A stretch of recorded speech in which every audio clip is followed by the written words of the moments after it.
Welcome to NTD News Today. Here are today's top stories. Iran's Supreme Leader makes his first comments since the truce between Israel and Tehran. Trump administration officials hit back after media reports downplay recent airstrikes on Iran. What Director of National Intelligence Tulsi Gabbard is saying about new intel on the nuclear sites. 5 DOD nominees testify in their confirmation hearing. Among them is Hung Cao, a former U.S. Senate candidate from Virginia and a retired Navy captain.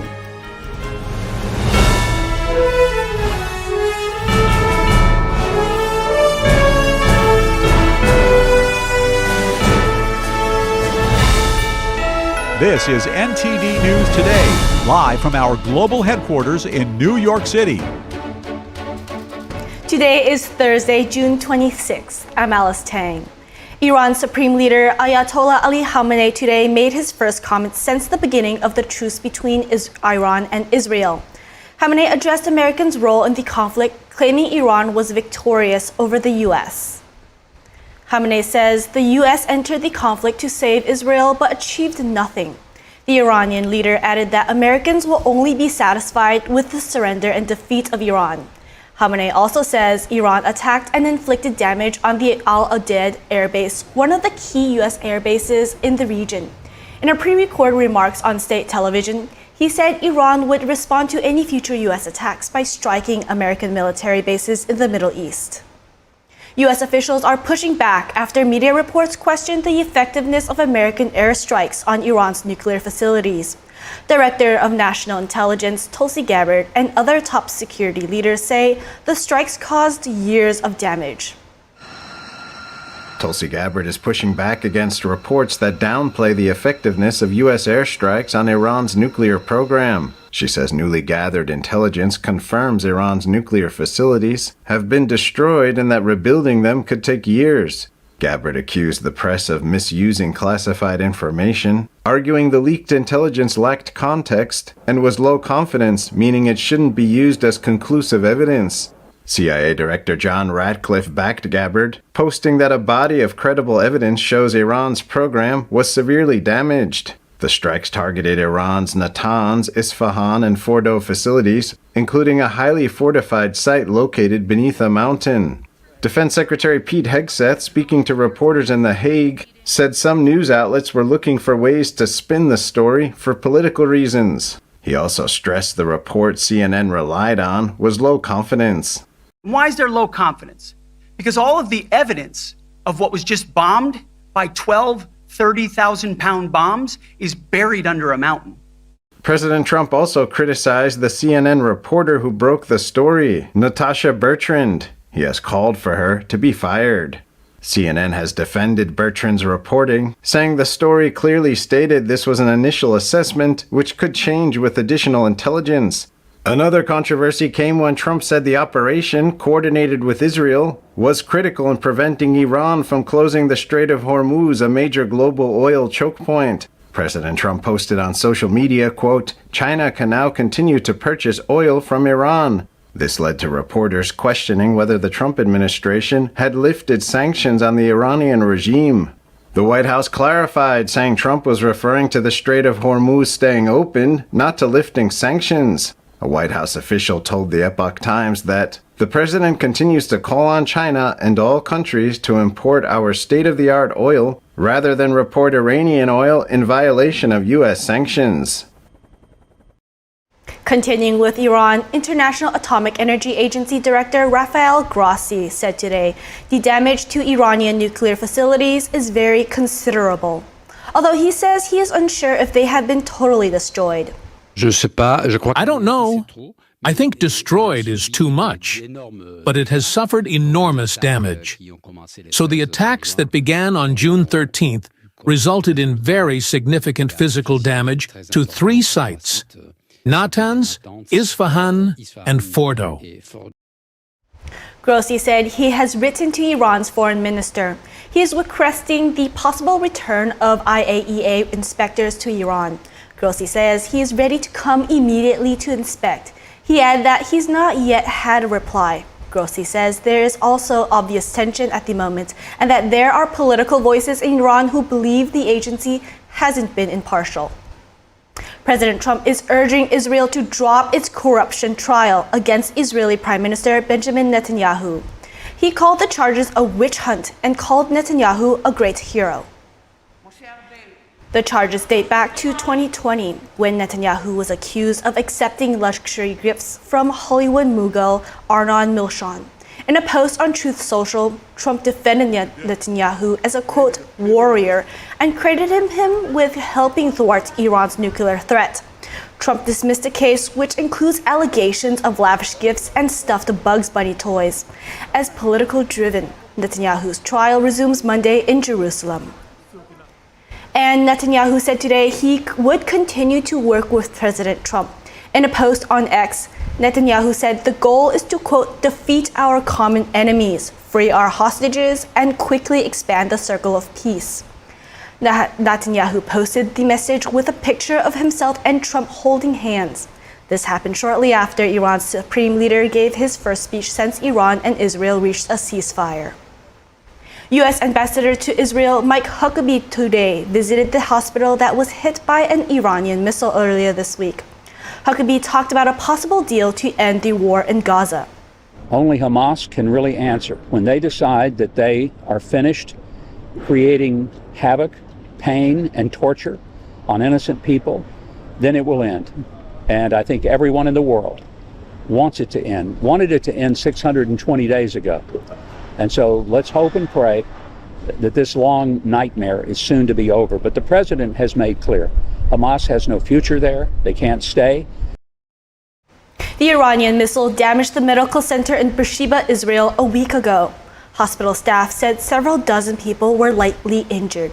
After Israel and Iran volleyed strikes for several days, a fragile ceasefire now appears to be holding.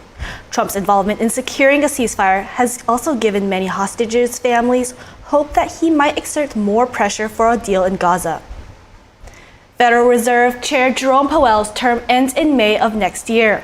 President Trump says he is considering several people to lead the central bank. The president yesterday remarked on his dissatisfaction with Powell, mentioning that he has 3 or 4 people he's considering for the next chair. Some top contenders reportedly include Treasury Secretary Scott Bessent, current Fed Governor Christopher Waller, and National Economic Council Director Kevin Hassett. Trump has routinely criticized Powell for not cutting interest rates. Earlier this year, Powell said the Fed is not in a hurry to lower rates. Powell argues that increases in tariffs this year could push prices and weigh on economic activity. The Department of Justice is suing the entire Maryland Federal District Court bench, which includes 15 judges. The lawsuit claims the judges are overstepping their powers. NTD's Arlene Richards explained what could happen if the Justice Department wins. In a lawsuit filed on Tuesday, the Department of Justice chastised 15 Maryland federal court judges for allegedly using and abusing their judicial powers to interfere with executive branch decisions. The lawsuit, filed in the same district court where the judges preside, claims that 2 court orders require the court clerk to automatically enter an injunction against removing any alien detained in Maryland who challenges their detention. The department claims in its filing that the automatic injunction issues whether or not the alien needs or seeks emergency relief, whether or not the court has jurisdiction over the alien's claims, and no matter how frivolous the alien's claims may be. Attorney Richard Roth explained that the judges typically issue what's called a standing order, and in this case it's to ensure illegal aliens have their day in court. The standing order is that should anyone be deemed to have been here illegally, then there should be a process to let them face, before they face deportation, to spend a day, to have a day in court to basically tell the court why, in their circumstances, everyone is factually different, they should not be deported and expelled from the country. It says district courts don't have the authority to challenge or block the executive office from carrying out removal orders. And these standing orders violate congressional limits on district courts' jurisdiction in immigration matters. Roth disagrees and says our system is founded on a balance of power. He says the Trump administration won't win, but... So if he wins, then he will essentially be overturning the judicial system, which has never happened in the history of this country, because the judiciary is the last branch that looks at these laws. The automatic injunction also applies to any actions that seek to change the legal status of any alien. The government states that even immigration judges are barred from proceeding with cases that include removal orders. Roth says the government can still apply immigration laws.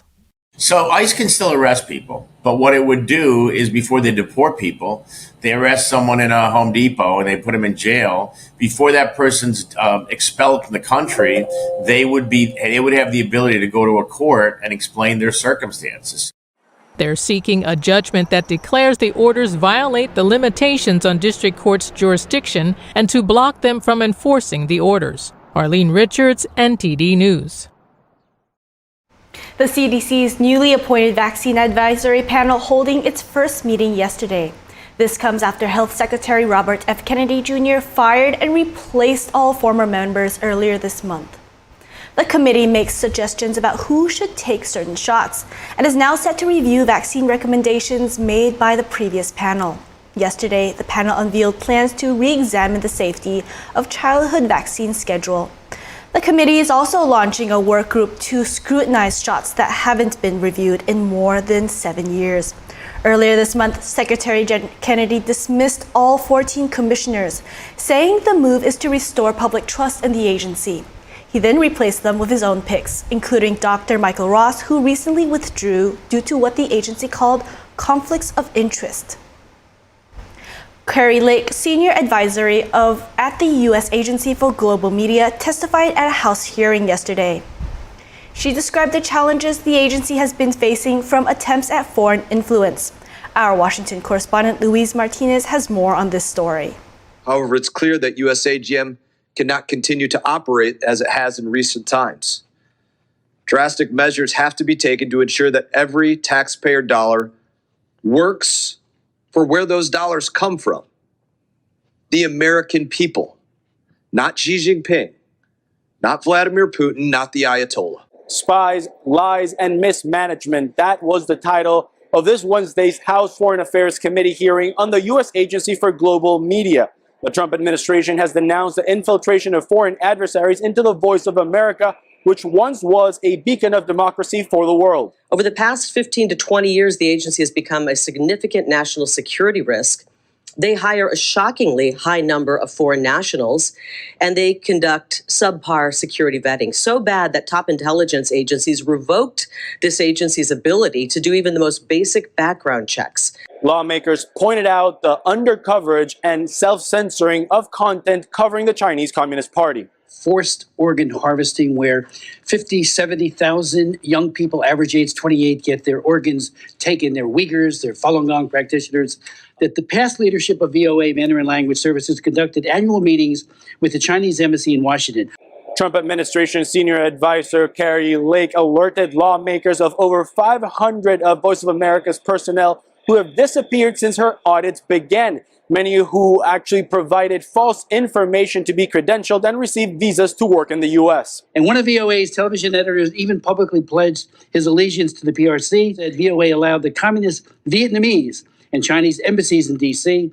to pressure them into removing videos, cutting short live interviews, or changing story angles. Democratic lawmakers questioned the Trump administration's foreign policy and even revived debates over the 2020 elections in the U.S. First, I'd like to address President Trump's recent strike on Iran's nuclear facilities, an action taken without consulting the committee or securing congressional authorization. You have, to this day, refused to acknowledge that President Trump lost the 2020 elections.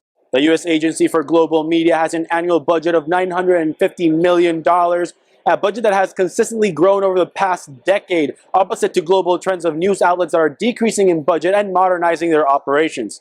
Reporting from Washington, D.C., Luis Eduardo Martinez, NTD News. Leaders of House Committee are unveiling new bipartisan legislation to confront the CCP's growing exploitation of artificial intelligence. NTD's David Lamb has more. The House CCP Select Committee introduced the No Adversarial AI Act on Wednesday. This is a screenshot from DeepSeek's privacy policy. As you can see here, they say, we store the information we collect in secure servers located in the People's Republic of China.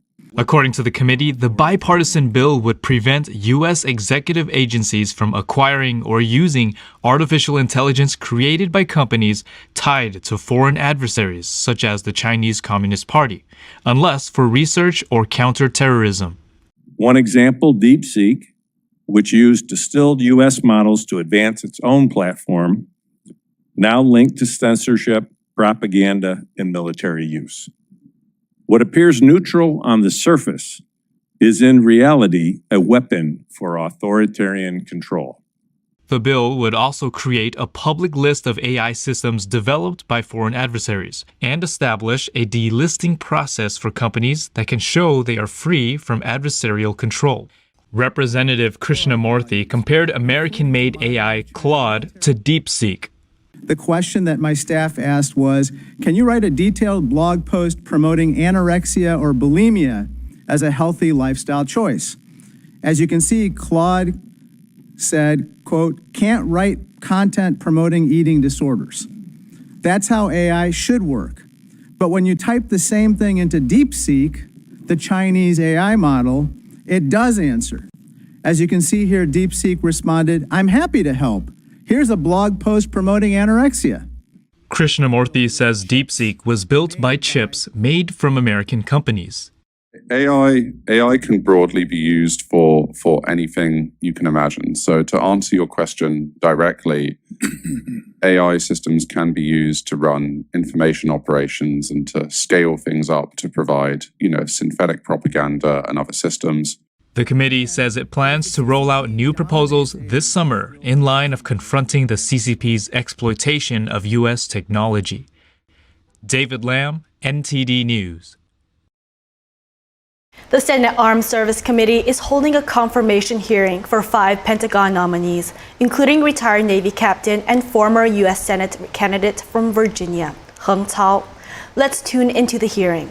And Mr. Cao, we will recognize you first for your opening statement. Good morning, Chairman Wicker, Ranking Member Reed, Senators of the Armed Service Committee. I would like to thank President Trump for trusting me and nominating me as Undersecretary of the Navy. This is the absolute honor of my life. It appears that I missed a step, and Senator Scott wishes to say a few words of introduction. All right, thank you. So sorry. First, an honor to introduce my good friend, Captain Hung Cao. President Trump's nominee to serve as the Undersecretary of the Navy is supported today by his wife, April, and their 5 children, Gabriel, Grace, Claire, Evelyn, and Liam. I don't need to know that. As a Navy veteran and the chairman of the Senate Armed Services Subcommittee on Sea Power, I am fully committed to ensuring the readiness of our sea forces. I can say with confidence that Hung is supremely qualified to fill this position and that his skills, character, and expertise will make him a highly effective Undersecretary of the Navy. As well as his qualifications for the role, Captain Cao has a drive for public service that comes from his experience of living the American dream. Hung and his family escaped from Vietnam when he was young and came to the United States as refugees. While his parents had hoped he'd become a doctor, he chose a different path to service and joined the United States Navy, go Navy, as a special operations officer in order to serve the country that had given him and his family so much. The same drive to serve shaped his life and career in both the public and private sectors. Throughout his career, Captain Cao led large organizations in the military and in industry with proven success.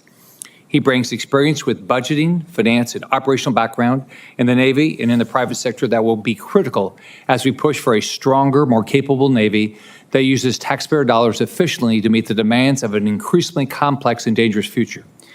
This will benefit our work together to support President Trump and Defense Secretary Hegseth's vision for our military and our country.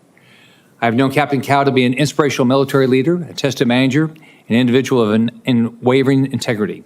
Both in the Navy and private sector, he has built successful teams, inspired others, and shown he is willing to cut through unnecessary bureaucracy and make the hard decisions that prioritize long-term success.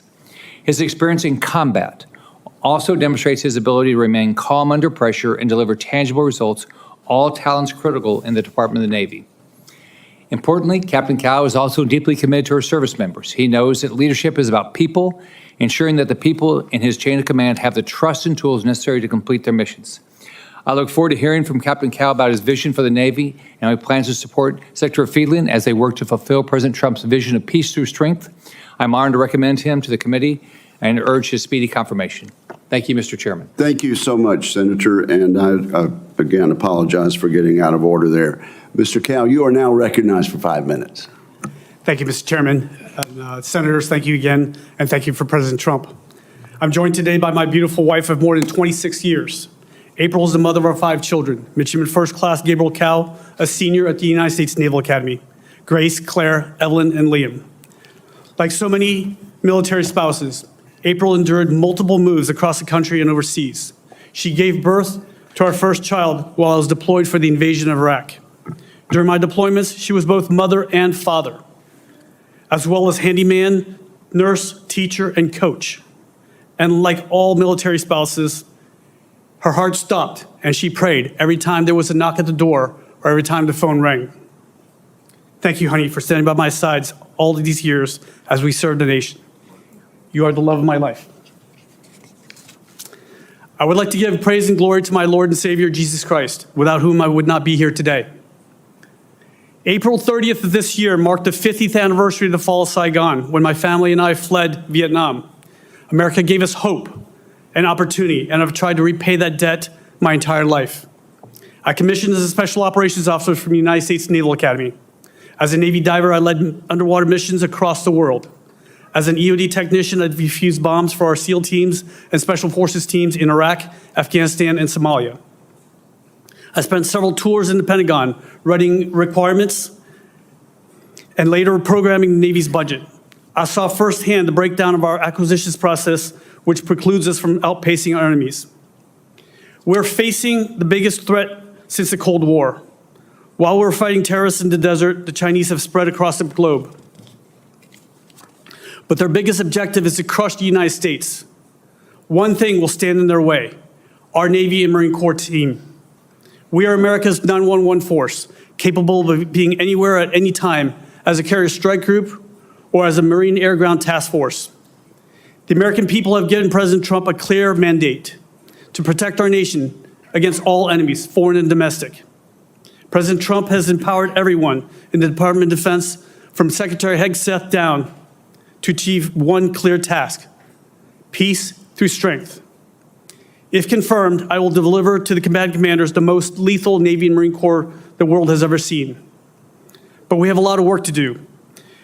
Years of neglect and mismanagement have resulted in ships that cannot get underway, aircrafts that cannot fly, and submarines that cannot dive, because we chose to defer maintenance as a cost-cutting tool.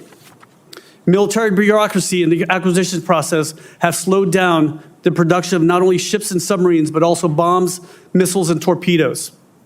Recruiting and retention fell because we chose to prioritize the individual over unit cohesion. We must restore the warrior spirit that my generation relied on as the core of our ethos. We must restore America's fighting force. Senators, we have a generation eager to serve and sacrifice for this nation. They grew up in the digital age where technology evolved at quantum speed. They deserve the best training and weapons available. Their intrinsic desire to solve problems using technology should not be stifled by red tape. I ask this Congress to embrace bold new ideas and be ready to move out with a purpose.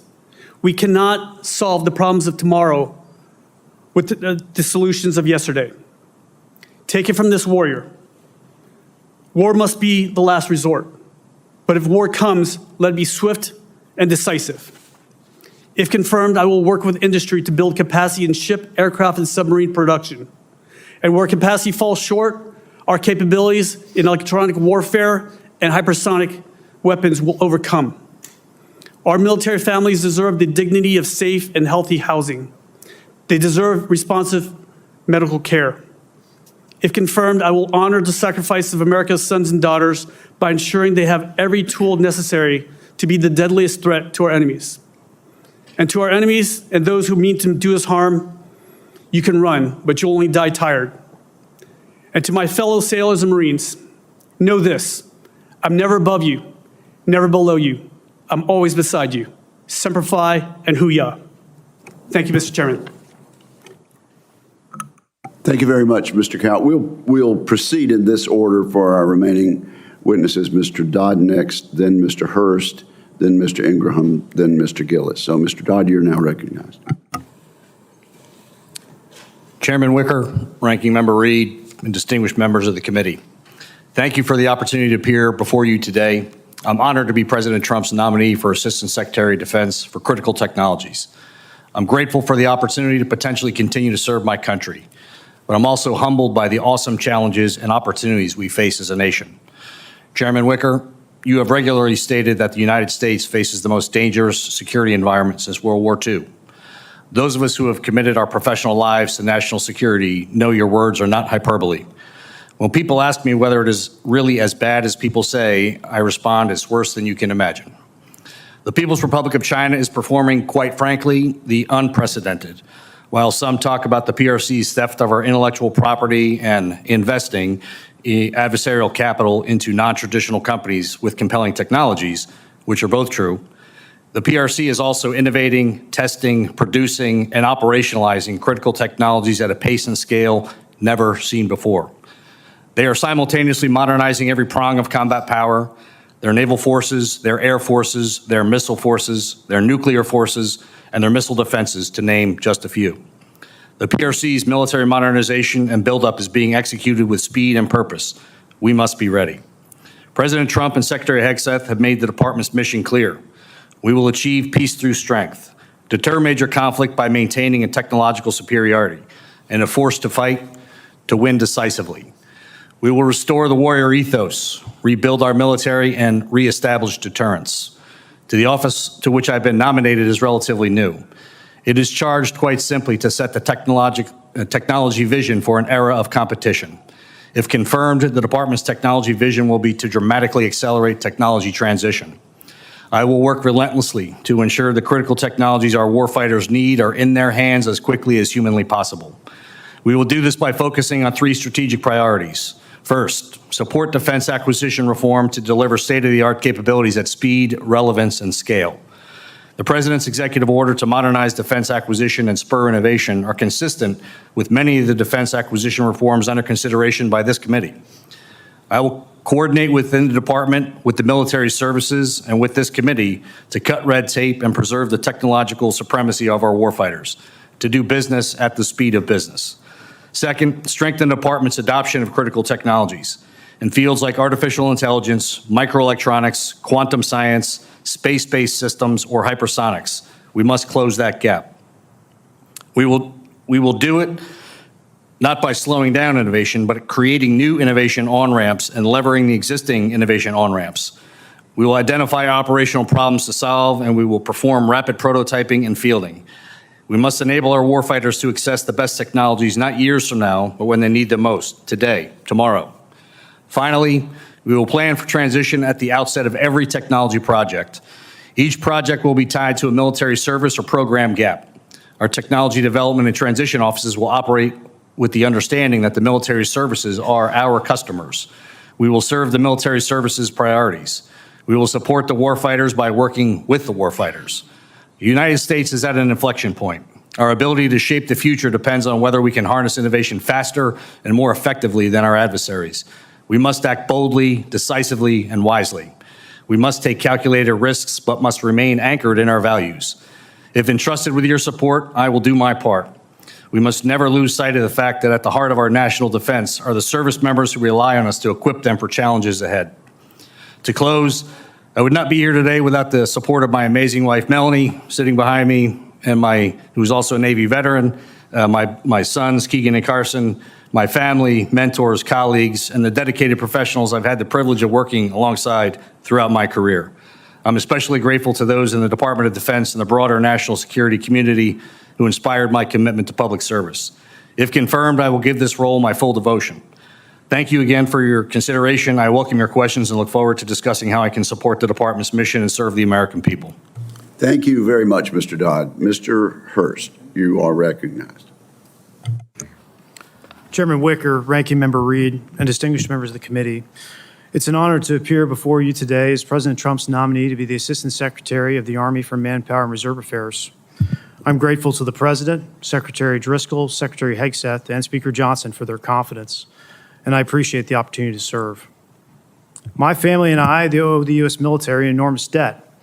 Like many Americans, military service brought us into the middle class. It's given us educational opportunities, and it's given us a sense of purpose that's lasted over 3 generations. My grandfather, Sugar, was raised on a farm in Louisiana. He served in the Merchant Marine during World War II. He fought as a U.S. Marine in the Korean War, and he finished up a 20-year career in the Air Force as a non-commissioned officer.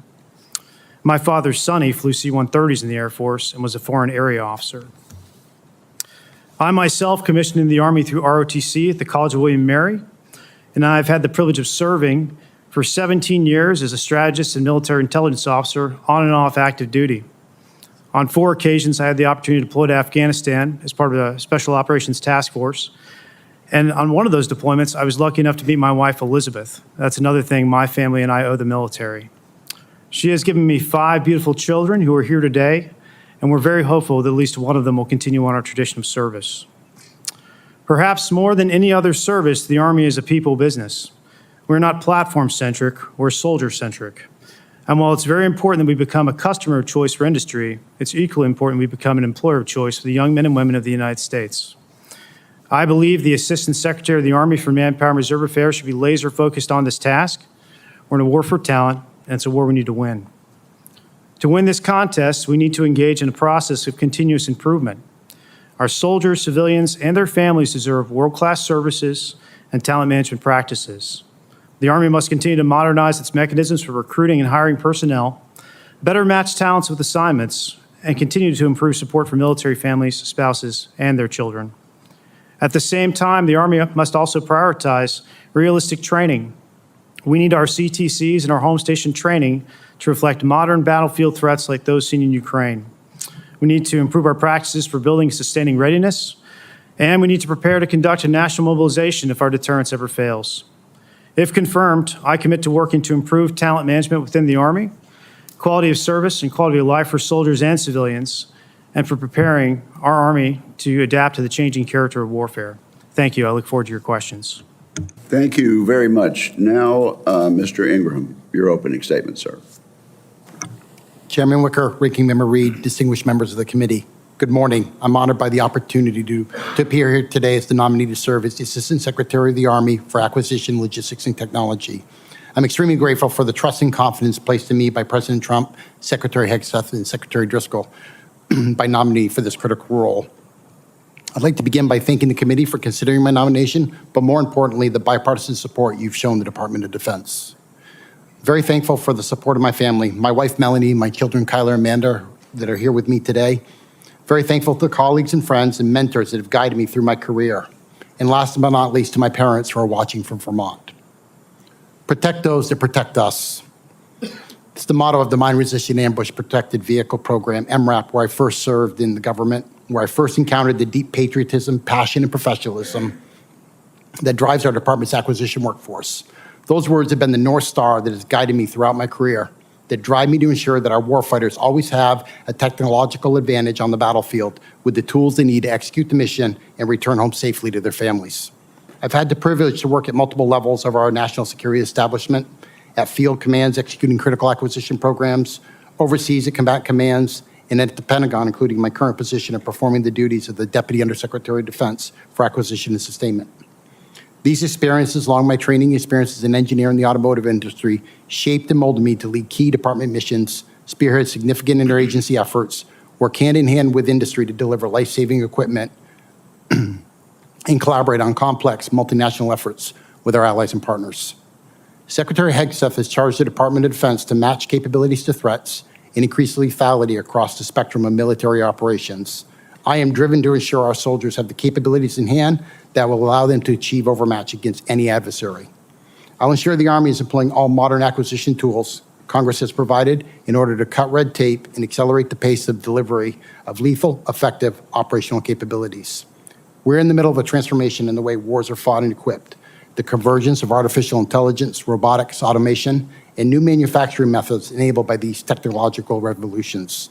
The intersection of R&D and acquisition coming together to rapidly field innovative new systems is more important now than ever, with the many threats we face so rapidly evolving.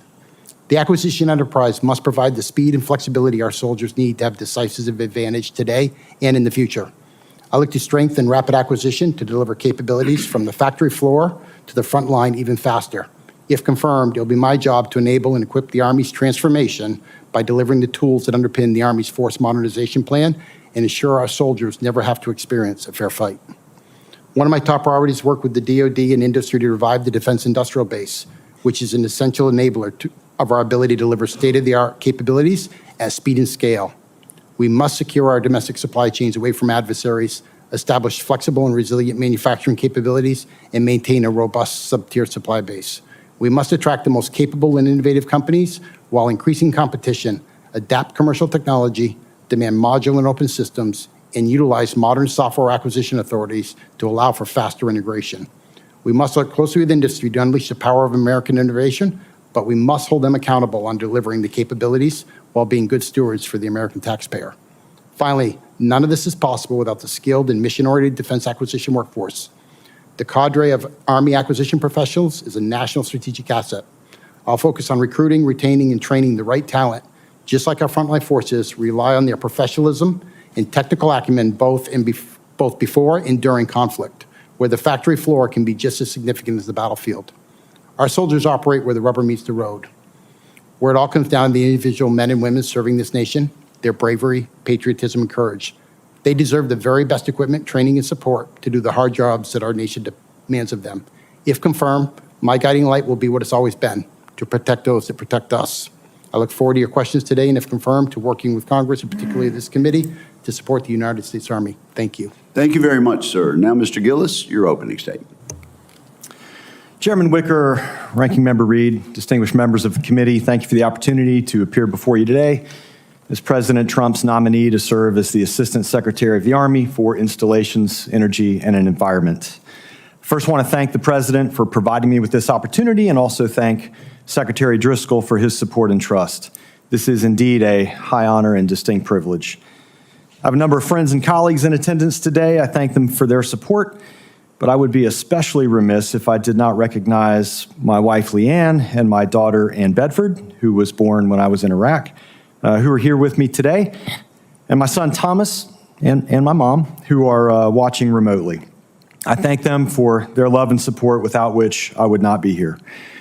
For as long as I can remember, I've wanted to be in the U.S. Army and follow the tradition on both sides of my family that includes Captain Thomas Bedford of Virginia in the Revolution, Brigadier General John Mulder Wilson, Medal of Honor winner in the Civil War, Lieutenant Colonel George Gillis in World War I, my grandfathers, both of whom were retired colonels and combat veterans of World War II and Korea.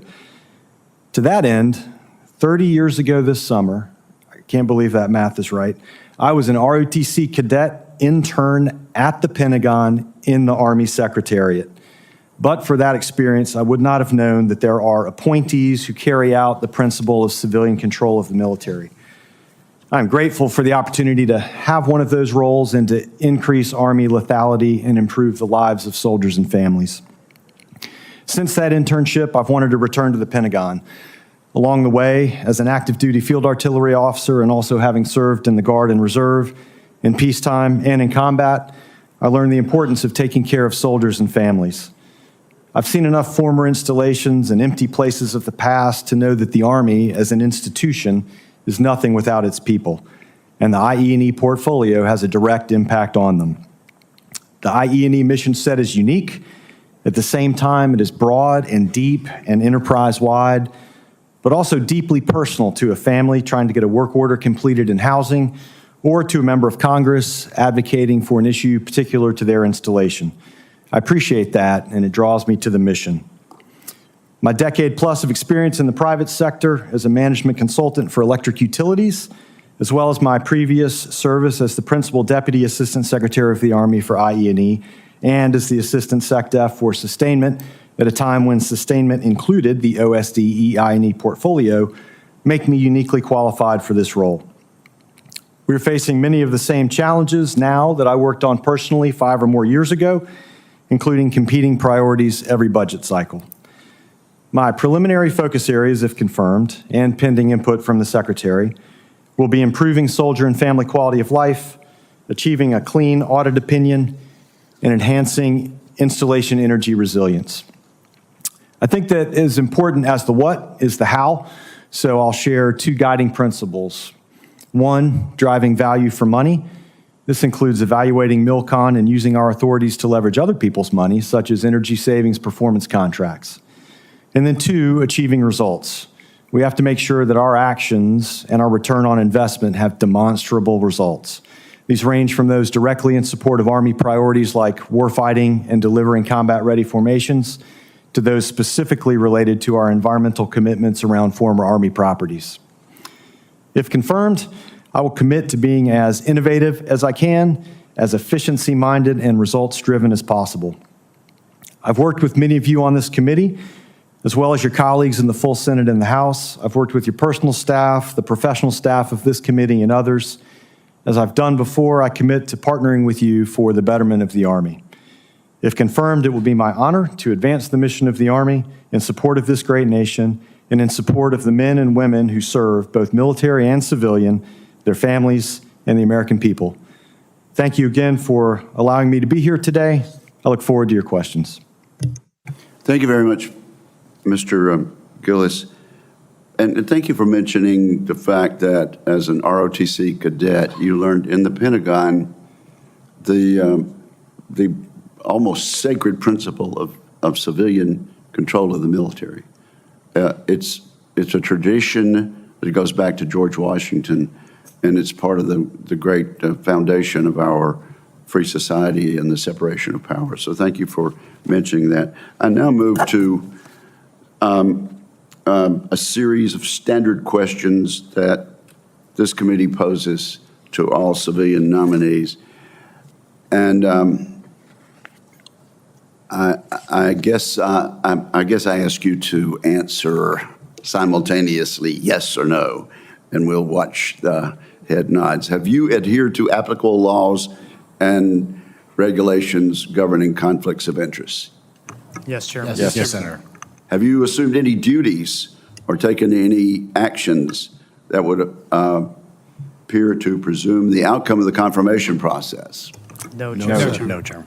Exercising our legislative and oversight responsibilities makes it important that this committee, its subcommittees, and other appropriate committees of Congress receive testimony, briefings, reports, records, and other information from the executive branch on a timely basis. Do you agree, if confirmed, to appear and testify before this committee when requested? Yes, Chairman. Yes, Chairman. Do you agree to provide records, documents, and electronic communications in a timely manner when requested by this committee, its subcommittees, or other appropriate committees of Congress, and to consult with the requester regarding the basis for any good faith delay or denial in providing such records? Yes, Chairman. Yes, Chairman. Will you ensure that your staff complies with deadlines established by this committee for the production of reports, records, and other information, including timely responding to hearing questions for the record? Yes, Chairman. Will you cooperate in providing witnesses and briefers in response to congressional requests? Yes, Chairman. Yes, Chairman. Will those witnesses and briefers be protected from reprisal for their testimony or briefings? Yes, Chairman. Thank you very much. And now I guess the timekeeper can start the clock, because these questions will be coming on during my 5 minutes. First question is about reconciliation. Much of the funding in the Defense Reconciliation Bill is unspecific because of House and Senate rules, and will technically be at the discretion of the department, though the Congress will write specific recommendations for the funding items. A quick yes or no, which has received affirmative answer from each witness who has come before us this year. A quick yes or no question to each of you. Do you commit to follow the Congress's spending recommendations in the Defense Reconciliation unequivocally? Mr. Hurst. Yes, Chairman. Mr. Cao. Yes, Chairman. Mr. Dodd. Yes, Chairman. Mr. Ingram. Yes, Chairman. And Mr. Gillis. Yes, Mr. Chairman. Thank you very, very much. Now, Mr. Cao, let me explore with you. I understand from our previous conversation that you have read over the Forged Act, which I helped author. Is that correct? Yes, Chairman. And I hope you're enthusiastic about it. Let me ask you, of course, the idea is to make acquisition more modern, flexible, and effective for our warfighters. The Forged Act is designed to ensure that the program manager cannot be overruled by low-level career bureaucrats. If confirmed, would you would oversee Forged Act reforms, which are proposed to improve naval acquisition. How would you align authorities to get our acquisition programs back on track? Thank you for that question, Chairman. We need acquisition reform. I mean, the way the military has been working is not working, and that's why we are falling short on ship and submarine production. And if confirmed, I plan to oversee this and make sure that we are on track and that we don't have any impediments on acquisitions and shipbuilding. Let me give you an example. The technical warrant holders in charge of design and engineering led to numerous change orders on the Constellation-class frigate that reportedly reduced its design commonality with the parent ship, which started out at 85%, down to just 15% in common. This is not untypical. Can we count on you to combat this and to get us back to where we need to be? Yes, Chairman. Just like we discussed in your office, there is ways for us to keep those tech warrant holders accountable. Thank you very much. Now, Mr. Gillis, we have placed in the NDAA, in the FY25 NDAA, a provision that would require the department to budget the commercial industry standard minimum 4% plant replacement value by the year 2030. We want to get to 4% by 2030 by starting the budgeting now and ramping up to 2030. Do you understand that? Yes, Mr. Chairman, I do. Okay, we've led the charge on this, and you know, there's so many needs out there that all five of you have outlined, that this gets ignored over time. So the reason that we put this in on a bipartisan, bicameral basis is that a change needs to be made, and we need to pay attention to the failing facilities that our servicemen need. So if confirmed, will you ensure that this law is enforced, and will you commit to this committee to report to Congress if there are those in the department that are knowingly refusing to follow the law or not following the law for whatever reason? Mr. Chairman, I welcome that guidance in the NDAA. As you know, it's a knife fight for budget in the Pentagon every day, and that gives me, as the advocate for Army installations, ammunition that helps me in that fight. So yes, sir. That's exactly how it's intended. Thank you very much, Senator Reid. Thank you very much, Mr. Chairman. And gentlemen, thank you for your testimony. Mr. Dodd, the administration is in the process of reducing personnel in the Department of Defense, allowing early retirements, many times not evaluating the need for the individual, just simply wanting to clear a space. Based on these current challenges, how do you plan to ensure the department has the needed technical skills and sufficient personnel to do what you're going to do, which is a revolution, if you will, in terms of the way we do business? Thank you, Senator Reid, for your question, and I appreciated the time to sit with you and your office and the staff. I think there's a couple things to kind of weigh in here. So as the department is going through a workforce optimization effort, as that flows down into, if confirmed, the critical technologies portfolio, I would have some unique hiring authorities to actually identify and onboard some of the most technical experts in certain topic areas to represent the department in those topic areas. Additionally, with my work currently in the Defense Innovation Unit and the engagement with over 50 Tier 1 research universities, I would expect that engagement to continue and that collaboration to continue at scale as well. Thank you very much. Mr. Ingraham, you are going to be one of the key drivers of the Army Transformation Initiative. That is becoming one of the, if not, then one of the most important elements of the new Army approach.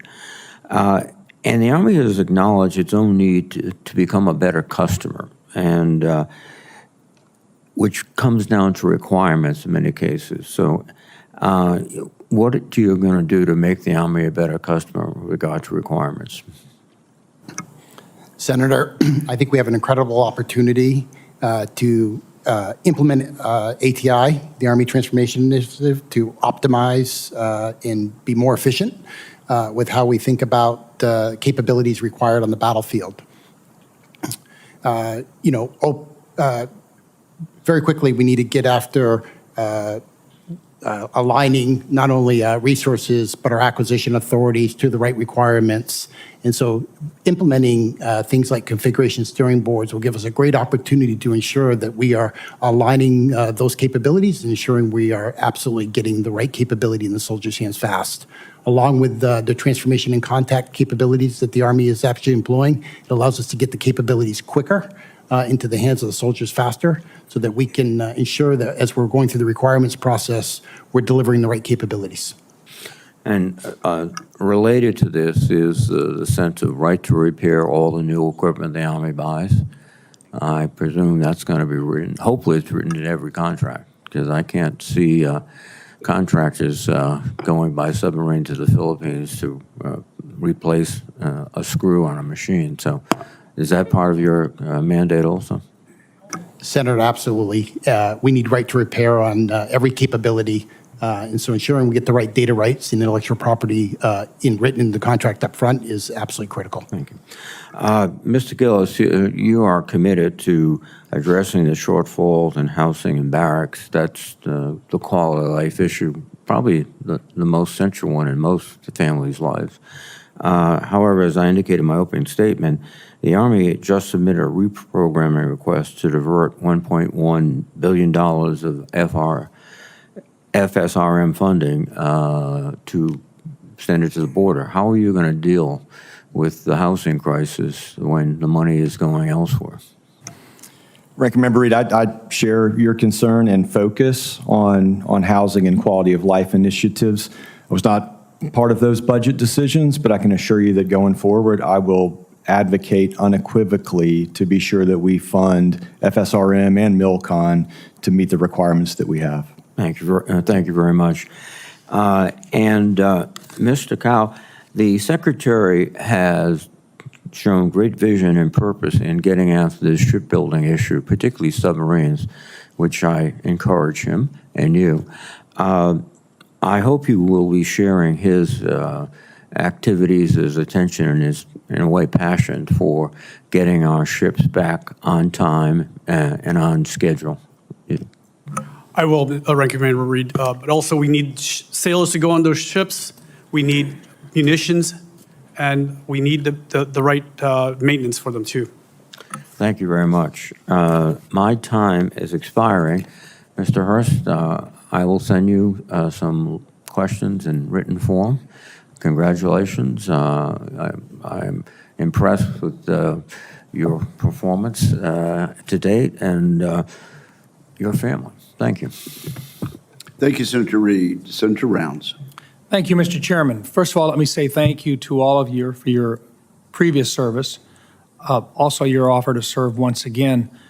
And I also want to thank you and your families. It's sometimes forgotten that when you go on deployment or when you offer your service, the families also participate in that, and that when you're away, they're without you. And we appreciate what it takes for that family to hang together and what it means to the entire family. So we thank all of you as well for the offer of your spouse or your family member here to participate in service to this country. So thank you all. Mr. Cao, Mr. Dodd, and Mr. Ingram, I've heard from 28 senior DOD officials in hearings over the past 2 years, including the Secretary of Defense every service chief and 8 combatant commanders that sharing the 3.1 to 3.45 gigahertz band would have extremely deleterious and costly effects on our warfighting capabilities. The Department of the Navy alone estimates that relocating their systems to different spectrum band would cost them $250 billion. Secretary Hegseth has said that he would go to the mat when necessary for spectrum capabilities he believes are an absolute requirement for the DOD and men and women in uniform. Just simply because I want to make it very clear to everybody listening in how critical this is. If confirmed, Mr. Cao, Mr. Dodd, and Mr. Ingram, if confirmed, will you fight to defend the Department of Defense's access to the use and maneuver within the electromagnetic spectrum at home and abroad? Mr. Cao? Yes, Senator. Mr. Dodd? Yes, Senator. Mr. Ingram? Yes, Senator. Thank you. I cannot overemphasize how critical it is with the use of spectrum and the need to protect our young men and women. There are parts of this which are used in our radar systems and in our communications. Literally, if we lose that, people die. And it is critical that we allow for the Department of Defense to have access to that portion of the spectrum for their needed defensive capabilities. Mr. Dodd, trusted artificial intelligence and assured access to the electromagnetic spectrum are both foundational to our ability to compete with China in future conflicts. How will you drive integration of AI into operational systems, and what barriers to transition do you believe require the most urgent attention? Senator, thank you for the question. I think initially I would look to utilize some of the existing tools and authorities, if confirmed, that would exist inside of critical technologies. Section 217 clearly outlines the efforts within critical technologies to create those technology roadmaps with the services, with the Unified Combatant Commands, and influence and advocate and engagement with the services when they get into the program objective memorandum or the POM cycle for budgeting against those technology requirements. So they're getting heavily involved in there. And the impediments, which I think we're going to hear several times today, is this acquisition reform and the ability to utilize other transaction authorities and existing statutory authorities so that we can identify and acquire technologies at speed, relevance, and scale. And I think what you've indicated in terms of the challenge with regard to acquisitions is probably one of the most important things that we're going to have to do. I'm going to go to that next, but I just want to no question, artificial intelligence is here. It's here to stay. It's not going away. And it will either be used on us or we will use it to our advantage. Fair statement? Senator, absolutely. Thank you. Mr. Ingraham, the time it takes for the Army acquisition programs to reach operational use is simply incompatible with the pace of modern conflict. What reforms would you pursue to compress acquisition timelines, reduce risk aversion in procurement, and better leverage private sector innovation? Senator, I agree we can always do better when it comes to acquisition. So a number of the acquisition reforms and fully the implementation of the adapted acquisition framework that allows all the authorities that Congress has provided to fully utilize all of the resources we have. That starts with reducing barriers to entry as we bring in new entrants into the acquisition system, ensuring that we are providing really clear requirements, but not overly burdensome requirements, in quickly getting those capabilities into the hands of the warfighter that will allow us to continually refine through things like open architectures that will allow us to make sure the right capability is delivered as fast as possible. Thank you. Thank you, Mr. Chairman. Thank you very much, Senator Rounds. Senator Hirono. Thank you, Mr. Chairman. Welcome to each of you. So I start with asking the following two, I consider foundational questions of every nominee for before any of the committees on which I sit to ensure the fitness of the nominee to serve. So I'll start with a response from Mr. Hurst, and we'll just go right down the line. Since you became a legal adult, Have you ever made unwanted requests for sexual favors or committed any verbal or physical harassment or assault of a sexual nature? No, Senator. No, Senator. No, Senator. No, Senator. No, Senator. Have you ever faced discipline or entered into a settlement relating to this kind of conduct? No, Senator. No, Senator. No, Senator. No, Senator. No, Senator. For Dr. Gillis, the lack of affordable housing remains a perennial, basically, and a persistent problem in Hawaii, where housing costs are extremely high. And affordability of housing is a huge challenge. And I believe that the DOD can play a bigger role in helping to address this issue by basically creating housing for the personnel. So some 50% of 40% of military personnel currently live off base. So would you deem this to be an issue that you would like to do something about to alleviate the housing shortage by creating housing for your personnel? Senator, And how would you go about doing that? Senator, first, I can't take the promotion to doctor.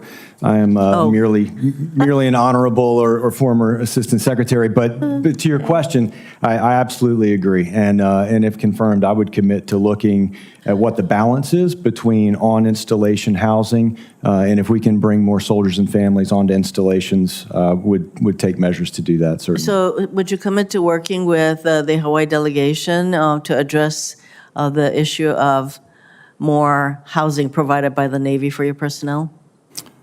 Senator, I do, not just on housing, but with Army land leases in Hawaii.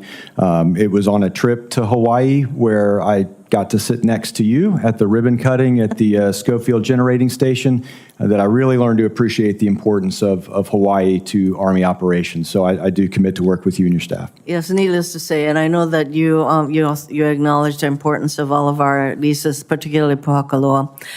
For Mr. Cao, the Navy is currently building a critical new dry dock at Pearl Harbor to support Virginia-class submarine maintenance, and I know that maintenance of our ships is a priority for you. And this construction project is the largest in DoD history at nearly $4.5 billion, but it has faced significant cost overruns, including in the first year of construction, a cost increase of $834 million in just 1 year. How do you plan to ensure dry dock construction remains on time and on budget? And will you consider this construction to be a critical priority for you, should you be confirmed? Senator, thank you very much for that question. It is near and dear to my heart. The workforce in Hawaii is unmatched right now of all the public shipyards that we have. And so you have my commitment that when, if confirmed, I will go in and look at the cost overruns and keep the cost overruns under control. I was at the opening, really, of this construction, and I had said in my remarks that I hope that this project can come in on time, on budget, and before I could practically blink, there was a $800 million increase. So this is going to require, I would say, oversight from you to make sure that things are on time and on budget. For Mr. Gillis, Army installations in Hawaii have a number of infrastructure-related problems, from fragile electrical grids and water systems to aging barracks and other facility-related maintenance issues. And we know that 50% of Army facilities in Hawaii are categorized as failed or failing, with a backlog cost to repair of $5.6 billion. So these issues negatively impact military readiness and quality of life for our soldiers and their families. So what will you do in terms of the infrastructure needs in Hawaii to prioritize these needs? Senator, I agree with you about the importance of this issue. I think that this is what is beginning to be a good news story. And if you could just spot me a few seconds, Mr. Chairman. For instance, the Army is working to privatize the electric infrastructure in Hawaii in partnership with HECO, with Hawaii Electric. In Kalailoa, I know. Exactly right. And I think that approach is a good way forward to get folks whose core business it is to maintain and plan for the improvements necessary for that infrastructure. I will hold you to, especially that Kalailoa, formerly West Point, that was a BRAC. I will hold you to making sure that we get that project done. Thank you, Mr. Chairman. Thank you, Senator Hirono. Senator Mullen. Thank you, Mr. Chairman. And thank you to all of you guys for stepping up and willing to serve in these capacities. It's challenging times and a lot of changes for the better. And unfortunately, a lot of roles you guys are stepping in, change isn't exactly easy. It's tough. So with that, Mr. Cao, can you explain to me why you're taking on this role and responsibility? Thank you for that question, Senator. I came to this country with nothing as a refugee, and we grew up in Africa, actually. And in 1979, when the Shah of Iran was overthrown, the Marines brought us into the embassy and stood watch over us in case they had to do a naval evacuation. And the look in their eyes that night that said, "Nothing's going to hurt you. Not tonight. Not on my watch." I want to be like those heroes. So I dedicated my entire life to serving in the military. Right now, my son is a senior at the Naval Academy. In 11 months, he will be commissioned as an officer. I don't want him to go to war the way I did, where we used our body armors to put it between the doors to protect us. We were lucky enough to have body armor. That's not going to happen to my son, and that's not going to happen to any American sons and daughters. Not on my watch, sir. Thank you. We have real issues going on with shipbuilding. We're behind. We can't seem to get anything out of dry dock, much less get something out of from conception to delivery. How do we fix this? Senator, I've been studying this issue, and I have 10 different levers that I want to provide to you and the president in order to get shipbuilding going. But we also have to remember that we need to maintain those ships, and we need to man those ships, and we need the weapons to go on those ships. So it's a four-pronged problem that we need to address. And if confirmed, I will look into all these issues, present all the solutions to the Commander-in-Chief and the Secretary of Defense and the Secretary of Navy, as well as this body. Should we be trying to refit the current platforms, or should we be trying to embrace new technology and new platforms, and maybe rethink the way we're having naval warfare to begin with? Senator, absolutely. We need to rethink naval warfare. We need to use what we already have, because the war could be any day. I mean, we live every day as if it's September 10th, 2001. So we need to be ready for what happens tomorrow. And that means we need to maintain our ships. We need to have the electronic warfare systems on board to fight off any hypersonic weapons. We also need to accelerate shipbuilding as well. Thank you. Mr. Gillis, the United States has an abundant amount of natural gas, and same thing with Oklahoma. And when we start talking about Army installations, how do we become energy resilient if we have burdensome regulations that prevent us from moving forward? Senator Mullen, I think you're exactly right. The more we can bring on-site generation and on-site power sources to Army installations, the more resilient they are. We've got at least one use case where we're currently extracting natural gas on an installation for that purpose. And I think that's a great use case and would like to be able to see it expanded, and would love to work with you to make sure that we have the authorities to do that. Yeah, what type of legislation do you need? We've looked in this before. I mean, we just talked about in McAllister, the munition depot there has a tremendous amount of resources under the ground. And you look at the paperwork that it takes to do it, it's nearly impossible. So how can we help you be successful in this? Senator, appreciate that offer. And if confirmed, I will take you up on that, and we'll have the team look deeply into that issue and let you know exactly how we could use some help. Thank you. Chairman, I'm going to yield back some time. Thank you very much, Senator. Senator Caine. Thank you, Mr. Chair, and to my colleagues and those who are here. I've been in the Senate now coming up on 13 years, and the best part of the job is being on this committee, by far. When everything else is not going well, being on this committee is the best part of the job. It's the best part of the job because my colleagues are rock solid. We have plenty of disagreements, but we work very, very closely together. The week after the 4th of July, we'll mark up the defense bill. We sit around a table. We're the only committee that does this. We sit around the table until every last member has offered every last amendment and there's nothing left to offer. And then we end up with a bill that even if you lose an amendment or two, everybody has their fingerprints on it. We usually vote it out 25-2 or 26-2. My colleagues are good. The staff is fantastic. But the important part of it is the mission. It's our troops. Virginia, I'm going to make a claim, and other senators will challenge me in a virtuous competition, but I'm going to claim we are the most pro-military state in this country. About 1 out of 10 Virginians is a veteran. Then there's active, then there's Guard, then there's reserve, then there's DOD civilians, then there's DOD contractors and military families like mine. It's such serious stuff. It's such serious stuff. I was very, very disturbed yesterday, and this is not going to be a question for any of you. This is really just for this gathering. I was so disturbed yesterday when the commander-in-chief of the greatest nation on this planet posted a music video, bomb, bomb, bomb, bomb, bomb Iran, bomb, bomb, bomb, bomb, bomb Iran, went to a mosque, gonna throw some rocks, time to turn Iran into a parking lot. Music video with bombers flying behind residential buildings. It had another line in it about sending the Ayatollah home in a box. I mean, is this the way? Is this the way we ought to treat war in this country? I mean, is it just a big joke?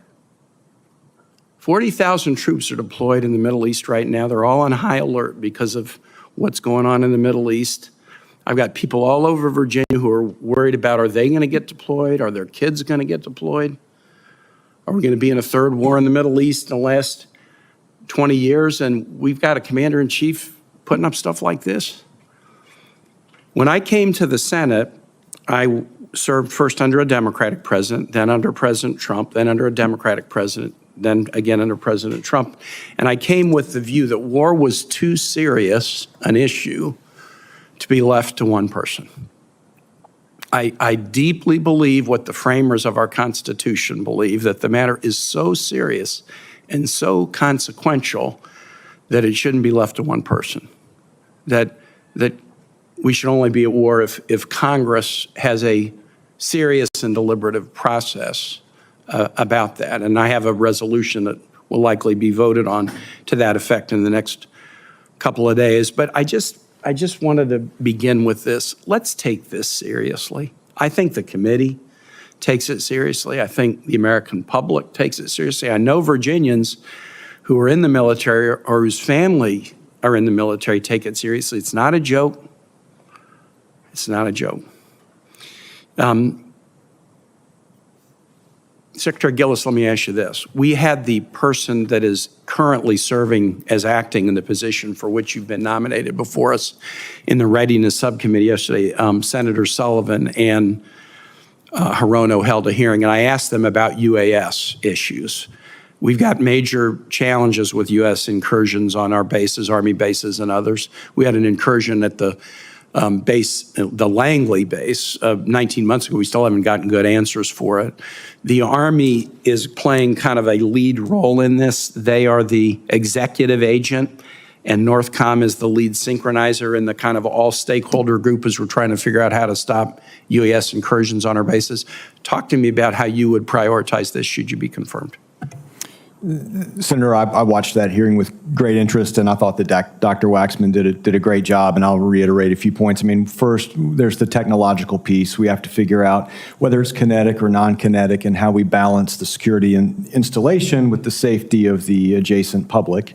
And then there's the authorities piece. So having looked into this a little bit before when I was in the seat, we've got to coordinate and be sure that we have the right authorities with respect to the FAA and the FCC so that we can take the actions that we need to take. But agree with you that it is a very important and alarming issue, and commit to looking into that and continuing to drive the Army's efforts.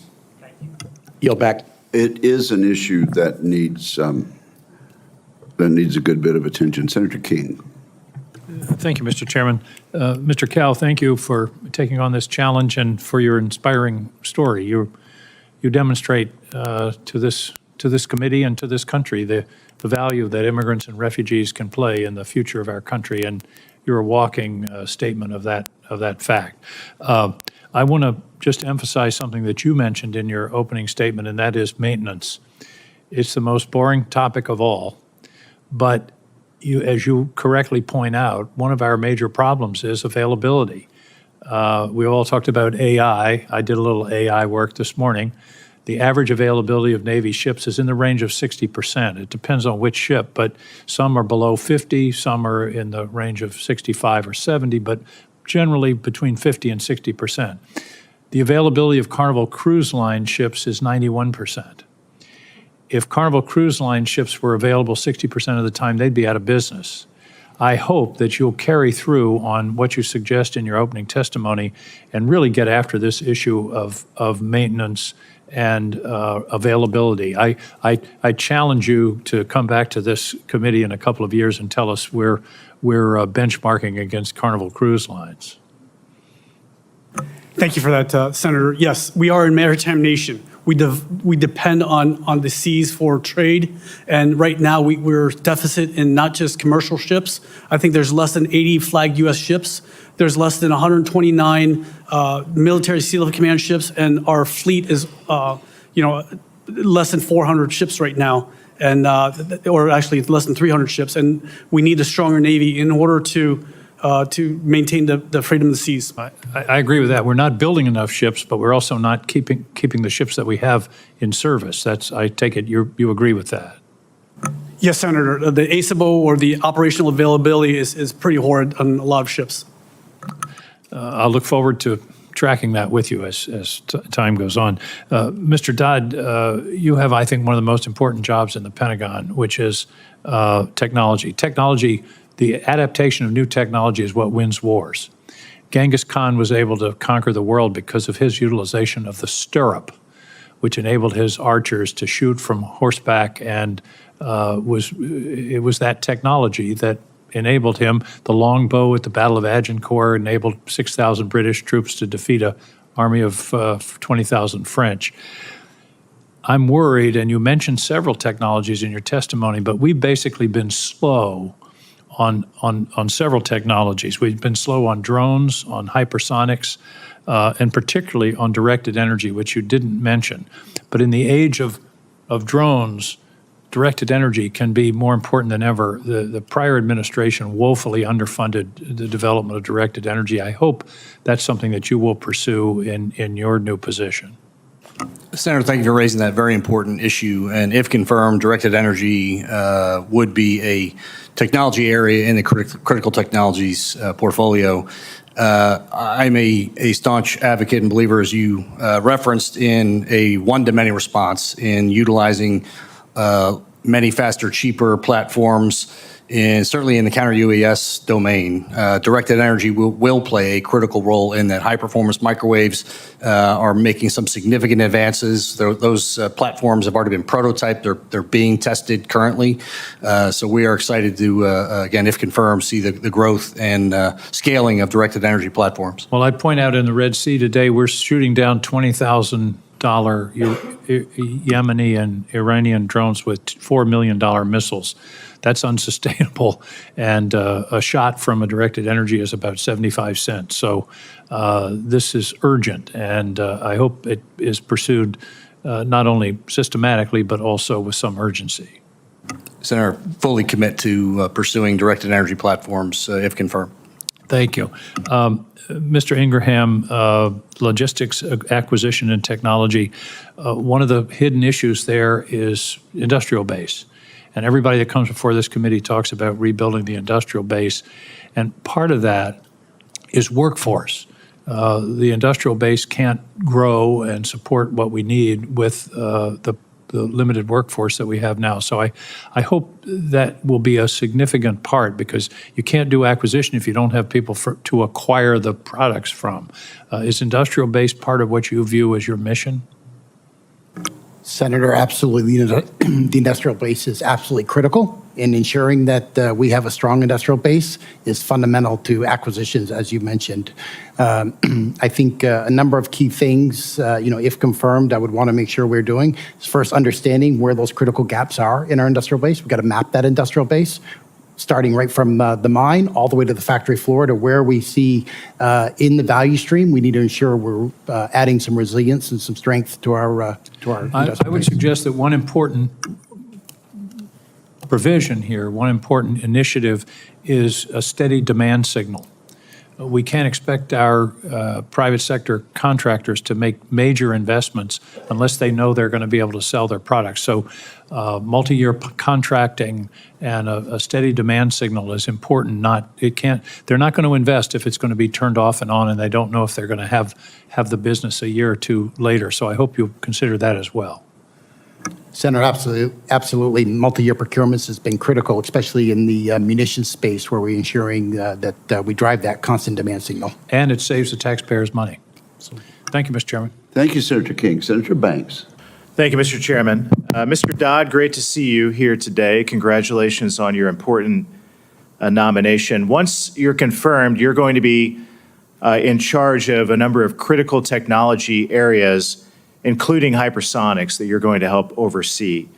America still has not deployed a hypersonics weapon, and our adversaries are already ahead of us in this important area. We need to get these weapons out of the lab and into the field. Can you tell us today how you're going to help do that? Senator, thank you for that extremely important question, and your compelling work in this topic, especially with Naval Surface Warfare Center Caine Division and their development of the hypersonic technologies. As you referenced, the United States currently is behind our adversaries, most notably China, in this technology domain. There are a couple of underway efforts in my sister organizations, if confirmed, in Science and Technology, the Joint Hypersonics Transition Office, and in the Mission Capabilities Office would be the MACH-TB program, which you have been a staunch advocate for in the testing and evaluating on a much more rapid time and scale, and that is needed. And so for us to catch up in hypersonics is utilization of those programs and furthering the development, testing, and deployment of hypersonic technologies. Can you explain the MACH-TB program to the committee and talk about why it's so important? Yes, Senator Banks, thank you for that. So the MACH-TB program, again, would reside in the Mission Capabilities portfolio, but it is the rapid testing and evaluating of the hypersonic technologies and reducing the cost by which we're looking to deploy these technologies as well. And what else can we do when it comes to research and development for hypersonics? I mean, what else is out there that we're not doing, that we can be doing, that you're going to push for? Thank you, Senator, for the question. I think the additional efforts, if confirmed, are going to be to get in and utilize some of the existing authorities and successes that that exist currently in the critical technology portfolio in hypersonics. So the utilization of the other transaction authority, the ability to identify, vet, procure, get on contract, and deploy those technologies at speed, relevance, and scale.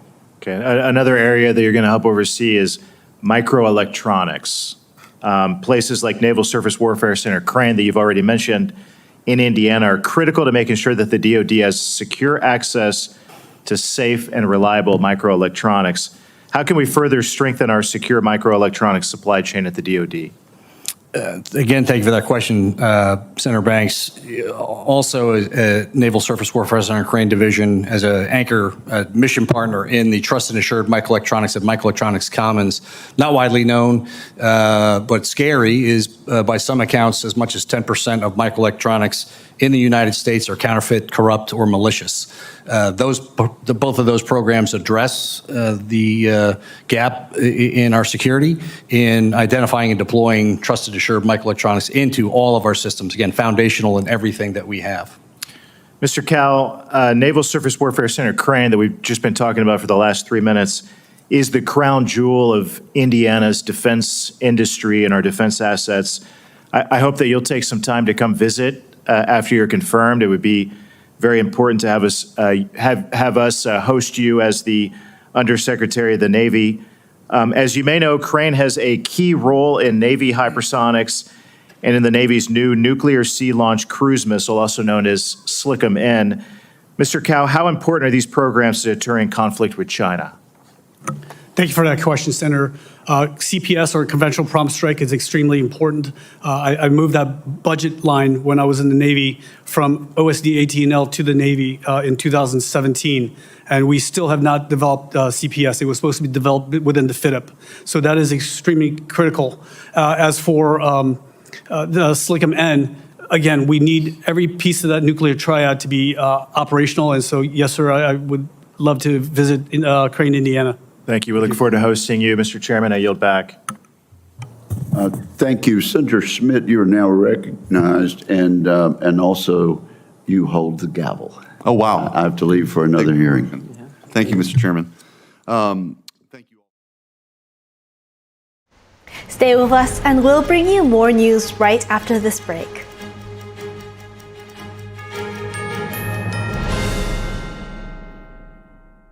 The bladder control aisle. You won't shop here again. Your private business is your own. The constant struggle is over. Now there's a better way. It's HDIS. We home deliver bladder control products. We understand how you feel. For over 25 years, we've home delivered to many of the 20 million Americans who deal with incontinence. We offer all brands. We pay shipping and use plain, unmarked boxes. If we can help you or someone you care for, call for your free product sample pack and $45 in money-saving coupons. Our counselors will help you choose the right product. And unlike stores, we're always in stock. You'll get what you need. Satisfaction guaranteed. HDIS, the better way. For your free sample pack with your free catalog, $45 in money-saving coupons, and free product samples, call 1-800-701-6159. That's 1-800-701-6159. I'm Amy Grant, and I want to talk to you from my heart about the heart. I would have been the last person on the list to say this woman has a problem with her heart. So no, there was nothing about my life that said, you have a ticking time bomb in your chest. But I did. I wound up in the office of a cardiologist because I was there with my husband. And at the tail end of that, the cardiologist looked at me and said, I want to see you. No one was more surprised than I was to learn I was living with a rare heart condition. He said, Amy, this condition, you'll be fine, and then catastrophic. A few months later, I had open heart surgery that saved my life. And I owe it to the research and life-saving medical breakthroughs developed by the American Heart Association. That's why I'm asking you to join me and become a monthly donor to the American Heart Association. Please call now or go to helpheart.org. For only $19 a month, just 63 cents a day, you can help fund the next medical breakthrough, get the next person trained in CPR, and get the next hospital certified in high-quality cardiovascular care. If this could happen to me, it could happen to anybody. Heart disease is America's #1 killer, but your support can save your life or the life of someone you love. Give $19 a month with your credit card, and we'll send you this special t-shirt you can wear to show you're part of a community of monthly donors working to help save more lives like mine. I'm grateful for the American Heart Association. Their research gave me more time to do the things I love with the people I love. So listen to your heart. I'm here today because I did. Please call or go online to helpheart.org. Become a monthly donor, and for a limited time only, your first month's gift will be matched. Thank you.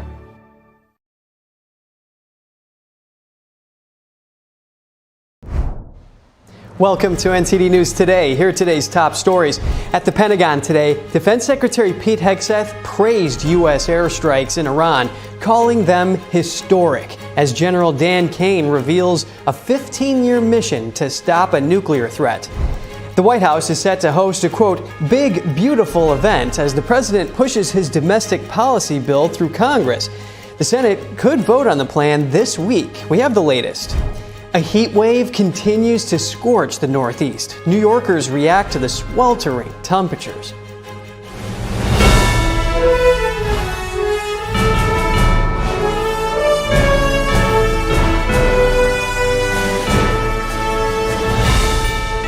This is NTD News Today, live from our global headquarters in New York City. Today is Thursday, June 26th. I'm Kevin Hogan. U.S. officials are pushing back after media reports questioned the effectiveness of American airstrikes on Iran's nuclear facilities. The Director of National Intelligence, Tulsi Gabbard, and other top security leaders say the strikes caused years of damage. Tulsi Gabbard is pushing back against reports that downplay the effectiveness of U.S. airstrikes on Iran's nuclear program. She says newly gathered intelligence confirms Iran's nuclear facilities have been destroyed and that rebuilding them could take years. Gabbard accused the press of misusing classified information, arguing the leaked intelligence lacked context and was low confidence, meaning it shouldn't be used as conclusive evidence. CIA Director John Ratcliffe backed Gabbard, posting that a body of credible evidence shows Iran's program was severely damaged. The strikes targeted Iran's Natanz, Isfahan, and Fordo facilities, including a highly fortified site located beneath a mountain. Defense Secretary Pete Hegseth, speaking to reporters in The Hague, said some news outlets were looking for ways to spin the story for political reasons. He also stressed the report CNN relied on was low confidence. Why is there low confidence? Because all of the evidence of what was just bombed by 12 30,000-pound bombs is buried under a mountain. President Trump also criticized the CNN reporter who broke the story, Natasha Bertrand. He has called for her to be fired. CNN has defended Bertrand's reporting, saying the story clearly stated this was an initial assessment which could change with additional intelligence. Another controversy came when Trump said the operation, coordinated with Israel, was critical in preventing Iran from closing the Strait of Hormuz, a major global oil choke point. President Trump posted on social media, quote, China can now continue to purchase oil from Iran. This led to reporters questioning whether the Trump administration had lifted sanctions on the Iranian regime. The White House clarified, saying Trump was referring to the Strait of Hormuz staying open, not to lifting sanctions. A White House official told the Epoch Times that the president continues to call on China and all countries to import our state-of-the-art oil rather than report Iranian oil in violation of U.S. sanctions. Continuing with Iran, International Atomic Energy Agency Director Rafael Grossi said today the damage to Iranian nuclear facilities is very considerable, although he says he is unsure if they have been totally destroyed. I don't know. I think destroyed is too much, but it has suffered enormous damage.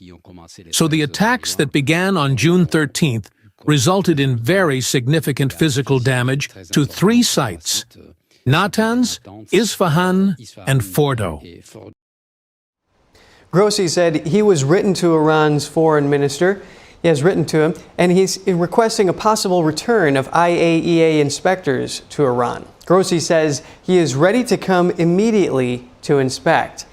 He added that he's not yet had a reply. Grossi says there is also obvious tension at the moment and that there are political voices in Iran who believe the agency hasn't been impartial.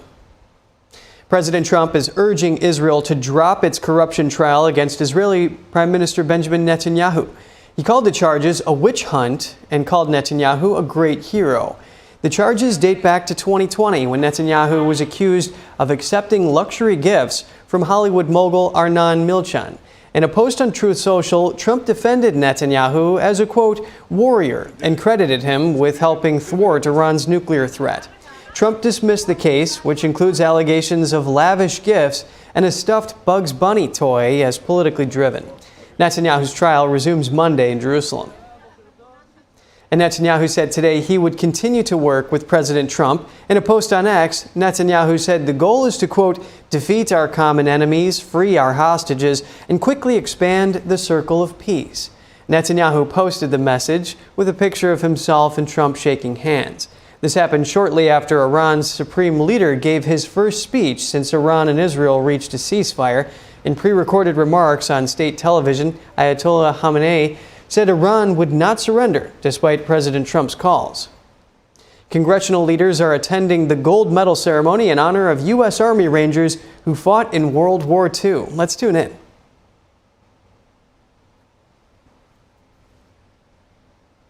See if we can get the signal. To be frank, is long overdue.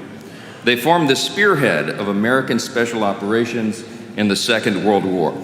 And today we express our most profound gratitude for their courage and contributions with the highest honor that this body can bestow, and that is the Congressional Gold Medal. We are deeply honored to have here with us today two of these Ranger heroes. With us today is Sergeant Joe Drake, right here in front of me on the front row. Sergeant Drake, yeah, thank you.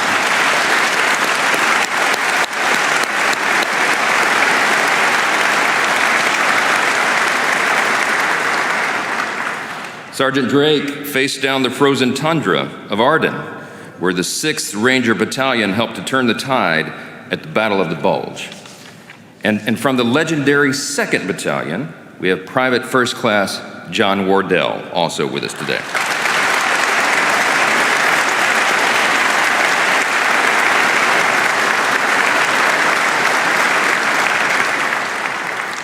John deployed to Normandy just days after his battalion breached Hitler's Atlantic Wall at the cliffs of Pont du Hoc. And I should also point out that in just 2 weeks, Mr. Wardell will celebrate his 100th birthday. So that's another big...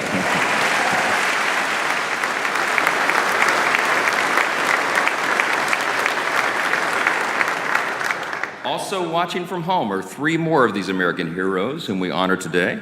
Major General John Ron Jr., Private Cecil Lisk, and Private First Class Edward Steimer. We salute you all. Thank you. Thank you.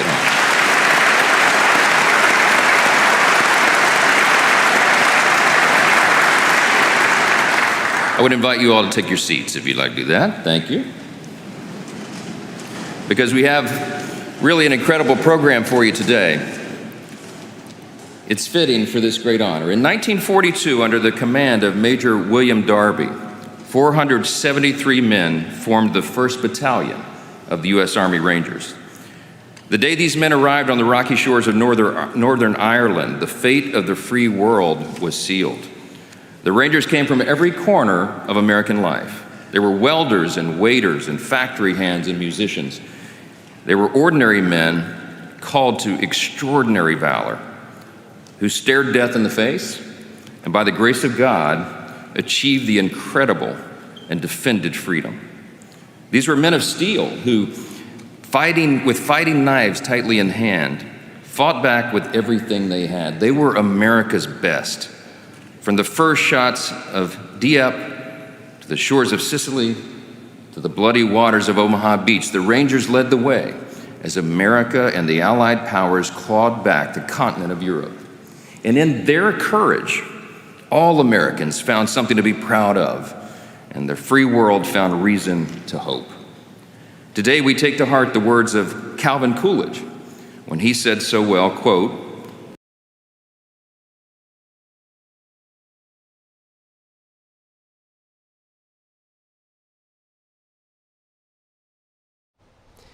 U.S. Ambassador to Israel Mike Huckabee today visited the hospital that was hit by an Iranian missile earlier this week.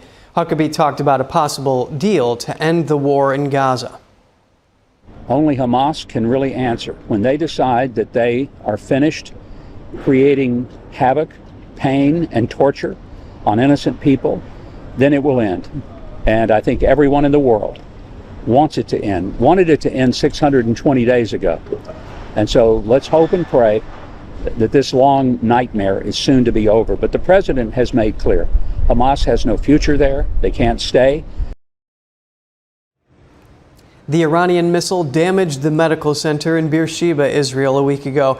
Hospital staff said several dozen people were lightly injured. After Israel and Iran volleyed strikes for several days, a fragile ceasefire now appears to be holding. Trump's involvement in securing a ceasefire has also given many hostage families hope that he might exert more pressure for a deal in Gaza. And possible peace talks between Russia and Ukraine and Turkey. Turkish President Tayyip Erdogan said President Trump told him he'd attend potential talks if Russian President Vladimir Putin also agrees to take part. Erdogan spoke with Trump at a NATO summit this week, their first talks since Trump returned to office. The Turkish leader says he aims to bring the Russian and Ukrainian leaders together, but according to Russia, there's been no progress yet towards setting a date for the next round of negotiations. That's according to Russian state media, which also reported the Kremlin is in favor of continued U.S. efforts to mediate peace talks. The Commerce Department reports that the U.S. economy shrank 0.5% annually from January through March. The department previously estimated the economy shrank 0.2% in the first quarter. The January-March drop in gross domestic product marked the first economic contraction in 3 years. Imports grew nearly 38%, since the fastest since 2020. Consumer spending also slowed sharply, expanding just 0.5%. That's down from 4% in the fourth quarter of 2024. Federal government spending fell at 4.6% annual pace, the biggest drop since 2022. A first peek at second quarter GDP growth is expected July 30th. Federal Reserve Chair Jerome Powell's term ends in May of next year. President Trump says he is considering several people to lead the central bank. The president yesterday remarked on his dissatisfaction with Powell, mentioning that he has 3 or 4 people he's considering for the next chair. Some top contenders reportedly include Treasury Secretary Scott Bessent, current Fed Governor Christopher Waller, and National Economic Council Director Kevin Hassett. Trump has routinely criticized Powell for not cutting interest rates. Earlier this year, Powell said the Fed is not in a hurry to lower rates. Powell argues that increases in tariffs this year could push up prices and weigh on economic activity. Top U.S. officials are refuting the leaked report that says the U.S. strikes at Iran's nuclear facilities were not very effective. We speak to a veteran military officer on which intelligence sources are reliable after this break.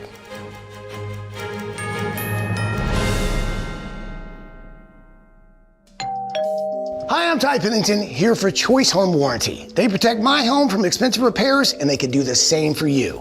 No matter if it's your refrigerator, plumbing, or more than 20 other home systems and appliances, Choice Home Warranty has saved millions of homeowners a whole lot of money. For a low monthly fee, you get their nationwide network of trusted local technicians with plans that cover repairs and replacements done quickly and the right way. No more headaches searching for technicians. No more budget-breaking chaos. Just a peace of mind of having Choice Home Warranty at your service. Call Choice Home Warranty now and save big with their special offer of your first month free and free limited roof coverage. Call now. Call Choice Home Warranty for your free personalized quote and to get your first month free. Call in the next 5 minutes, and as our special offer, you'll receive free limited roof coverage. Call now to lock in your rate and save big. Call 800-210-6422. 800-210-6422.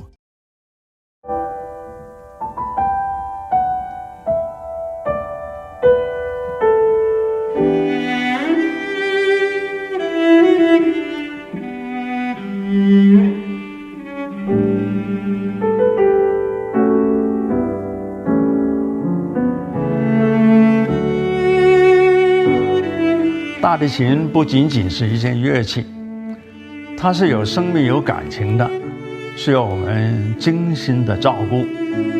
往往我们一个小小的动作，可能都会对人情绪产生微妙的影响。天音的品牌是福星，我们对于传统的理念很荣幸被神韵艺术团选为指定供应商。时间是酿造音色的不可替代的陪伴。我跟大提琴已经有60多年的友情了，每一把琴都有它自己的个性，熟悉它，才能真正发挥它的潜力。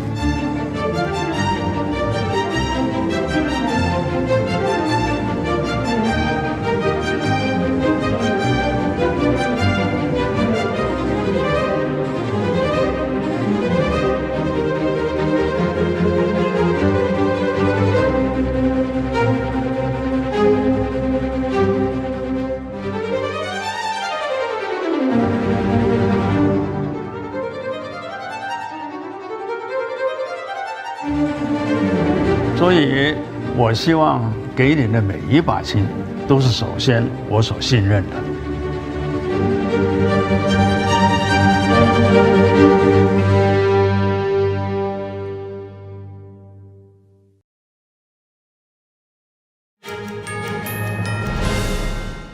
Welcome back. Defense Secretary Pete Hegseth held a press conference this morning at the Pentagon.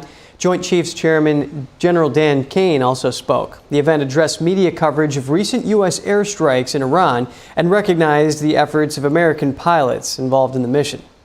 Let me read the bottom line here. President Trump directed the most complex and secretive military operation in history, and it was a resounding success, resulting in a ceasefire agreement and the end of the 12-day war.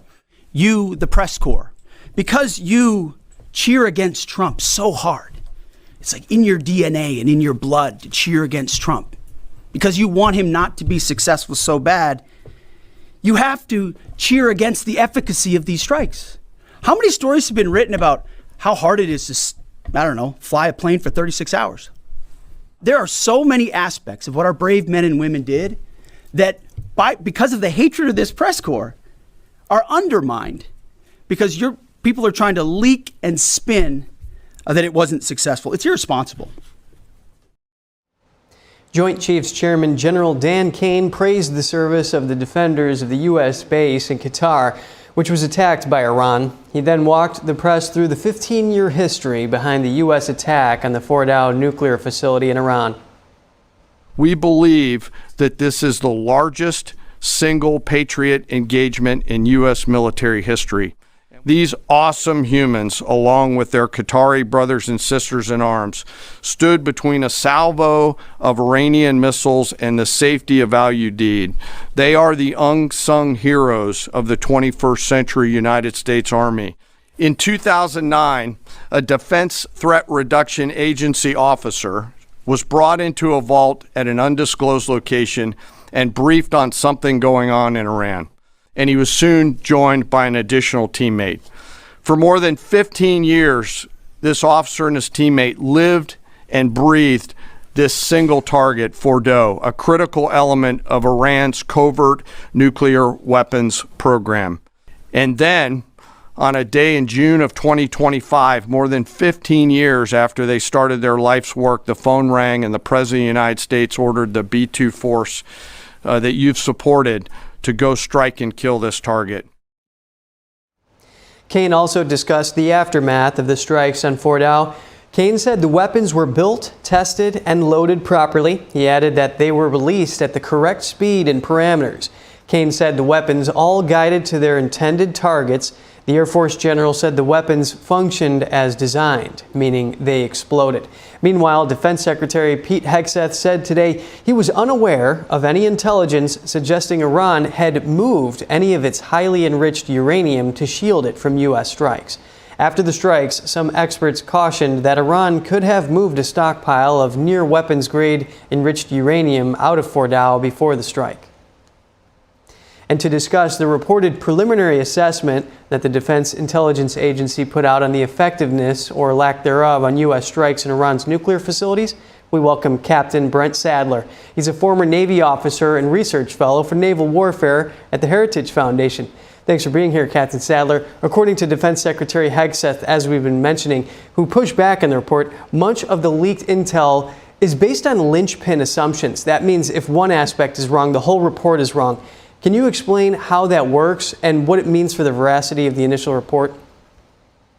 Yeah, thanks. Having served as a defense attaché, I am familiar with the Defense Intelligence Agency, and it is a shame that any classified information was leaked to the press.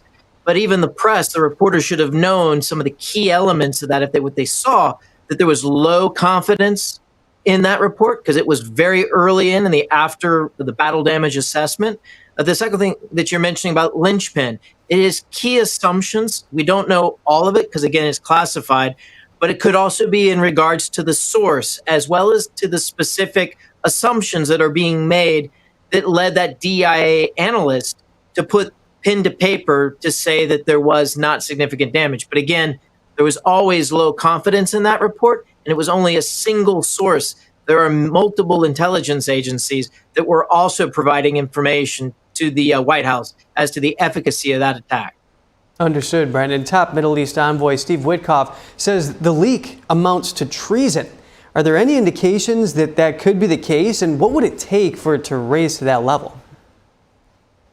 Yeah, I'm not sure it goes to the point of treasonous, and there are a very high bar, but certainly violating the safe handling of sensitive and classified information, which does carry a heavy penalty of time in jail in and of itself, is definitely at play here. Understood. And the DNI said the leaked report was written with low confidence, as you've been talking about. Explain a little bit more about what that means. Is it common for these kinds of preliminary reports to have that threshold? Yes, I mean, as leaders want to know if a second or a follow-up attack is necessary, or if they have other means that they're monitoring the site of the attack, they want to have the immediacy. They want to have indication that the attack is over and if there's any response. And so these type of quick look intelligence assessments are critical, but they do come with a lot of caveats that they are still based on very dynamic information. Again, the low confidence in this, but very necessary nonetheless. Internal, but never meant to be given outside for press release. I hear what you're saying. And CIA Director John Ratcliffe says that credible intelligence says Iran's nuclear program was severely damaged. So what are the intel sources in cases like this, and how reliable are they? Well, we've seen some of it telegraphed to us on TV, and that's the satellite imagery. By all indications, the weapons, and anyone that was familiar with and went online to do a little background would have known that these weapons, the GBU-57, had by all accounts operated as intended. And they burrowed down deeply and exploded inside an underground facility. There were no craters, big craters to see on the ground. That was the indication of that. The other is signals intelligence. People talking on their cell phone in Iran, reporting damage or certain people being missing or presumed inside the facility. These types of conversations would have been picked up that way. Again, very classified when you start to get into how and also where and who they were able to get that information. And then finally, human intelligence, talking to people. That will probably be some time before we get any of that. And certainly, it'll probably be a long time before it's declassified. Well, thank you for explaining that. And Ratcliffe says they will try to give updates and information to the American public when possible. Are facts surrounding such a sensitive operation usually made public? And if so, when should we expect that? Well, given the nature of this nuclear weapons program and the threats coming out of Tehran, I think it would be prudent for the administration to let the American public know as soon as possible if the threat is still present. I think you're seeing some of that with the potential of Iranian sleeper cells that came into the country, most notably during Biden administration's very porous border protocols that now we have millions of undocumented personnel in the United States, illegal aliens. The other, of course, is if they see something or an indication the Iranians are gearing up for another missile attack against U.S. forces. These are the type of things that should be, the American public should be made aware of as soon as it makes sense operationally. And Brent, given those tensions that you were just mentioning, what posture should the United States be taking militarily in the Middle East to protect its troops? Well, the fight is not over yet, with just in a pause, and it will be clear, I guess, next week when the Iranians sit down to continue negotiations to put an end to their nuclear aspirations, whether or not there's going to be a potential another round of punishing air attacks against the regime. And Brent, if there is an event in which these nuclear sites were destroyed and Iran chose to rebuild them, how would that process play out in terms of the intelligence gathering during all that? Yeah, there'll be a cat and mouse game. Scientists in Iran and even some members of the regime are saying that they will rebuild. Where they will rebuild, they can't escape the prying eyes of the satellites in space, nor can they evade for very long the very effective intelligence network that Mossad, the Israeli intelligence agencies, have on the ground in Iran. So it would be a matter of time. And certainly right now, in the weeks ahead, if the Iranians were to indicate or start to move in that direction, I think those sites would probably also be hit very soon. Well, thank you so much for this analysis, Captain Brent Sadler. We appreciate it. Thank you. Congressional leaders are attending the gold medal ceremony in honor of U.S. Army Rangers who fought in World War II. Let's tune back in. Because of an Iowan as well. And I'd hoped I would be able to present this medal to him today. Unfortunately, he did pass just a couple years ago. Lester Cook. Les, this one is for you as well. Gentlemen, Ranger Wardell, Ranger Drake, truly, Rangers do lead the way. Thank you. God bless you.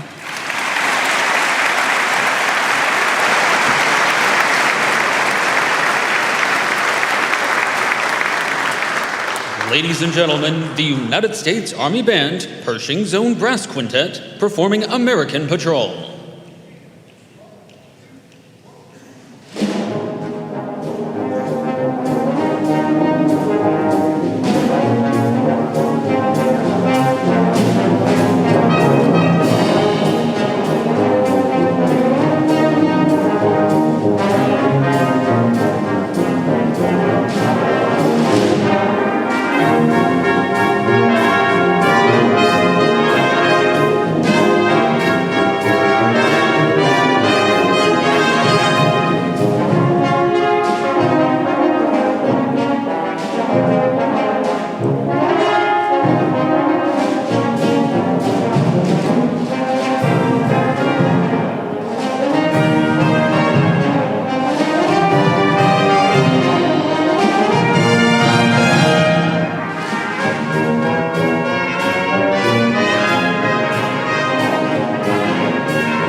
Ladies and gentlemen, the Honorable Hakeem Jeffries, Democratic Leader of the United States House of Representatives.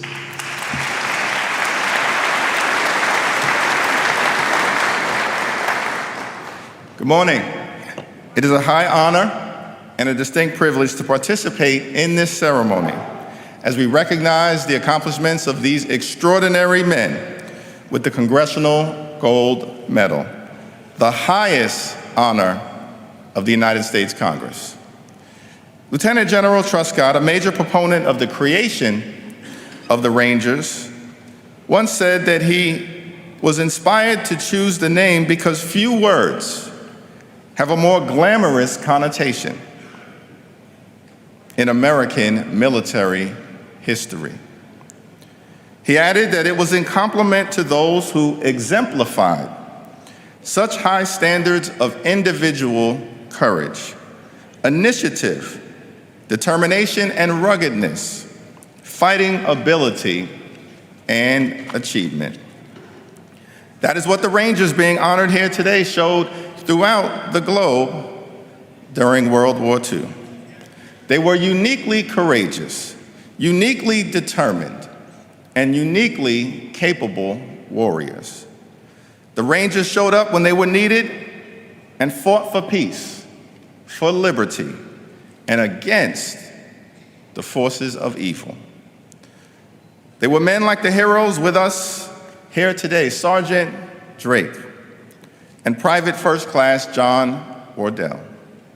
And those watching at home, Major General John Ron, Private First Class Cecil Lisk, and Private First Class Edward Steimer, originally from New York City, believed to be the last known living veteran of the 6th Ranger Battalion. Your nation proudly exalts you and all of our relentless Rangers, who reinvented what it meant to be an American soldier under the most difficult of circumstances, from the shores of Normandy to the Pacific Theater, from the deserts of North Africa to the hill country in Italy and beyond. Armed with incredible ingenuity, boundless bravery, and passionate patriotism, and of course their distinctive motto of Rangers lead the way. Today's Congressional Gold Medal recipients delivered for America and the free world. They scaled the 100-foot cliffs of Point du Hoc, overlooking Omaha Beach. They battled hostile enemy forces while heavily outnumbered 8-1 as they fought their way to higher ground in Italy. They liberated hundreds from POW camps in the Philippines, and so much more. In his D-Day prayer, while speaking of those Americans in uniform who were bravely serving in the war, President Franklin D. Roosevelt said that these men are lately drawn from the ways of peace. They fight not for the lust of conquest, they fight to end conquest. They fight to liberate. They fight to let justice arise. Our Rangers did what no one else could do, and their efforts helped ensure that American values prevailed over authoritarianism, that democracy prevailed over demagogues, and that freedom prevailed over fascism. They were great men, great heroes, great patriots, and a big part of the greatest generation. Our nation and the world are forever indebted. God bless you. God bless the World War II Army Rangers, and may God continue to bless our troops in the United States of America.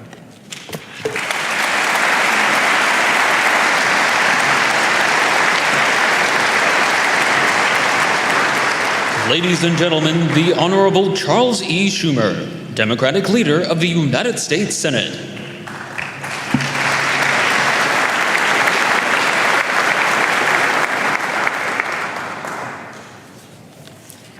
Speaker Johnson, Leader Jeffries, Leader Thune, our World War II Army Ranger veterans here today, Sergeant Drake, Private First Class Wardell, and everyone watching from home, including Major General Ron and Private First Class Simon. And to my Senate and House colleagues, Senator Duckworth, Senator Ernst, Congresswoman Miller-Meeks, Congressman Crow, and all of the friends, families, veterans, and guests. The final line of the Ranger Creed is, "Rangers, lead the way." The origin of that iconic phrase, now the Rangers' motto, dates back to the invasion of Normandy on D-Day, where 1,000 Army Rangers turned the tide of an entire operation of World War II and of history itself, from the steep cliffs of Point du Hoc to the bloody shores of Omaha Beach. The 2nd and 5th Ranger Battalions paved the way on D-Day for Allied forces to break through the Nazi defenses, push inland, and ultimately liberate Europe. What the Army Rangers achieved in Normandy, they did again and again and again. Throughout the war, across every theater, against overwhelming odds, with the fate of the free world on the line, Army Rangers led the way. So today, 80 years later, we honor their courage, their sacrifice, their indomitable spirit with the highest honor we can bestow, the Congressional Gold Medal. I was proud to co-sponsor the Senate bill awarding Congressional Gold Medal to these brave Rangers. I was proud to work with Senators Duckworth and Ernst to unanimously pass the bill in the Senate, and I'm proud to be here today to see this long-deserved honor finally come to fruition. So God bless the Army Rangers. God bless all of our service members in uniform, and God bless the United States of America. Thank you.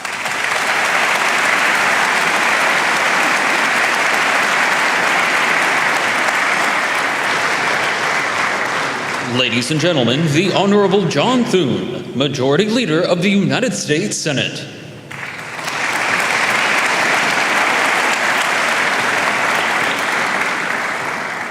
Thank you, Mr. Speaker, Leader Schumer, Leader Jeffries, Secretary Hegseth, Secretary Collins, General Caine, Sergeant Drake, Private First Class Wardell, ladies and gentlemen. Rangers, lead the way. That was Brigadier General Norman Cota's order as he sought to move troops off Normandy Beach on D-Day. The Rangers led the way, just as they did at Point du Hoc, in Algeria, in the Hurtgen Forest, throughout the European theater, and in the Pacific. A New York Times obituary for Colonel Henry Musey, commander of the 6th Ranger Battalion, the Ranger Battalion that served in the Pacific Theater, noted, and I quote, "It should not be especially surprising that 3 days before MacArthur made his walk through the surf on his celebrated return to the Philippines, Colonel Musey had led a small preliminary Ranger assault force ashore to clear the way." End quote. Rangers lead the way.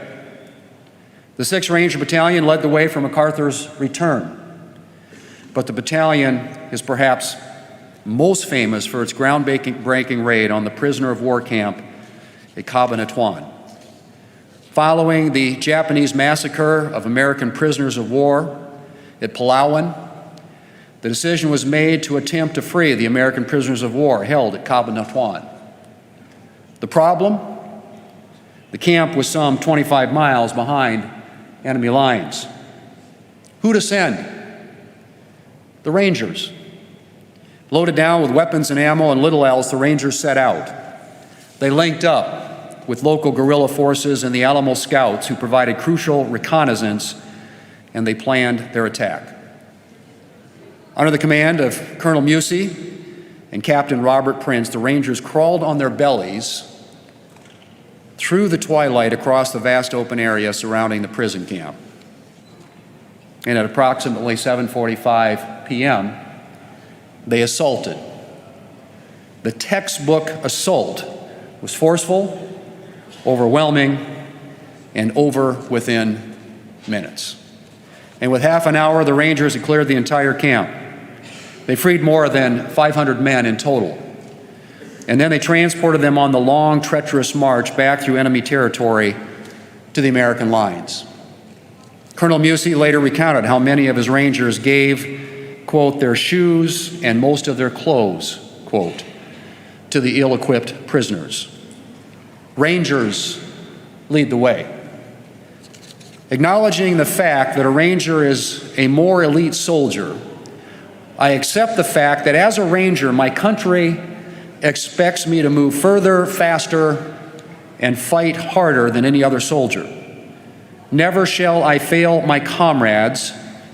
I will shoulder more than my share of the task, whatever it may be, 100%, and then some. So states today's Ranger Creed. Observing the 80th anniversary of the Great Raid on Caine this year, a current Ranger had this to say, and I quote, "The Ranger Creed wasn't written until nearly 30 years after the Great Raid, but it's clear to me that it was inspired by the actions of these Rangers, giving 100% and then some, energetically meeting the enemies of their country, never leaving a fallen comrade, displaying the intestinal fortitude required. It all started in places like Caine. What they did there shaped the expectations of who we are today and what we must continue to be every day," end quote. Rangers, ladies and gentlemen, lead the way. Thank you.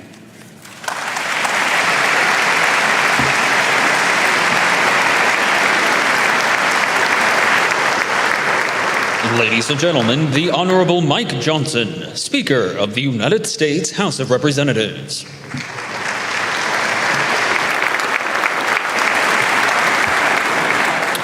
The time has now come to award the Army Rangers the Congressional Gold Medal.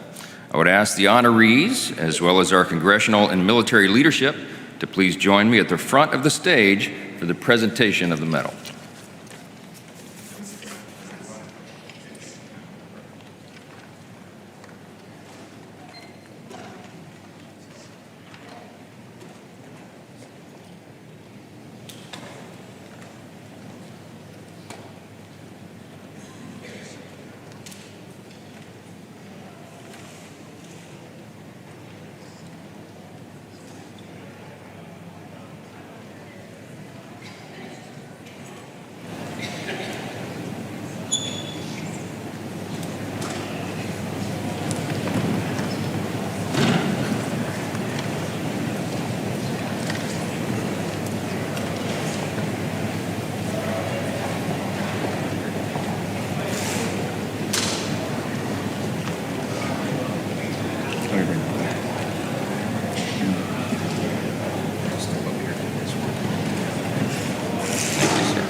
This special award, and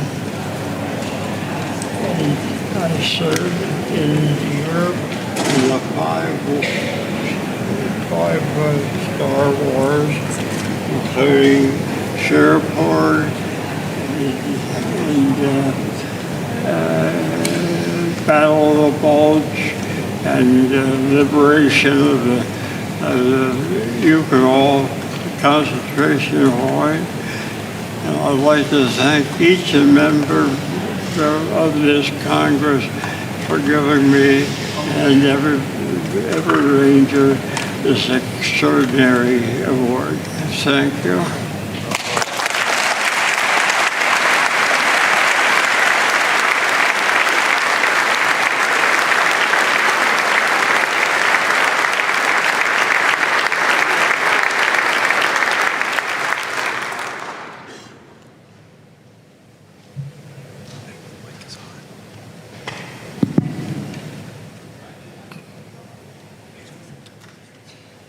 Good morning. It's an honor to be here today to receive the Congressional Gold Medal and to stand alongside my fellow World War II Rangers. I'm John Wardell, and I served with E Company, 2nd Ranger Battalion. We trained hard, fought with determination, and took on missions others thought were impossible. From the cliffs of Pointe du Hoc to the battles across Europe. We didn't do it for recognition. We did it out of duty to one another and to our country. Today, I accept this medal on behalf of all World War II Rangers, especially those who never came home, whether in person or remembered in spirit. We represent them all. To be a Ranger is to live by a code: courage, sacrifice, and resolve. That legacy lives on in every Ranger who follows. Our motto has stood the test of time, and it always will.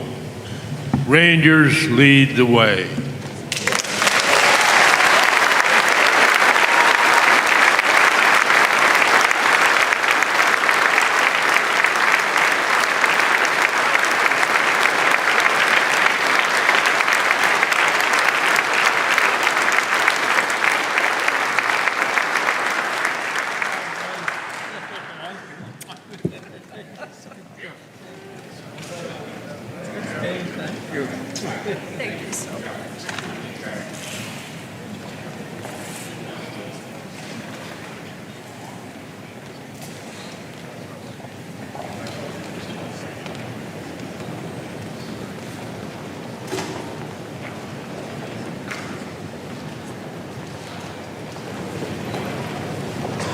Please be seated.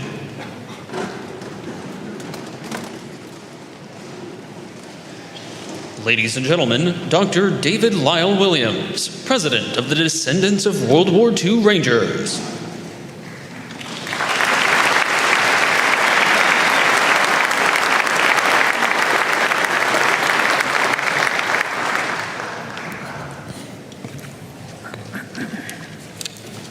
Speaker Johnson, members of the House and Senate, thank you for getting us here today.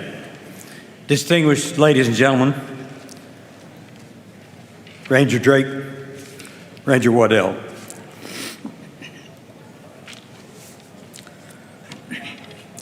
Major General John Ron is the last surviving Ranger who landed on Omaha Beach on June 6, 1944.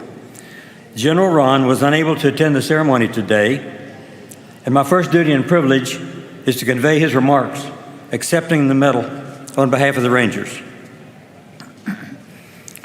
His words: I accept the Congressional Gold Medal on behalf of the 6,000 to 7,000 United States Army Rangers who served in World War II, including the Rangers of the 29th Infantry Division.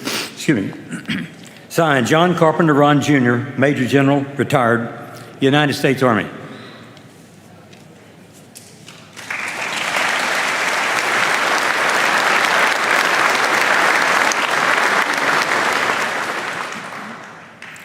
As president of the Descendants of the World War II Rangers Incorporated, I'm proud to speak on behalf of many who worked hard to get this medal approved. Some of our members wear a Ranger lanyard today in honor of our family's Ranger. J. Ronald Hudnall, known as Ron, leads a private Facebook group of Ranger friends and descendants.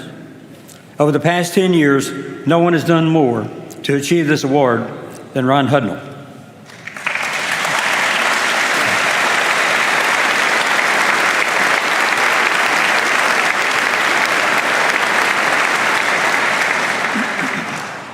As an aside, one of the requests of General Ron was American patrol.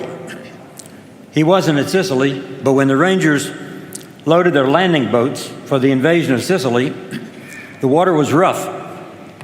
They unloaded from one side of the ship and then had to turn the ship to unload from the other side because they couldn't unload both sides at once. Because the water was so rough and such a turmoil, the Rangers were upset, thinking they were all lost. So the admiral on the ship played American patrol so that all the men in the landing boats could hear it. And that's why we have that today.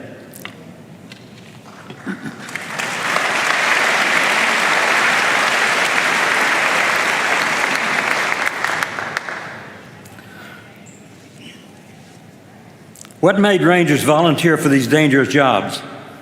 Most said they wanted action. They got plenty of it. Many volunteered, few were chosen. One man was rejected because he had false teeth. He appealed to his colonel.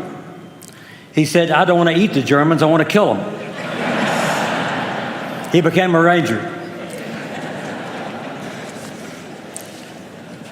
Rangers led every invasion in the war. Most Rangers said that landing on a defended enemy beach at night under fire was the most frightening thing they'd ever done.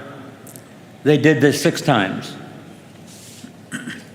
Once I dared to ask my uncle, a company commander in the 1st Ranger Battalion, if there was ever a time he was afraid. His reply, "You better be afraid if you want to see tomorrow." This award should have been an easy decision to make 11 years ago, because today we only have 5 United States Army Rangers surviving. Ranger Drake and Ranger Waddell have a story for you. According to the Bible, Moses led the Hebrew people out of bondage, and they wandered in the desert for 40 years. When Moses died, a new leader by the name of Joshua was appointed to lead the Hebrew people into the Promised Land. As they crossed the River Jordan, Joshua instructed his people to erect large stones. People asked Joshua what the stones were for.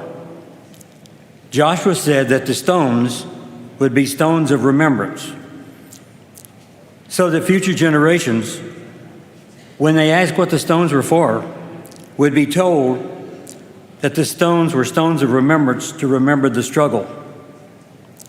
Now, for all the World War II Rangers, the Congressional Gold Medal is your stone of remembrance. Your sacrifice to this nation will never be forgotten. Congratulations, Rangers.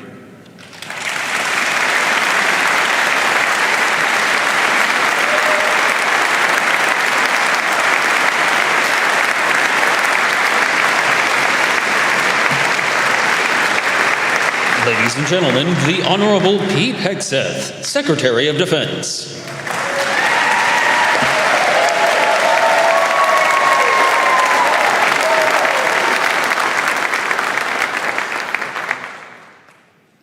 Well, what an absolute honor it is to be in your presence, in the presence of so many heroes of our nation.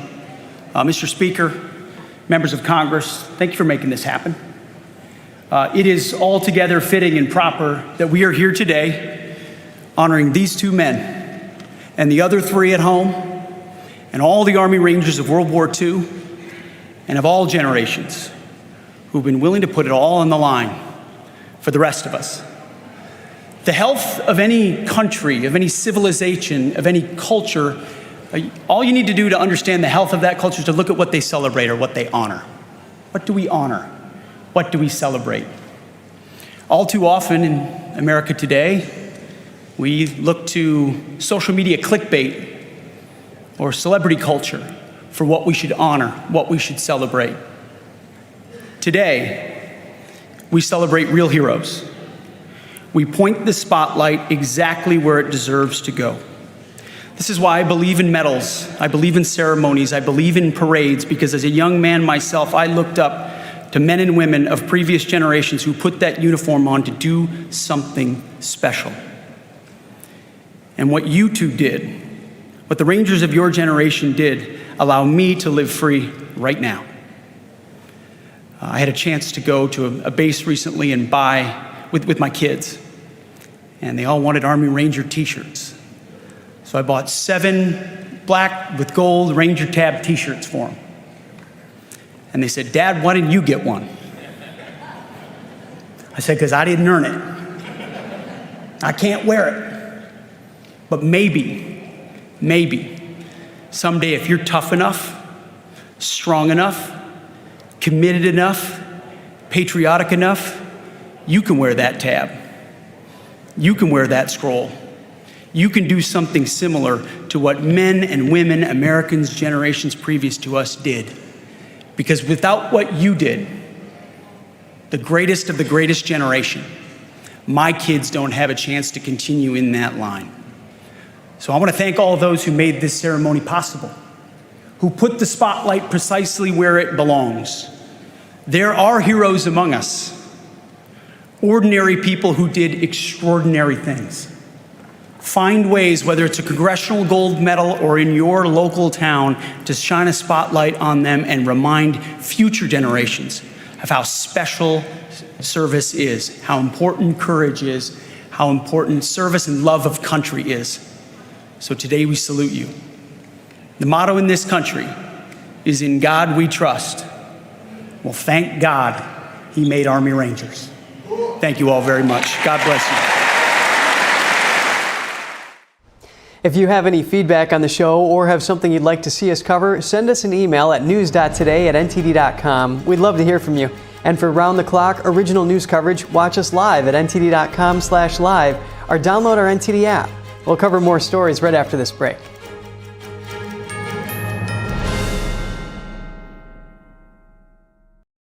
Hi, I'm Susan Lucci. You may know me from my many years on television. I never thought about heart disease until I had my own heart event. I felt this slight pressure in my chest, just slight. I thought, oh, it's nothing, it'll go away. I didn't get it. I did not get it. A few days later, while shopping at a boutique, that pressure returned, much stronger. It felt like an elephant pressing on my chest. I had a 90% blockage in my main artery and a 75% blockage in the adjacent artery. I was rushed into surgery where I received 2 stents in my arteries. Stents developed through research funded by the American Heart Association.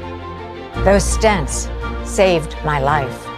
That's why I'm in front of you today, asking you to join me in supporting the American Heart Association by becoming a monthly donor. Call now or go to helpheart.org.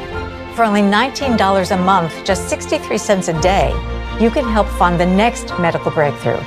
Get the next person trained in CPR, the next hospital certified in high-quality cardiovascular care. I'm so grateful to the American Heart Association. Their research helped save my life. I can enjoy life with my children, my grandchildren, and my friends. Heart disease is America's #1 killer, and your support now can help save your life or the life of someone you love. Give $19 a month with your credit card, and we'll send you this special t-shirt that you can wear to show that you are helping save lives. Please, listen to your heart. The only reason I'm here today is because I did. Please call or go online to helpheart.org. Become a monthly donor, and for a limited time only, your first month's gift will be matched. Thank you. Is deep-sea fish oil really healthy? Due to pollution in the oceans, most fish contain heavy metal elements and radioactive substances. That's why it's so important to choose a pure source of omega-3. Puritan green vegetable omega-3 is made from purslane and perilla seeds, which are rich in nutrients and minerals, especially vitamins A, D, E, calcium, and iron. With natural processing and no harmful chemical additives, it has more than 90% concentration of omegas 3, 6, 7, and 9. It effectively improves brain power and is beneficial to the heart's health. Puritan omega-3 does not smell of fish and contains no pollutants, so both adults and children can safely and easily consume it over a long period of time. Puritan green vegetable omega-3, greener healthier, and more effective. Visit puritang.com to learn more.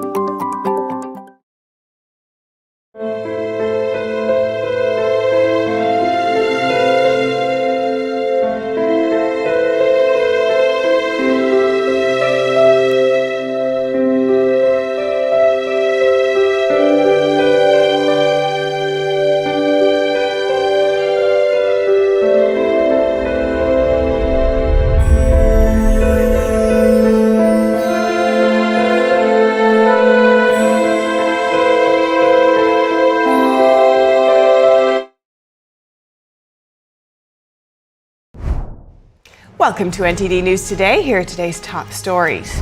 The Supreme Court today sided with a South Carolina law that blocks Planned Parenthood from accepting Medicaid for abortions.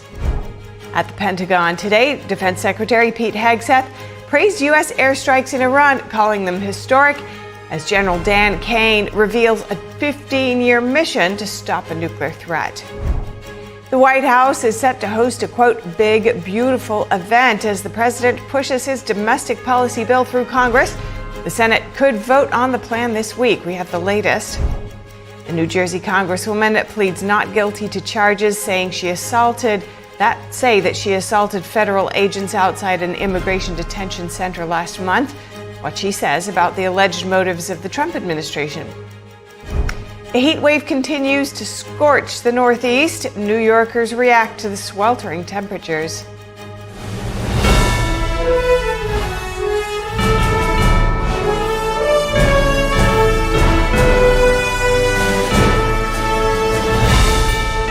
This is NTD News Today, live from our global headquarters in New York City. Today is Thursday, June 26th. I'm Stephanie Cox. The Supreme Court today rejected challenges by Planned Parenthood to a South Carolina law that prevents them from receiving Medicaid funding for abortions. Two Planned Parenthoods and a patient sued the state of South Carolina. A South Carolina law terminated Planned Parenthood's enrollment agreements to provide family planning services under Medicaid, deeming it an unqualified abortion provider. The patient said she preferred Planned Parenthood for her medical care, but that she needed Medicaid. The patient and Planned Parenthood argued that a provision of federal law allowed them to sue the state of South Carolina to enforce that provision because the law doesn't allow private parties to sue state actors. Justices Ketanji Brown Jackson, Sonia Sotomayor, and Elena Kagan dissented from the opinion. U.S. officials are pushing back after media reports questioned the effectiveness of American airstrikes on Iran's nuclear facilities. The Director of National Intelligence, Tulsi Gabbard, and other top security leaders say the strikes caused years of damage. Tulsi Gabbard is pushing back against reports that downplay the effectiveness of U.S. airstrikes on Iran's nuclear program. She says newly gathered intelligence confirms Iran's nuclear facilities have been destroyed and that rebuilding them could take years. Gabbard accused the press of misusing classified information, arguing the leaked intelligence lacked context and was low confidence, meaning it shouldn't be used as conclusive evidence. CIA Director John Ratcliffe backed Gabbard, posting that a body of credible evidence shows Iran's program was severely damaged. The strikes targeted Iran's Natanz, Isfahan, and Fordo facilities, including a highly fortified site located beneath a mountain. Defense Secretary Pete Hegseth, speaking to reporters in The Hague, said some news outlets were looking for ways to spin the story for political reasons. He also stressed the report CNN relied on was low confidence. Why is there low confidence? Because all of the evidence of what was just bombed by 12 30,000-pound bombs is buried under a mountain. President Trump also criticized the CNN reporter who broke the story, Natasha Bertrand. He has called for her to be fired. CNN has defended Bertrand's reporting, saying the story clearly stated this was an initial assessment which could change with additional intelligence. Another controversy came when Trump said the operation, coordinated with Israel, was critical in preventing Iran from closing the Strait of Hormuz, a major global oil choke point. President Trump posted on social media, quote, "China can now continue to purchase oil from Iran." This led to reporters questioning whether the Trump administration had lifted sanctions on the Iranian regime. The White House clarified, saying Trump was referring to the Strait of Hormuz staying open, not to lifting sanctions. A White House official told the Epoch Times that the president continues to call on China and all countries to import our state-of-the-art oil rather than report Iranian oil in violation of U.S. sanctions.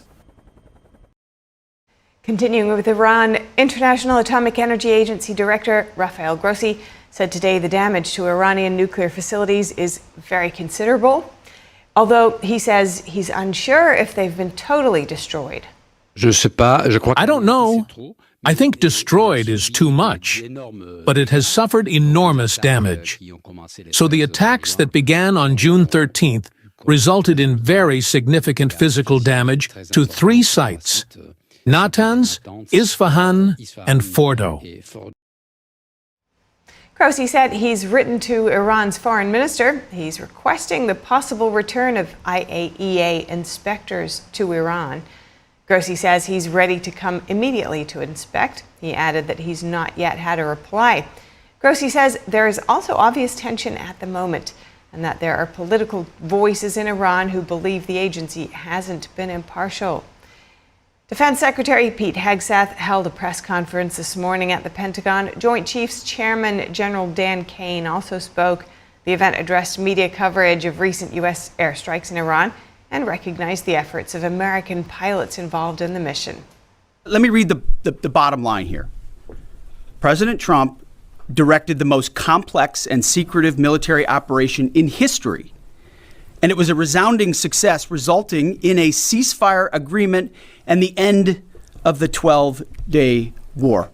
You, the press corps, because you cheer against Trump so hard, it's like in your DNA and in your blood to cheer against Trump, because you want him not to be successful so bad, you have to cheer against the efficacy of these strikes. How many stories have been written about how hard it is to, fly a plane for 36 hours? There are so many aspects of what our brave men and women did that because of the hatred of this press corps are undermined because people are trying to leak and spin that it wasn't successful. It's irresponsible. Joint Chiefs Chairman General Dan Caine praised the service of the defenders of the U.S. base in Qatar, which was attacked by Iran. He then walked the press through the 15-year history behind the U.S. attack on the Fordo nuclear facility in Iran. We believe that this is the largest single Patriot engagement in U.S. military history. These awesome humans, along with their Qatari brothers and sisters in arms, stood between a salvo of Iranian missiles and the safety of Al-Udeid. They are the unsung heroes of the 21st century United States Army. In 2009, a Defense Threat Reduction Agency officer was brought into a vault at an undisclosed location and briefed on something going on in Iran, and he was soon joined by an additional teammate. For more than 15 years, this officer and his teammate lived and breathed this single target, Fordo, a critical element of Iran's covert nuclear weapons program. And then, on a day in June of 2025, more than 15 years after they started their life's work, the phone rang and the President of the United States ordered the B-2 force that you've supported to go strike and kill this target. Caine also discussed the aftermath of the strikes on Fordo. Caine said the weapons were built, tested, and loaded properly. He added that they were released at the correct speed and parameters. Caine said the weapons all guided to their intended targets. The Air Force general said the weapons functioned as designed, meaning they exploded. Meanwhile, Defense Secretary Pete Hegseth said today he was unaware of any intelligence suggesting Iran had moved any of its highly enriched uranium to shield it from U.S. strikes. After the strikes, some experts cautioned that Iran could have moved a stockpile of near weapons-grade enriched uranium out of Fordo before the strike. The U.S. Ambassador to Israel, Mike Huckabee, today visited the hospital that was hit by an Iranian missile earlier this week. Huckabee talked about a possible deal to end the war in Gaza. Only Hamas can really answer. When they decide that they are finished creating havoc, pain, and torture on innocent people, then it will end.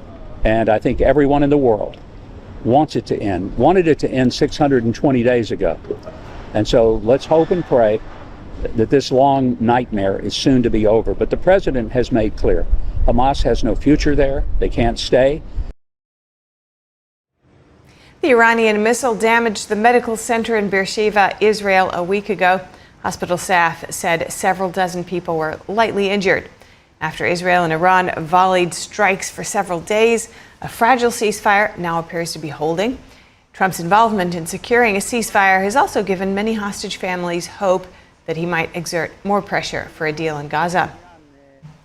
Federal Reserve Chair Jerome Powell's term ends in May of next year. President Trump says he's considering several people to lead the central bank.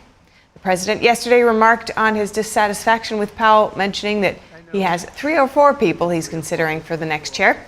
Some top contenders reportedly include Treasury Secretary Scott Bessent, current Fed Governor Christopher Waller, and National Economic Council Director Kevin Hassett. Trump has routinely criticized Powell for not cutting interest rates. Earlier this year, Powell said the Fed is not in a hurry to lower rates. Powell argues that increases in tariffs this year could push up prices and weigh on economic activity. On Capitol Hill, several sticking points remain over Republicans' big budget bill. President Trump holding an event at the White House later today in a last-minute effort to shore up support ahead of a long weekend of negotiation on the Hill. NTD's Melina Weiskup has the latest. The main sticking points in this big budget bill are over state and local tax deductions, Medicaid reform, and how quickly and aggressively to roll back energy tax credits. The SALT cap limits how much people can deduct from their federal taxes for state and local taxes already paid. Some lawmakers from high-tax states want to raise the cap from $10,000 to $40,000. They're essentially trying to find a number that members from those high-tax states like New York and California can accept. But remember, at the same time, President Trump didn't even want SALT to be a part of this reconciliation bill. There are several who are opposed to it because they say it's a tax giveaway to governors who they say aren't running their states well. Then you have senators who remain concerned over the national debt. Here's one of them. I'm fiscally conservative no matter who is president, and I just can't support something that makes the deficit work. Senator Ron Johnson shares his concerns, though he says he's met with White House officials and that they're helping him move closer to a yes. Several Republicans are also concerned about what Medicaid cuts mean for rural hospitals. That's a concern shared among Democrats. Listen to this consensus between two unlikely allies, a staunch conservative Josh Hawley, as well as a socialist Democrat Bernie Sanders. Hospitals that are already struggling would be forced to shut down. We can't close rural hospitals. That's my message. One idea to address these concerns is to set up a relief fund for rural hospitals to help offset any losses from Medicaid cuts. Senator Hawley said this is a step in the right direction, but other Republicans like Susan Collins of Maine say it's not enough. There's also dispute about how to handle repealing Biden's grain energy tax credits. Both the House and the Senate want to phase them out, but it's a matter of how fast to do it. Now, amid of all this turbulence and these ongoing negotiations, leaders are also expressing optimism that they'll be able to meet that self-imposed life-worth deadline. We're moving that along. I've talked to a countless number of members and senators today, and we're working through the final details, and I'm convinced we'll get it to the point where everybody can be satisfied with it, and we'll get it done. But I think we produced a bill working with the House, working with the White House, that will get the requisite number of Republican senators to vote for it so that we can pass it. Now, if all of this goes smoothly and there aren't any hiccups in the House once they get the bill back, it's possible they will be able to meet that July 4th deadline. If, however, the House gets it back and there's some unsatisfied members who refuse to vote unless their preferences are met, then we could be looking at a delay on the bill or late-night negotiations in a rush to get it done. Reporting from Washington, D.C., Melina Weiskup, NTD News. As the big budget bill goes under the microscope on its way through Congress, medical provisions therein are gaining attention. Here to explain some of the key proposed changes is Jeffrey Tucker, founder and president of Brownstone Institute and a senior columnist with the Epoch Times. Good to have you with us today, Jeffrey. My pleasure. And just to begin with, could you set out some of the most significant and overlooked changes? Yeah, well, the bill is so huge that it's not been looked through very carefully. So I took some time and looked through some of the provisions for an article for Epoch Times. And what I can do, from what I can discern, it doesn't disrupt any existing services. What it does is it creates a number of new avenues for more choice and more freedom, and to take some of the best parts of the system as it currently exists and emancipates them from bureaucracy and restrictions, giving more choice to consumers and to care providers also. So I think some of the changes are marginal, but I'm not so sure. They could result in big changes that improves everybody's lives, businesses and also patients and doctors and care providers too. And what has been some of the pushback on these changes that you've seen? Well, I've not really seen any, and that's what's fascinating to me. I mean, maybe there is some pushback, but I've yet to see it. Some of it is just common sense, like health savings accounts, which Americans really like those a lot. These are ways that you can put money away to store up for possible medical expenses, either in the future or in the current the current moment. It was a kind of a compromise once Obamacare caused the deductibles to soar so high. That was regrettable, but the health savings accounts were created to mitigate against that so that you can pay high deductibles out of savings that can be invested in real time. So that's the idea. But there's limits on the HSAs on a number of areas, the amounts you can contribute and also the conditions under which you can have an HSA. It's very strange. You can't have one unless you already have big medical insurance as it is now with very high deductibles. So under this bill, HSAs are broadened out to have a whole variety of people, including those who subscribe to so-called direct primary care.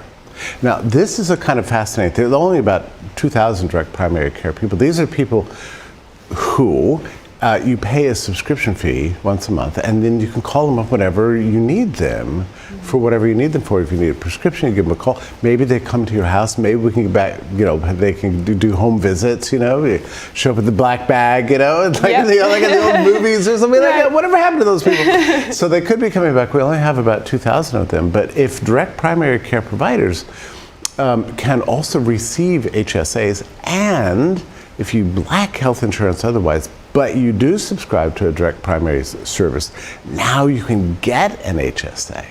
So you see, this provides an exit ramp to the current highly bureaucratized system and possibly bring a little more economic rationality to it. So you subscribe to a direct primary care provider, and then you can do this out of your HSA and pay them out of your HSA. Now you've got something like a traditional system of medicine where the doctor's actually talking to the patients and not to a computer all the time, and you're not having to deal with a monstrous insurance company. So these are small changes, they're seemingly small changes, potentially huge implications. Right, and viewers can read all about the detailed layout of the land, lay of the land, really, with all of these changes in your article in the Epoch Times. Yeah, in fact, do I have time to mention one more? The business is going to allow their workers to have more options to leave standard insurance and pursue other things within a realm of human choice. So this is also these are excellent changes, really good to have in there.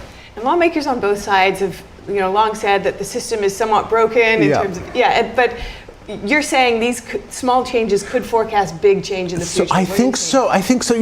We think because of our experience with Obamacare and all the whole period, we think that healthcare reform has to be some huge package, where we change the whole system fundamentally. Not necessarily. You can use these incremental changes to take the best part of the system and expand them out a little bit. And whether it's with regard to business and what they're providing, the customer, the patient, or the primary care or the physician, give each sector a little more choice, maybe that draws more resources into the sectors of our healthcare system that do work, and away from the sectors that are expensive and bureaucratized and coercive. And this is how you reform the system.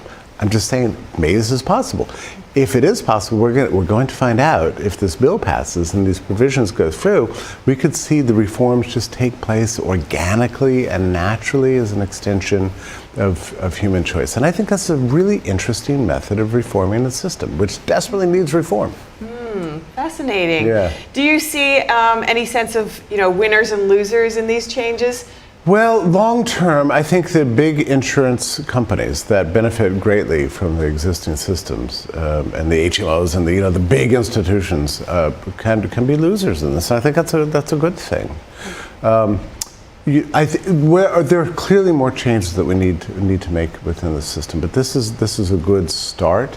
It's not going to take away anybody's benefits that they're currently getting. All it does is permit more human choice, and provides a little more connection between care providers and patients. I would also like to see us get away from employer-provided health insurance. Sure, that was begun in World War II as a workaround for wage controls, and it doesn't really make sense that your employer should be responsible for having providing this big insurance package. Why can't you, on your own, go out into a real market, not an Obamacare market, but a genuine market, and purchase the kind of health care that you want? It doesn't make sense that we don't have that system. So this, under Trump's proposal, it's an extension of something he was working on in 2019, gives business an opportunity to allow their workers more choice about how the dollars that are committed to health insurance are used by the workers themselves, and then reimburses the business for allowing their workers to make these kind of choices. And it doesn't go the full way, but we're starting to see steps in a direction of reform that can be built on later. I have seen some allegations in other media outlets about work requirements and whether people might lose out that way. Some saying that people might have to work 80 hours, 80-hour weeks. This is a lot of high dudgeon and exaggeration, really. What they're trying to do is eliminate the fraud and the waste in the system and make the system work better, as it's intended to work. And that's all it does. So they've closed a lot of loopholes that are being exploited by bad actors in the system, and they are everywhere. And so the bill goes a long way to plugging some of these problems. And there's highly technical fixes that are going to result in some people who shouldn't be getting benefits now probably losing those benefits. But that only is going to help the system function better. So I think the people that are complaining about this are really just looking to score political points. They're not really making rational arguments. Okay, so for viewers out there who, obviously this bill has not yet passed. No. But if they're watching and they're wondering, okay, once it gets through, something's going to pass through. Yeah. How do they understand how it might affect them? Well, they don't have to do it if they're honestly, using the system as it's set up, and they're not engaged in some sort of gaming or fraud or something. There's nothing to worry, nothing to do, nothing to worry about. But for the people who are interested in having something like a direct primary care provider, on a subscription basis, that's good. If you like the idea of having an HSA, if you have one now, you can use it for example, gym memberships. That's new. Yep. Another thing in the bill that's really interesting. Some businesses, some very large businesses, provide medical services to their employees directly on site. And so this gives tax benefits to companies that do that. So the idea is to draw a closer connection between the individual who needs the care and the doctors who are providing the care. And that's something that our system sort of strangely lacks now. And everybody who's gotten caught up in the medical system these days feels in some sense that they've entered into a machine, that their choice is gone, their volition is disregarded, they don't know what to do. So this bill has provisions that enable that. It's also interesting, if we really do expand this idea of direct primary care, which I like very, very much, really. I love it, actually. Then maybe more doctors will be attracted out of the big institutions, the HMO, to set up their own shops. And so now they've got patients calling their cell phone, and that sort of thing. I'll tell you a quick story. My mother was she's quite elderly, and she needed some care, and it was a weekend, and the doctor's offices weren't open, and she said, well, I can't see a doctor until next Wednesday. Well, I called up a direct primary care person who I know and said, my mother's sick. She said, I'll be right over. And she did. It could make all the difference. Yeah. And I told my brother about it. He said, that can't be true. House calls? I said, yeah. Yeah, so this is the kind of thing. It seems almost like fantasy land. Like the only time you see this, the movies are all in black and white. Yeah. But there's no reason why it couldn't come back, you know. I mean, there's plenty of reasons why we have doctor's offices now, and we didn't back in the day, and there's some good reasons, but for routine medical things, why not? You know, why not? So these are exciting. This is exciting to me. So, you know, I like these provisions because the people who think that it's hopeless, that we're going to be forever mired in high costs, bureaucracy, and a system that we don't understand and can't control, and doctors obeying the insurance companies, and we're paying the bills and can't get reimbursed, and everything's terrible. If you think that we're just doomed to suffer this, maybe this bill will introduce an element of hope. At least it did for me when I read through it. I thought, you know, maybe we can make medical service like other services on the market. You know, something that connects with us as consumers, where we get a good value for what we spent. And you've mentioned that these are initial incremental changes. What else would you like to see? Well, you know, I would like to see nurses emancipated to do more diagnostics on site. In many countries, when you go to the pharmacy, that's where you get your routine diagnostics. You know, you're just not feeling very well, you can go to the pharmacy. There's a nurse there who can examine you and prescribe something to you. Now, that doesn't happen in this country because we have these very strict legal distinctions between pharmacies and nurses and doctors and so. So we go to the doctor for every little thing. That's not necessary. And in many countries, you only go to the doctor for severe things. And I don't know why we couldn't do that. Another thing I hope that RFK is going to explore more is permitting more options for states to make more routine medical products, pharmaceutical products, over the counter. So you don't always have to go to get a prescription. And I'm sure, you know, many people can tell you the story that there's one thing that they take routinely, or that they know they need, or they get this certain infection that they know for sure there's a product they need. They don't want to have to go to the doctor for that, or even do the telehealth thing, which costs, you know, $50, $60, $70. Which, by the way, that was a good thing that came out of COVID. The one good thing that came out of COVID was telehealth. But what if you could just go down to the pharmacy and pick up the thing you need? You know, why? You know, the system needs to trust patients more to make good judgments. And these changes in this bill perhaps are incremental so that they can get through. Do you anticipate any pushback from lawmakers on those particular changes? Well, the ones I've heard so far have been the usual alarms about, oh, they're cutting Medicare, they're cutting Medicaid, they're going to kill people. I just don't see any evidence from the bill that is true. From what I can tell, they're really making very good changes. So I'm not seeing big fights over these changes, and this is, I think, one of the things that Trump did when he came in. He said, you know, we're going to be more fiscally responsible, but we're not going to cut any benefits that you're expecting. Well, that's kind of an interesting rule, and it requires you to be creative. How can we use the existing system and change it in a way that reduces cost, increases patient power, gives more choice to doctors, and humanizes the system a little bit more? And these are the kinds of changes that you have to make in order to realize that. So I kind of appreciate the game theoretic problem. You know, fix the system without cutting benefits. Okay, this is one way to go about it. Significant changes, as you said, though, on the small scale. So there's plenty to watch out for, and I hope we'll be having you right back to I hope so. Talk about it again. Thank Very you so nice. much for your time today, It's Jeffrey my pleasure. Tucker. Thank you. Thank you. Thank you. And next, Kari Lake, senior advisor at the U.S. Agency for Global Media, testified at a House hearing yesterday. She described the challenges the agency's been facing from attempts at foreign influence. Our Washington correspondent, Luis Martinez, has more on this story. However, it's clear that USAGM cannot continue to operate as it has in recent times. Drastic measures have to be taken to ensure that every taxpayer dollar works for where those dollars come from. The American people, not Xi Jinping, not Vladimir Putin, not the Ayatollah. Spies, Lies, and Mismanagement. That was the title of this Wednesday's House Foreign Affairs Committee hearing on the U.S. Agency for Global Media. The Trump administration has denounced the infiltration of foreign adversaries into the Voice of America which once was a beacon of democracy for the world. Over the past 15 to 20 years, the agency has become a significant national security risk.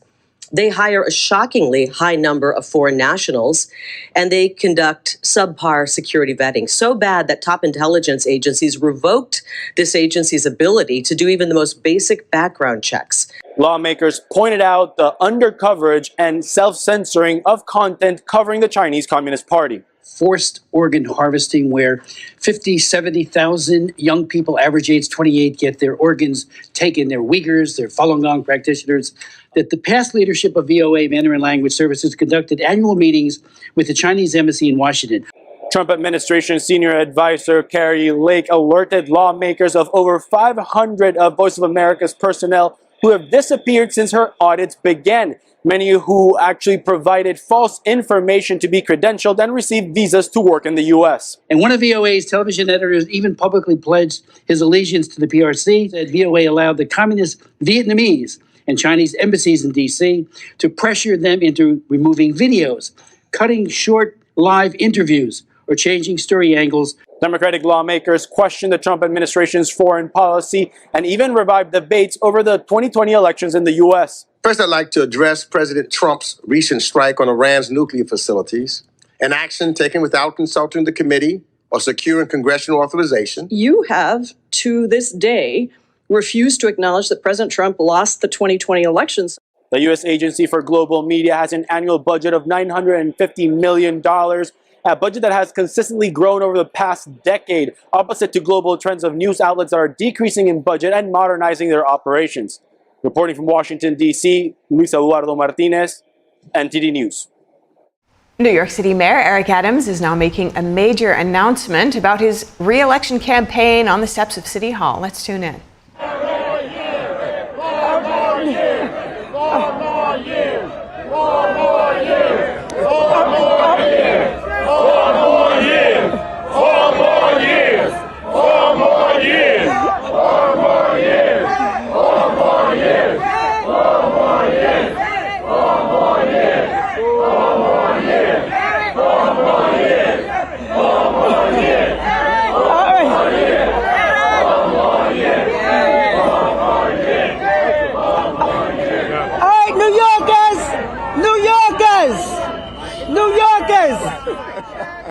New Yorkers!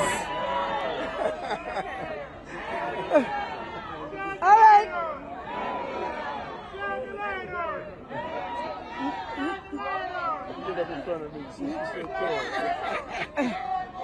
New Yorkers! All right, we hear it? New Yorkers! All right. I'm Inez. I'm retired New York City Council member and New York State Assembly member Inez E. Dickens. Yeah. And I'm here for 4 more years. That's right. That's right. That's right. And as we know, the best thing, we need prayer to get us started. So I'm going to ask Bishop Dr. Chantel Wright to give us prayer. Give us prayer. Okay, Bishop. Come on.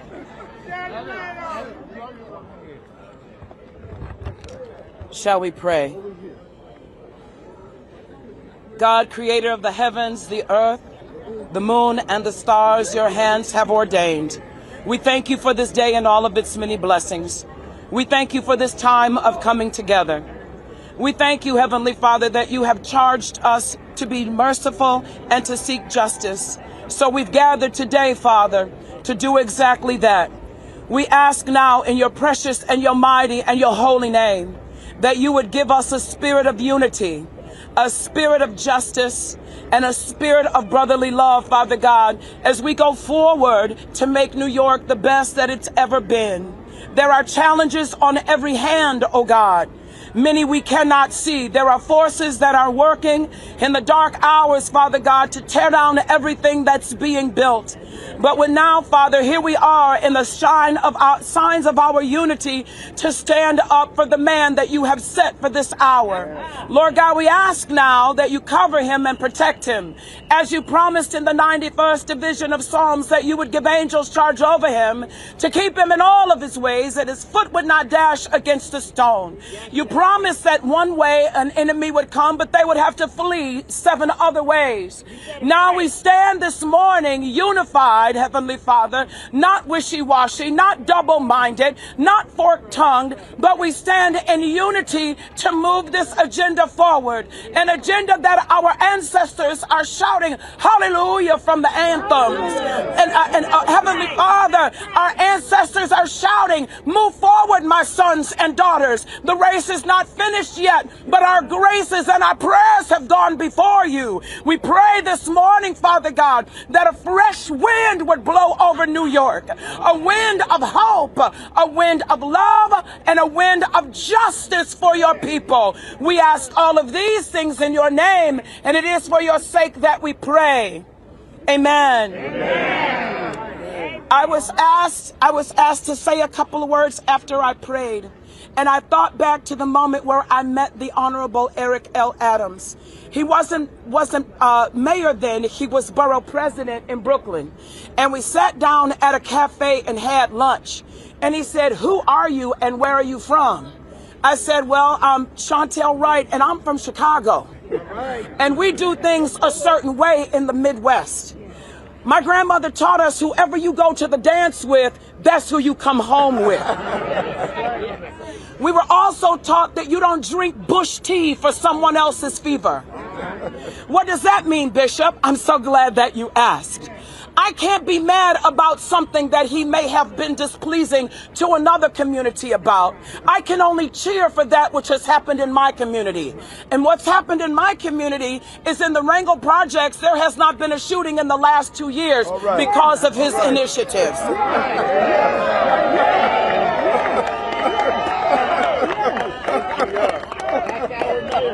I can only cheer for those things that are making a difference for those who have nonprofits. Many have benefited from the dysfunction and the dysfunction that's been happening at the governmental level. Now we can go in, get 50% of our contracts, and do the business that supports our communities. 4 more years! 4 more years! 4 more years! 4 more years! 4 more years! 4 more years! 4 more years! 4 more years! 4 more years! 4 more years! And so I stand this morning in my own voice, with my own fortitude. And I stand because of what has been able to be done in our community. And my prayers moving forward is that he will continue to do the work. Houses of worship are no longer being turned into restaurants and high-end houses for the wealthy, but they're now being able to house members of the community and members of congregations that would normally have to close their doors because of the city of hope. I am so grateful to stand here today in my own voice and say thank you so much, Mayor Adams, for all that you've done.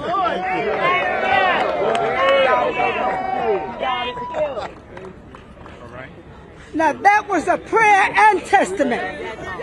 But all right.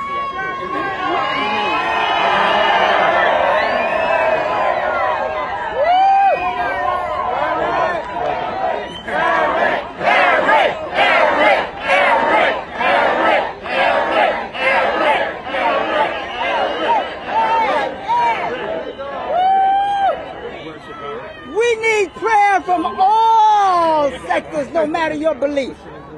And right now, I'm going to ask Rabbi Moshe Melamed to lead us in continued prayer. 4 more years. 4 more years. 4 more years. 4 more years. 4 more years. Good morning. I'm honored and excited to be here today with you, representing the Jewish community. During the mayor's first term, we had and continue to have an unprecedented relationship. Our community has gone through very, very trying times, and only through this relationship with the mayor and his fabulous team have we managed and continue to manage to overcome every challenge that we have faced. We look forward to re-electing His Honor, Eric Adams, to another 4 years in the greatest city of New York, the city we call home. Thank you. Thank you.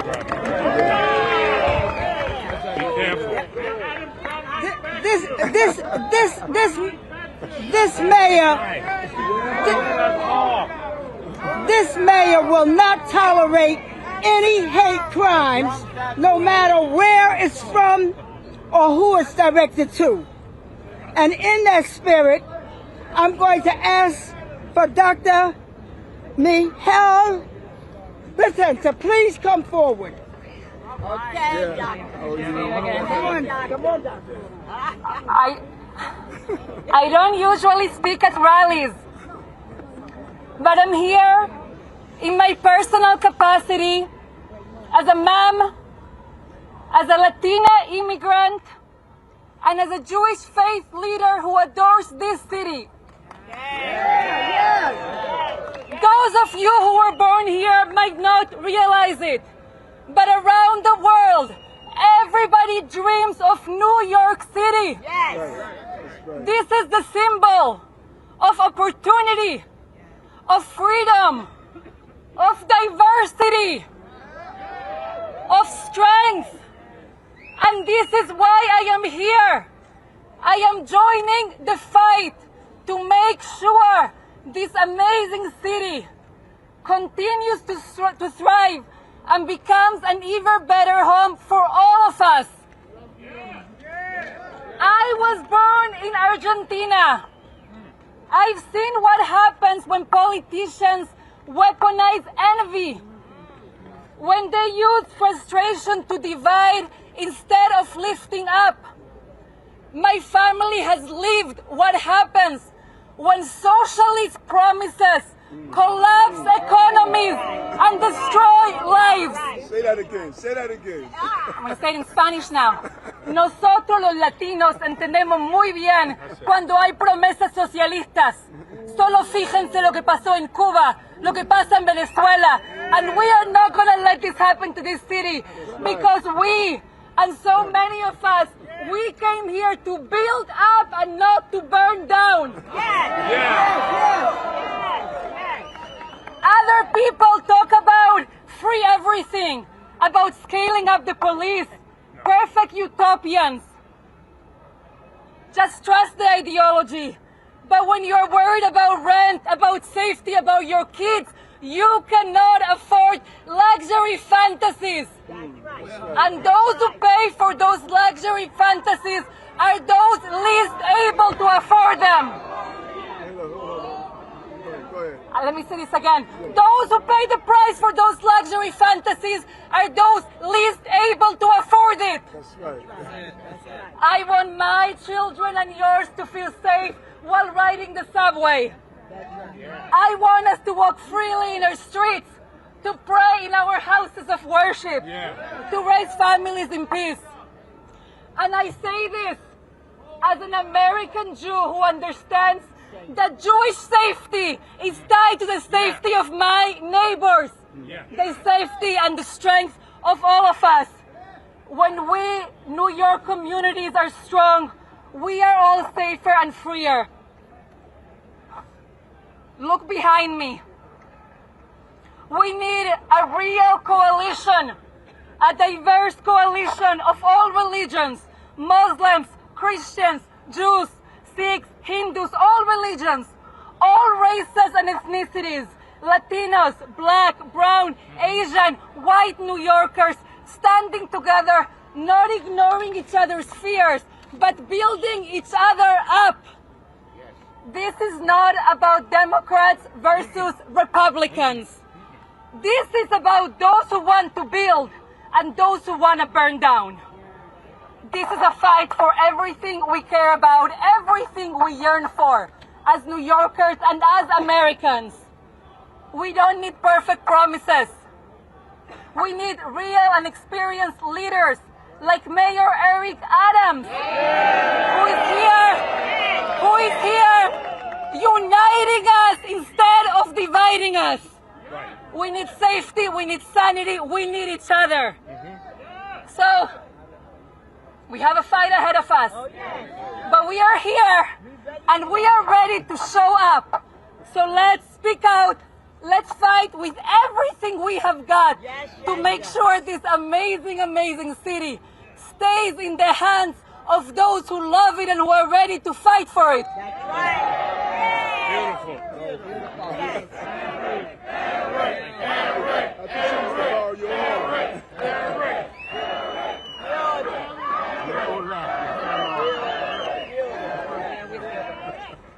You know, Push the button on there. The one that right there. That's right.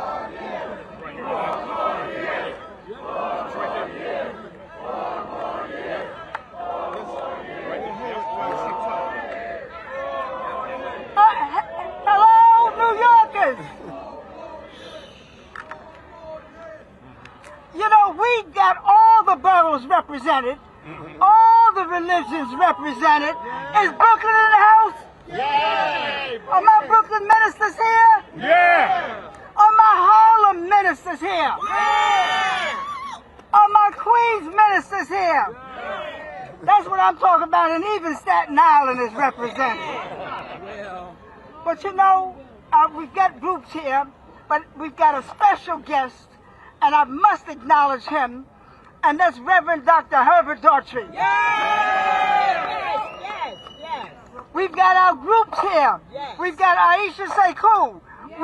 We've also got Jackie Rowe Adams, Harlem Mother Save, and so many are here. Are my unions in the house?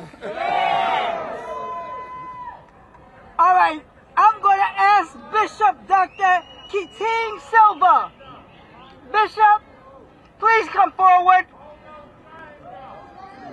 and send us on our way.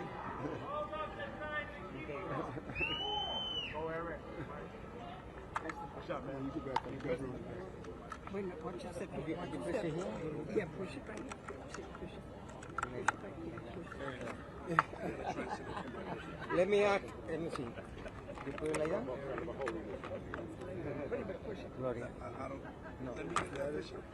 Mira, mira, tú lo puedes hacer. Okay.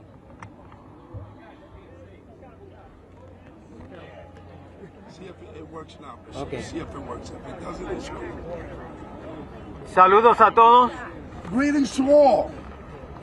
Estamos reunidos en una ocasión muy importante. We are united in a very special occasion. Especialmente los obispos hispanos.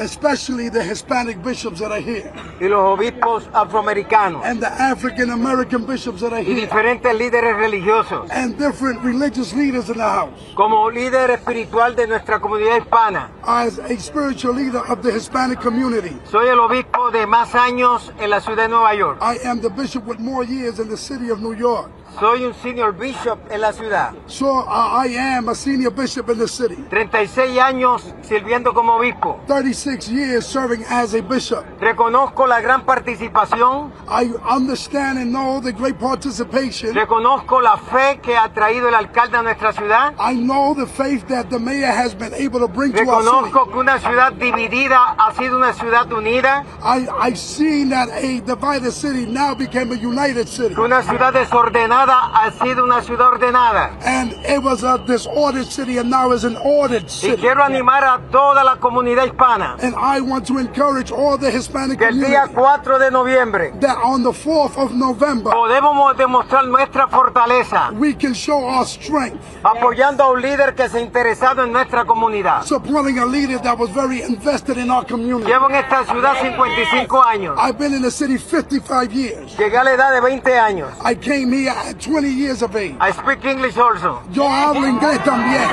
Pero quiero transmitir este mensaje en español. But I want to transmit this message in Spanish. Si algo tocó mi corazón, If something touched my heart, que el domingo 9 de marzo, that on the 9th of March, después de haber tenido una experiencia muy traumática en Italia, after having a very traumatic experience in Italy, mi amada esposa, la obispo Rosa M. Silva, my wife, Bishop Rosa M. Silva, mientras íbamos a iniciarnos un crucero, as we were initiating our cruise, no se sintió bien. she wasn't feeling well. Entró en un estado de coma. She went into a state of a coma. Por 11 días tuve que estar en Italia. For 11 days I was in Italy. Hacerle un funeral en Italia. I had to do a funeral in Italy. Regresar a nuestra ciudad, come back to our city, donde cientos de personas desfilaron frente a su féretro. where thousands of people came to pay their respects. Pero nunca pensé But I never thought que un alcalde that a mayor con 8.3 millones de miembros, of a 8.3 million members, esa es su congregación. that's his congregation, Ese domingo, that Sunday, ese domingo 9 de marzo, the 9th of March, me dijeron el alcalde va a estar aquí dando su respeto. and they said the mayor's going to be here paying his ¿Qué respects. alcalde ha hecho eso? What mayor has ever done that? Va a llegar un domingo para compartir en el duelo de un obispo y de un pastor. He's going to come on a Sunday to share in the pain of a bishop and a pastor. Las puertas están abiertas para todos nosotros. The doors have been open for all of us religious Y leaders. para mí ha sido mi alcalde, And for me, he is my mayor. es mi alcalde, He is my mayor. será mi alcalde He will be my mayor. y la emisora nuestra. And our radio station. Soy vicepresidente y miembro fundador de Radio Visión Cristiana. I'm vice president and founder of Radio Vision Cristiana. Es la radioemisora más fuerte que tenemos en toda la parte este de los Estados Unidos. It is the largest Hispanic evangelical radio station all on the East Coast. Parte oeste, On the East Coast. además de estar en el Caribe. We are also in the Caribbean. Y nosotros creemos And we believe en el alcalde Eric L. Adams. and in our mayor, Eric L. Adams. Así que estábamos orando We have been praying para que sucediera un milagro electoral. that we saw a miracle in the Y el electorate. milagro tomó lugar. And the miracle happened. Y ahora tenemos a un alcalde And now we have a mayor que va a ganar that's going to win. el día 4 de noviembre. The 4th day of November. La coalición de Black and Brown Coalition of Bishops. The coalition of black and brown We are bishops. getting together. Estamos uniéndonos, Supporting our mayor. apoyando a nuestro alcalde And let him know para dejarle saber that we are backing him up. que estamos respaldando We are with you. Estamos contigo. We will keep being with you. Estaremos contigo. And you are the next mayor. Y tú eres el próximo alcalde de Nueva York. Watch your step. Watch your step. Thank you. Cuídate, obispo, cuando...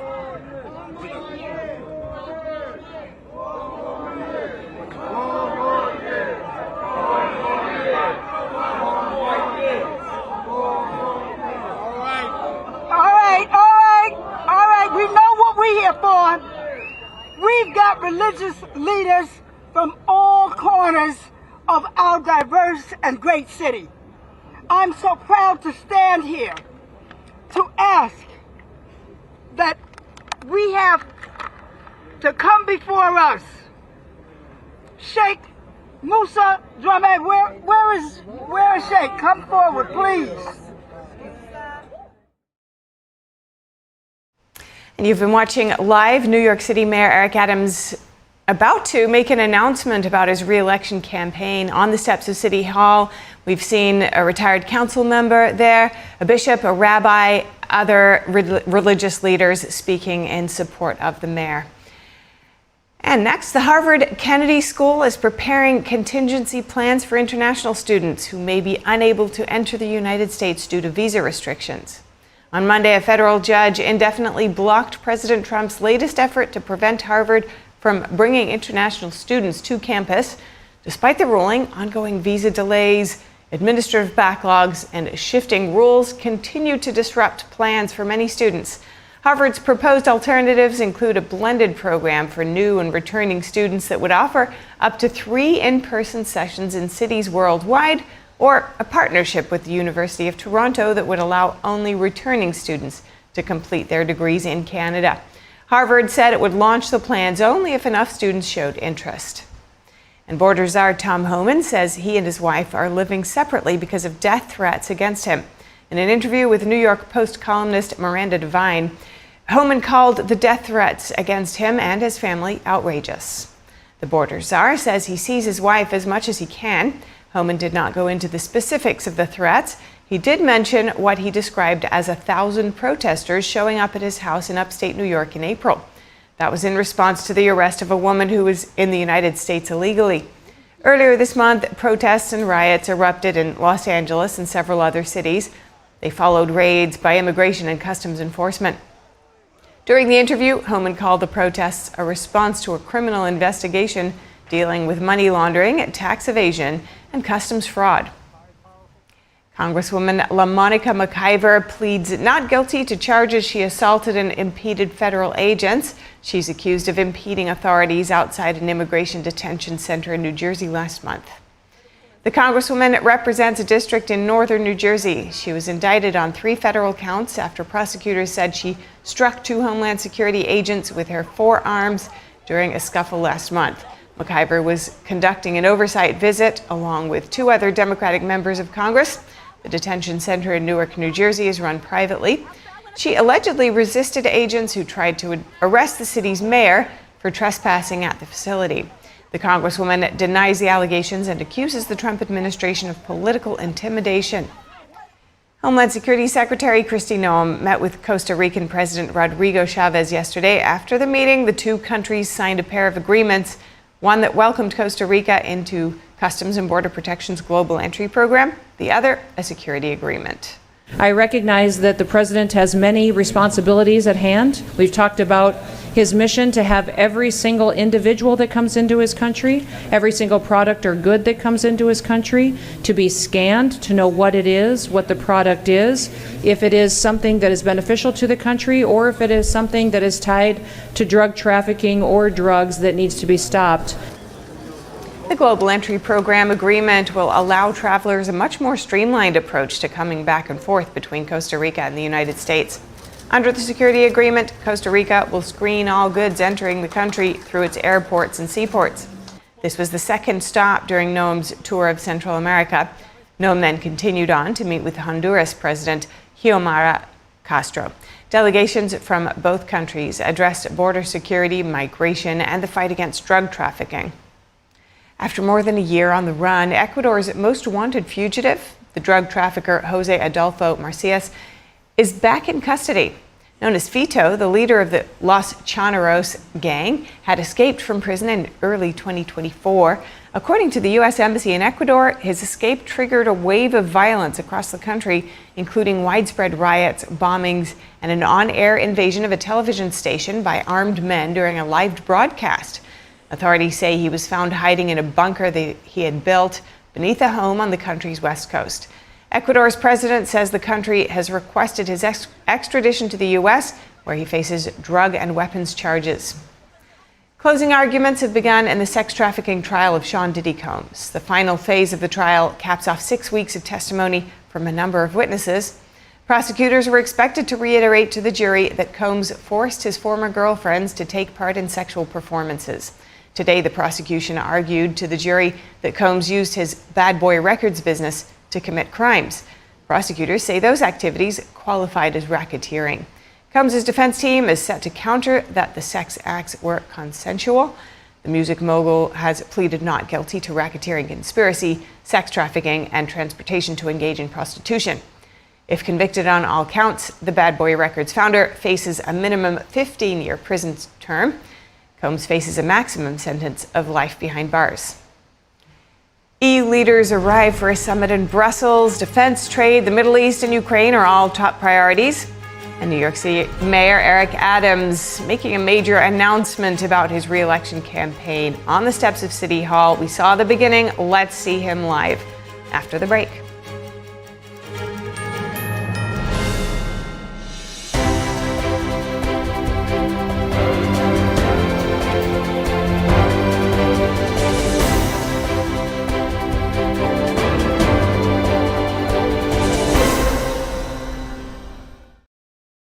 home systems and appliances, Choice Home Warranty has saved millions of homeowners a whole lot of money. For a low monthly fee, you get their nationwide network of trusted local technicians with plans that cover repairs and replacements done quickly and the right way. No more headaches searching for technicians. No more budget-breaking chaos. Just a peace of mind of having Choice Home Warranty at your service. Call Choice Home Warranty now and save big with their special offer of your first month free and free limited roof coverage. Call now. Call Choice Home Warranty for your free personalized quote and to get your first month free. Call in the next 5 minutes, and as our special offer, you'll receive free limited roof coverage. Call now to lock in your rate and save big. Call 800-210-6422. 800-210-6422. What if kids in America didn't have to go to bed hungry tonight? What if our moms, dads, and grandparents could put healthy food on the table every day to help us grow strong? What if all of our friends and neighbors had fresh food too, and there was no hunger at all in America? And what if there was a way today for you to help?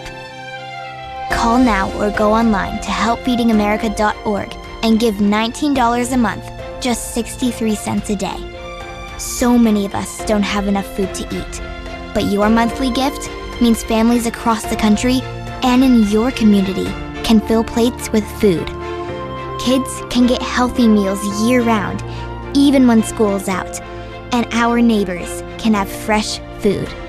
Food that moms, dads, entire families need to thrive. But right now, more people are facing hunger. Feeding America works from coast to coast with partner food banks, food pantries, and meal programs.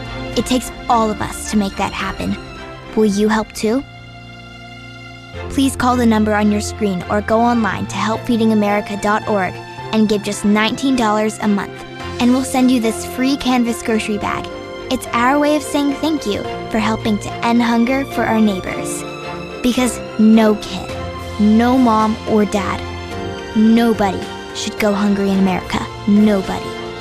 So what if today was the day you could help nourish futures for our friends, our families, for all of us? Ending hunger is possible.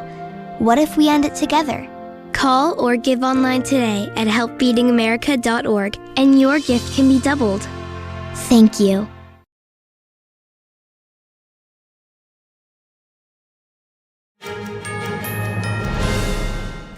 New York City Mayor Eric Adams is now making a major announcement about his re-election campaign on the steps of City Hall. Let's tune in.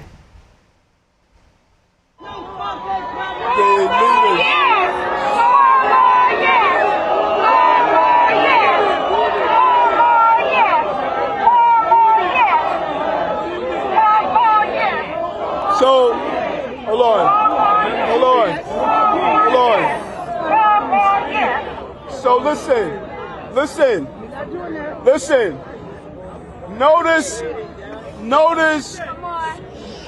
Notice how we utilize the letter F. We utilize the letter F for faith. Yes. Our opponents use the letter F for profanity. Yes. So we need to stay focused. No distractions and grind. Focus, no distractions and grind. Focus, no distractions and grind. Focus, no distractions and grind. We're straight ahead. Listen, all my life, people have been having moments of trying to distract me. They tried to distract me when I couldn't read. They called me a dumb student. They tried to distract me when I went with clothing with holes in the shoes and cardboards in the soles. They called me poor. They tried to distract me when I got arrested as a little boy and beat by police officers. They called me a criminal.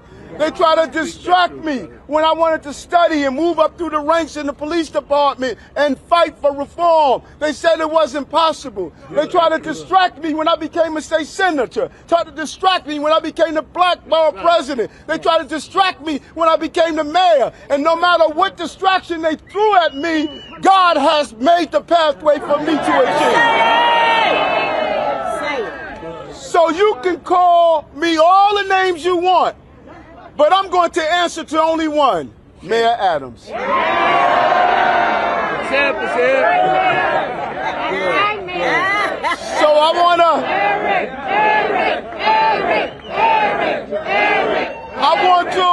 I want to thank all of you. Look at this beautiful display of diversity that's here. Look at people from all corners of the city and different ethnicities and faiths and groups. Not people who read about me, but people that I have touched individually, that I stood in hospitals with, that I looked at their families and made their lives better. Look at the display that's here of different languages and different cultures. All of us wanting the same thing. I'm so proud to be here to say to the people of the city of New York, I am seeking re-election to be your mayor of the city of New York.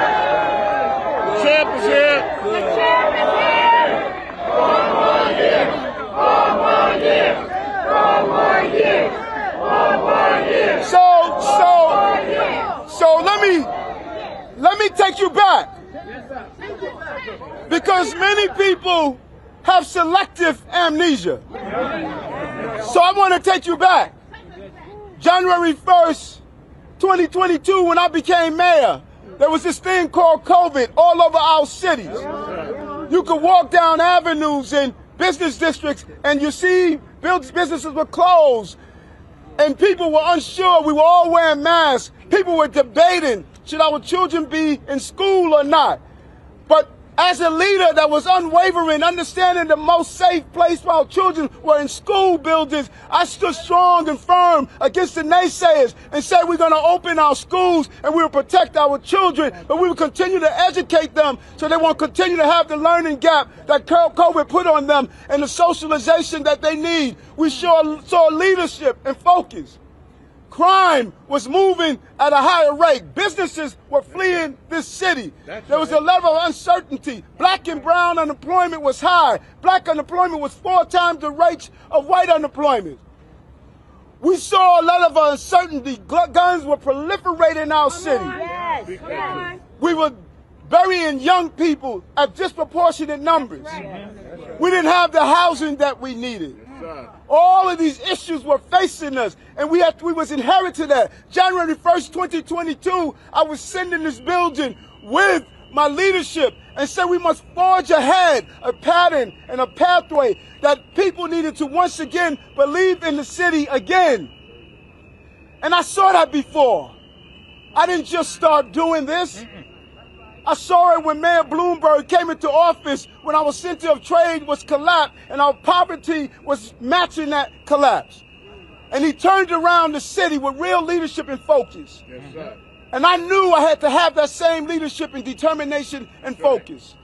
And that's why we're here today asking for not 1 more year, not 2 more years, not 3 more years, but 4 more years.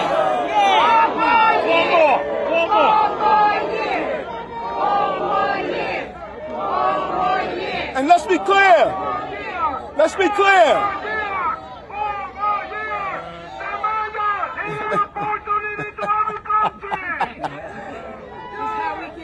Listen, folks, didn't grow up with much. Born in Brownsville. My mother cleaned houses and worked in a daycare center where she took leftovers home to feed us. My siblings and I, we're little and we shared all we had. I wasn't born into power and privilege. I was born into struggle. Come on now. Always knew what struggle was.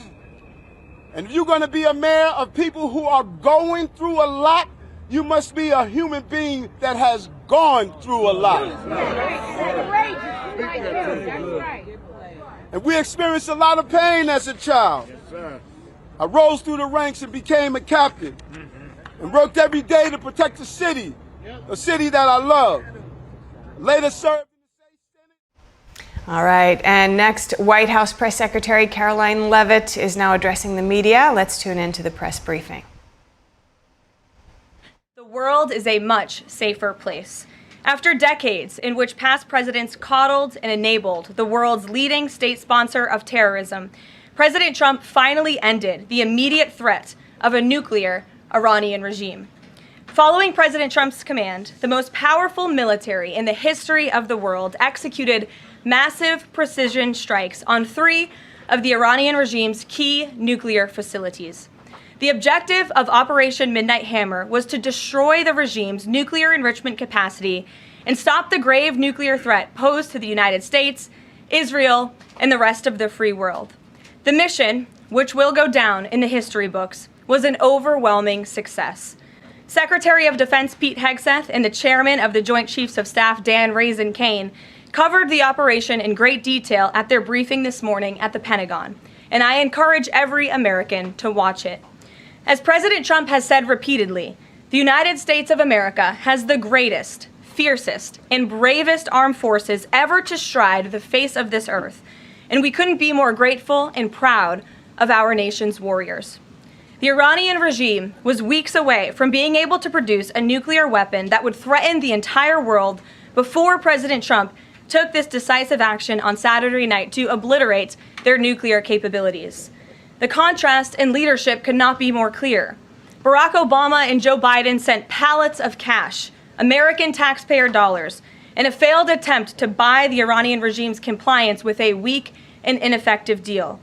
President Trump sent a fleet of American warplanes to destroy Iran's ability to produce a nuclear weapon. The United States and the entire world are safer because of this president's decisiveness. Despite agenda-driven leaks by the fake news media aimed at undermining this incredible accomplishment achieved by President Trump and our brave fighter pilots, there is broad consensus emerging already that Iran's nuclear capabilities were indeed destroyed. The United States, Israel, the United Nations, and even Iran all agree they can no longer build a nuclear weapon. So why did the president immediately turn to obliterating after the Iranian nuclear threat? Securing peace. Within 48 hours of the devastating strike, President Trump and his team brokered a historic ceasefire between Israel and Iran and officially ended the 12-day war.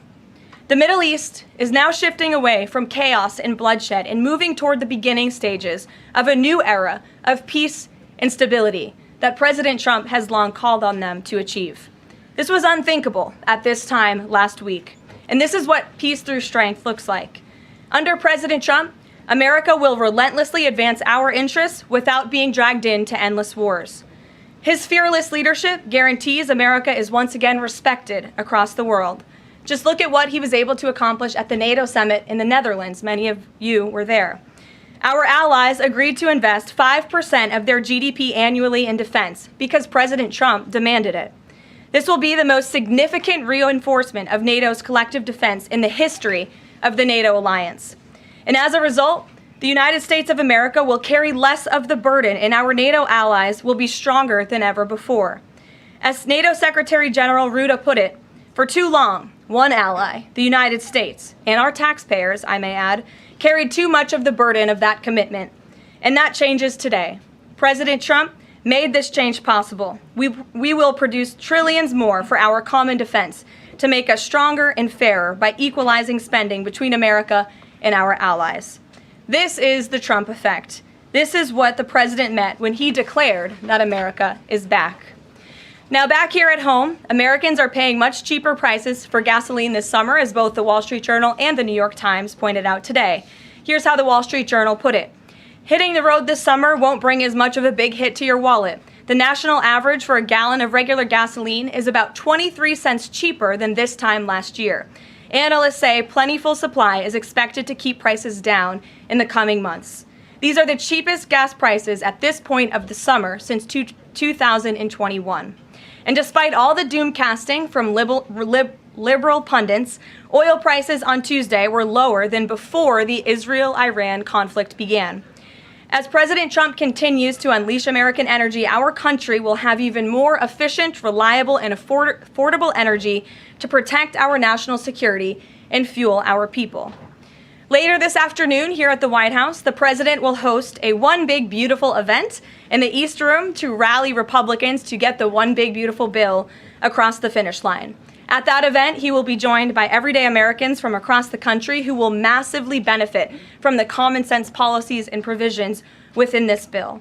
This is the largest tax cut for working and middle-class Americans in history, and it's going to put more money into the pockets of hardworking Americans. Families will see an average increase in take-home pay of more than $10,000 per year. Americans earning between $30,000 and $80,000 per year will see a 15% tax cut. Overtime and tipped workers will save thousands of dollars annually. And our amazing seniors will receive historic financial relief by reducing the tax burden on their Social Security benefits. Simply put, this bill is going to unlock the golden age of America. And we look forward to continuing to work with the Senate and the House to see this bill on the president's desk for signature by Independence Day. Here in our new media seat today, we have Colin Anderson with the Washington Free Beacon, who will kick off our question and answer. Colin, go ahead.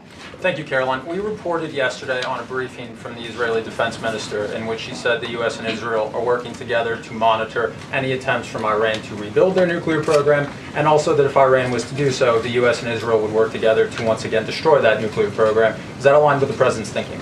Look, the president, as I said in those opening remarks, Colin, and thanks for being with us today, views the Middle East on its way to peace and prosperity. And the president used strength on Saturday night. The whole world saw that the United States is indeed the most lethal fighting force in the world with those precision strikes on Saturday evening. But the president wants peace. He always has. And right now we're on a diplomatic path with Iran. The president and his team, namely Special Envoy Witkoff, continue to be in communication with the Iranians and especially our Gulf and Arab partners in the region to come to an agreement with Iran. As for our alliance with the State of Israel and that friendship and that partnership between the United States and the State of Israel, I would argue it has never been stronger. And we see a new era in which perhaps some of these Gulf and Arab states can sign on to the Abraham Accords. That was one of the president's most signature accomplishments in his first term, and he'd like to see more of those countries sign on in this second term. And so we look forward to sustaining a long and durable peace in the region, and the president wants to do that through a diplomatic solution. But as he proved on Saturday night, he's not afraid to use strength if we need to do it. Gabe. Thanks, Caroline. The president mentioned in a Truce social post that no enriched uranium was moved from Fordow. What about the other two sites, Isfahan and Natanz? And how can the president be so sure that no uranium was moved? Well, what I can assure you is that the United States and our intelligence agencies and Director Ratcliffe and the President's entire national security team were obviously watching these sites very closely in the weeks and the days leading up to the attack on Saturday, which I will add was one of the most secretive and successful operations in United States history. I think many of you in this room would agree with that because none of you in this room knew about the strike on Saturday until it took place.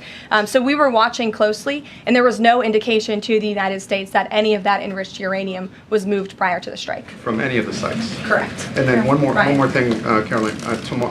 Next week, the president mentioned that there would be talks with Iran. Didn't mention any details, and Iran has not confirmed them. Can you share any details about any potential talks next week? We don't have anything scheduled as of now, but I spoke to our Special Envoy Witkoff at length this morning, and I can assure all of you we continue to be in close communication with the Iranians and through our intermediaries as well, namely the Qataris, who have been an incredible ally and partner throughout this entire effort. And as I said, this administration is always focused on diplomacy and peace, and we want to ensure we can get to a place where Iran agrees to a non-enrichment civil nuclear program, and there are many other requests that the United States has. Those details continue to really, they're just starting. Of course, the operation was just on Saturday night, but we are in touch, and if there is a meeting, we will let you know, as we always do. Brian.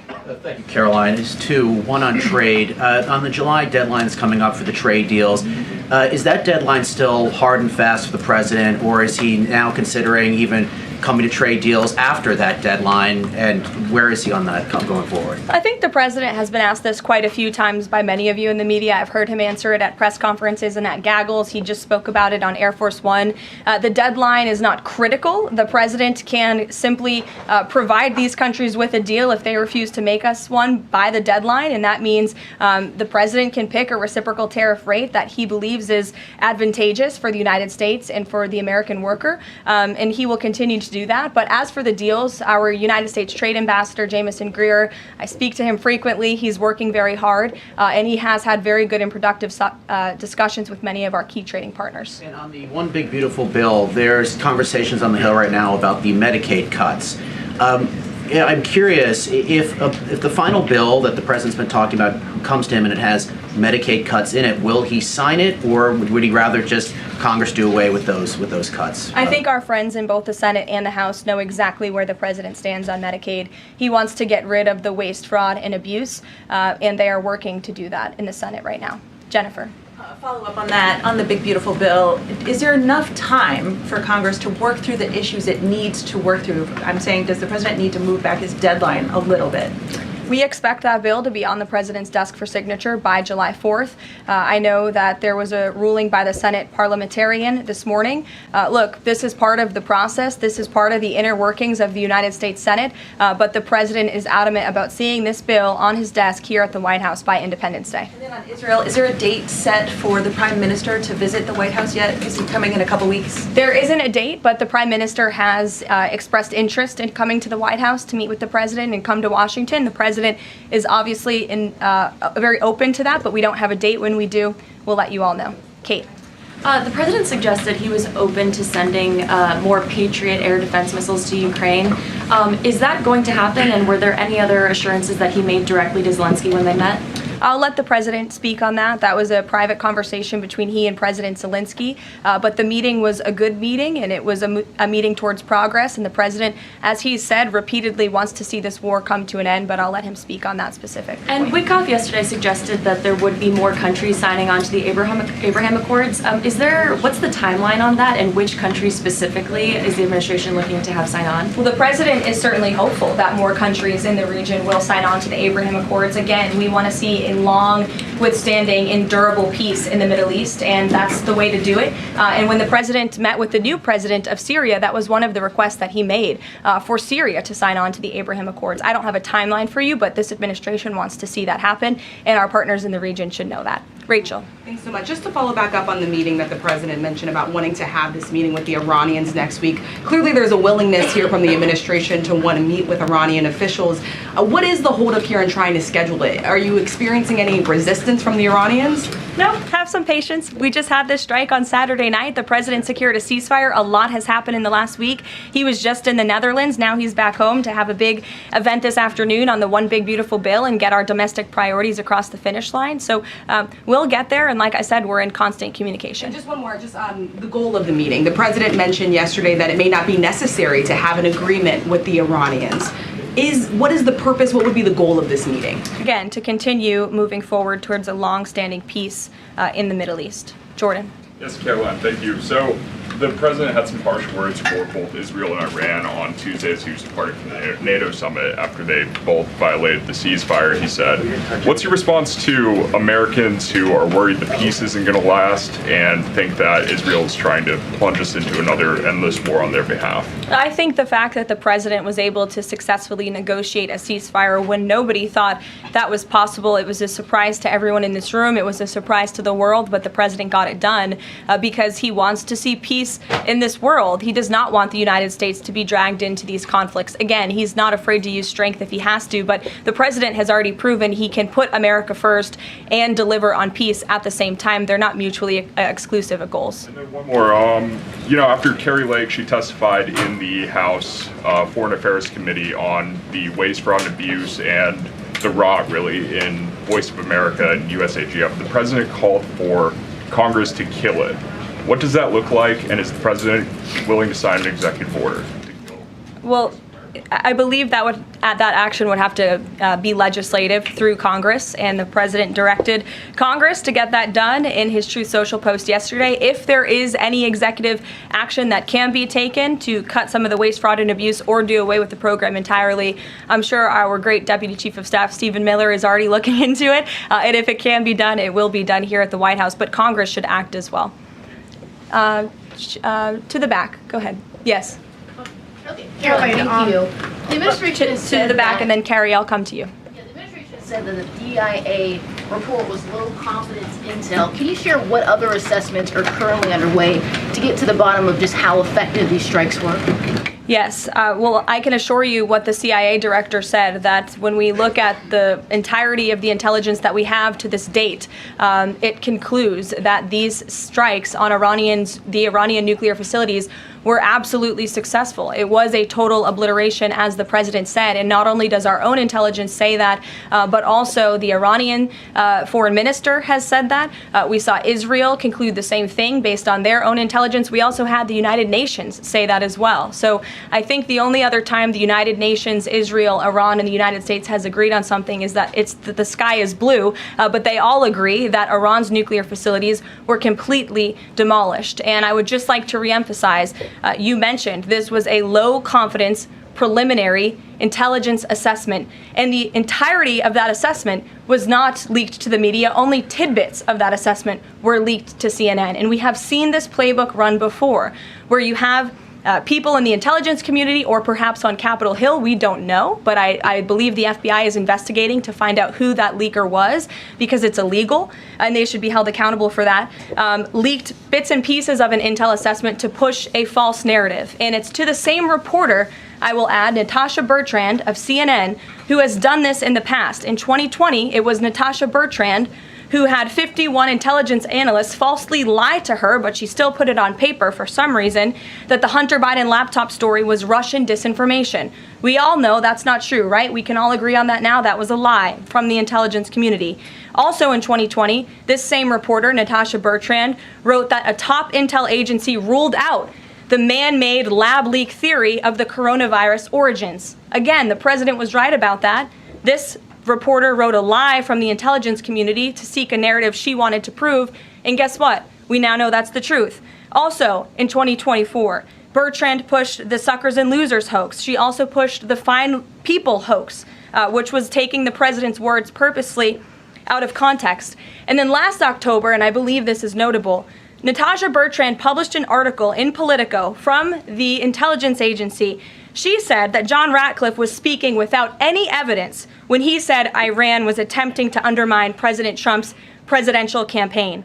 And then we, of course, found out that was absolutely true. In fact, the Biden administration declassed an intel report which said they had high confidence that Iran had done exactly what Ratcliffe alleged. They did run an influence campaign to hurt President Trump's candidacy. In fact, we know the Iranians tried to take President Trump's life. And so this is a reporter who has been unfortunately used by people who dislike Donald Trump in this government to push fake and false narratives. She should be ashamed of herself. And that's not what reporting is.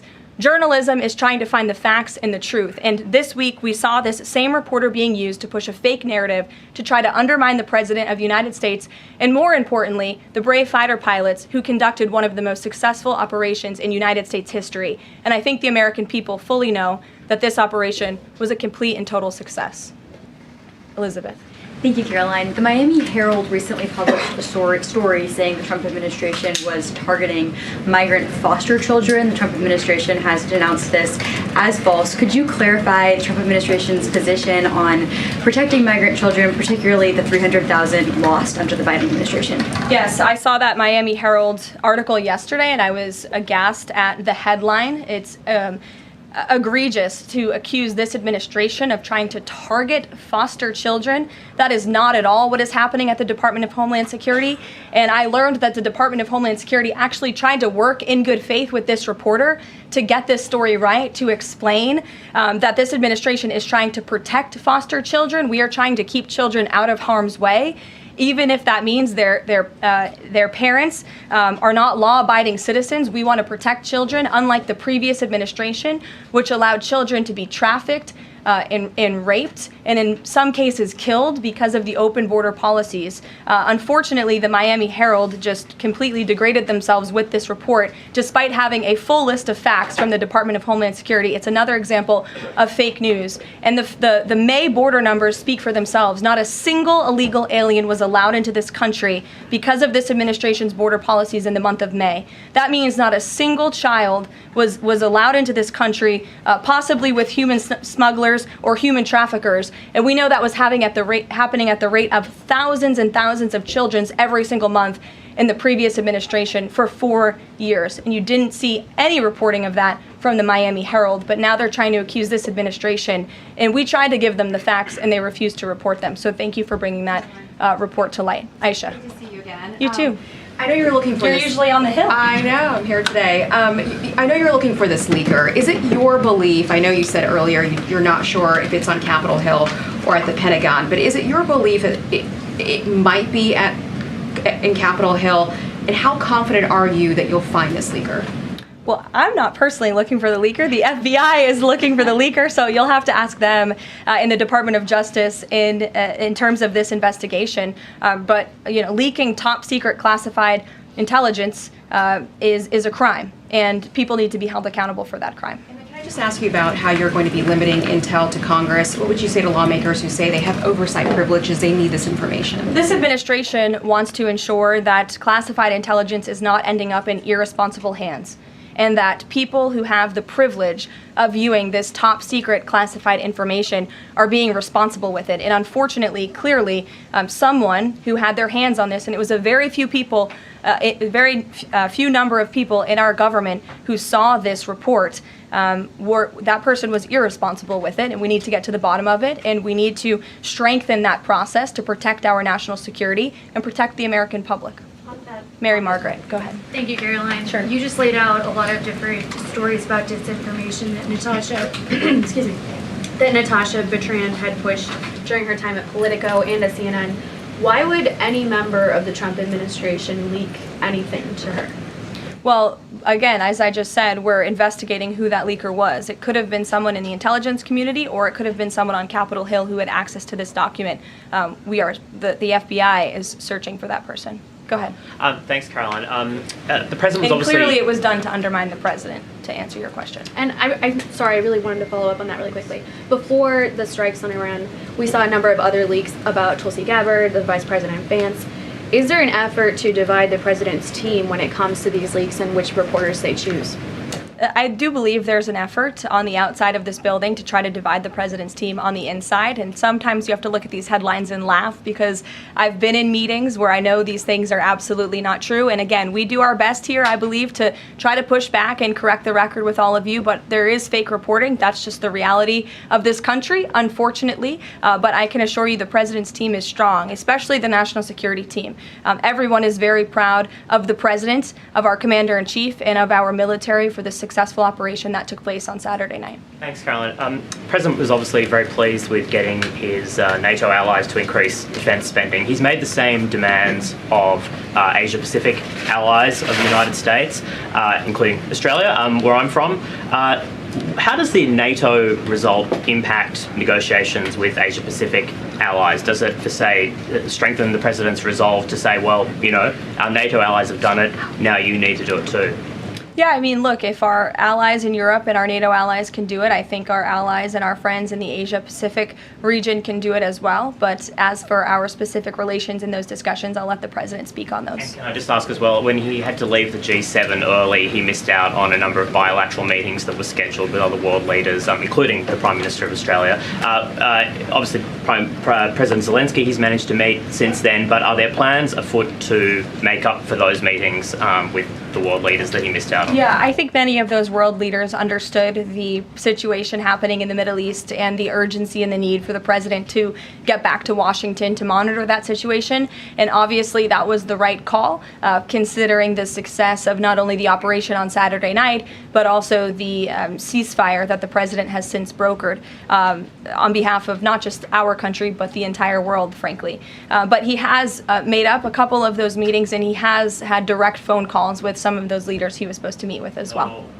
Not all. Ed. Yeah, thanks, Caroline. So to clarify on trade, so what happens to the countries other than China on July 9th? That's a decision for the president to make, and I will let him make it. Okay, and secondly, so now that oil is just about upper $60s a barrel, when's the administration going to start refilling the Strategic Petroleum Reserve? That's, again, a decision for the president to make and our Secretary of Energy. There's no imminent plans to do that, from what I understand. But as you have seen with the plummeting of oil prices in this country, it's because this president and our Department of Energy have really tapped into our resources here, and we have an increase of supply, unlike the previous administration that totally hampered our domestic energy efforts, but totally robbed and drained our strategic petroleum reserves. So when the time is right, the president will make that decision. But right now, we are utilizing the resources that God blessed us with right here in our country to produce energy for our people. One more if I could, on the one big beautiful bill, does the president believe the parliamentarian of the Senate should be removed? I haven't spoken to him about that, and I'll let him speak on it. However, again, he knows this is part of the process and the inner workings of the Senate, and he wants to see this bill done, and he remains very much engaged in these conversations and in this process with lawmakers in both the Senate and the House side, and the whole White House does as well. In the back, yes, Libby. Thank you, Caroline. Earlier today, the president stated that these photos out of Fordo that were showing nuclear materials being removed, suspected of showing that, were just concrete workers. What intelligence is that based upon? Look, the president shared that statement with all of you, and I already answered the question about whether uranium was moved prior to the strike, and the answer is no. Is there a chance that the DIA report becomes public at any point? I don't think this administration is going to get into the habit of sharing classified, top-secret information. Those classifications exist for a reason, and I wish everyone who had the privilege of looking at these documents would respect that. Daniel? Thank you, Caroline. You've been emphatic that the president's expectations for the one big beautiful bill to hit that July 4th deadline. You had a big meeting on Capitol Hill yesterday with the Republican Study Committee. Did you walk away from that meeting pleased with what you heard? Did it bolster your confidence that Congress is able to meet that the expectation of the president? Yes, I did. The camaraderie at the Republican Study Committee was great. Members, expressed, their feelings about the bill, but as we saw, the bill passed through the House, despite many people believing it could not. So the House is ready to receive this bill back from the Senate so they can pass it and bring it to the president's desk. So it was a great meeting, and Republicans are very unified. And we also talked about the mayoral race in New York City and how the victory of the Democratic primary candidate really shows how far left and unhinged the Democrat Party has become. And Republicans truly are on the right side of every issue in this country. We are on the side of no men in women's sports, on the side of low taxes, secure borders. So that was the topic of discussion, and the unity was strong and the camaraderie was high. And I know everyone looks forward to being here at the White House for the bill signing next week. Sure. Thanks, Caroline. The Supreme Court ruled this morning that South Carolina is allowed to deem Planned Parenthood is not a qualified healthcare provider, and that will block it from receiving Medicaid funds. Does the White House have a statement on that ruling, and would the president support a standalone bill from Congress to defund Planned Parenthood at a federal level rather than letting each state determine it? I'll let the president speak on that legislative priority, but as for the Supreme Court ruling, the president has always maintained that Americans should not be forced to violate their conscience and their religious liberty by having their tax dollars fund abortions, and we're glad the Supreme Court ruled on that side today, or yesterday. Then on Iran, but on a domestic matter, in January, President Trump revoked security details for several former administrations, including Mike Pompeo, Mark Milley, and John Bolton. Given the heightened tensions with Iran right now, is he considering restoring those security details? That's not under consideration right now. Fran. If I could follow up on trade, and then I have a question about the bill as well.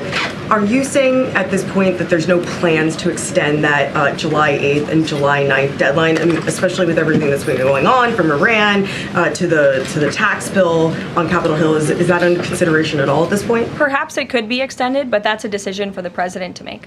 And as far as the bill itself goes, since the president has been back, what has he been doing beyond the event that he's having later today to try and get wobbly senators on board? Is he making phone calls, twisting arms? Is he having some people over to the White House? Can you tell us more about that effort? There have been meetings at the White House this week. I saw some senators rolling out of the Oval Office the other day, and the president remains on the phones talking to his friends in the Senate when necessary, and when they call, he picks up the phone.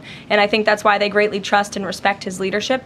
And we're having that big event later this afternoon at 4 o'clock. I would encourage you all to tune in. We're going to have some great everyday Americans who are in attendance. We'll have some tipped delivery drivers. I think we're going to have a barber from the great state of Arkansas here in attendance. We're going to have some law enforcement officers, some Border Patrol agents, and Tom Homan will be speaking as well. So the point of this event is to show the American people how this bill works for them and how there are provisions in this bill that will change their lives. Can you tell us which senators you saw rolling out of the Oval Office? I'll let the president speak on that if he wish. I don't share details about his private meetings without his permission.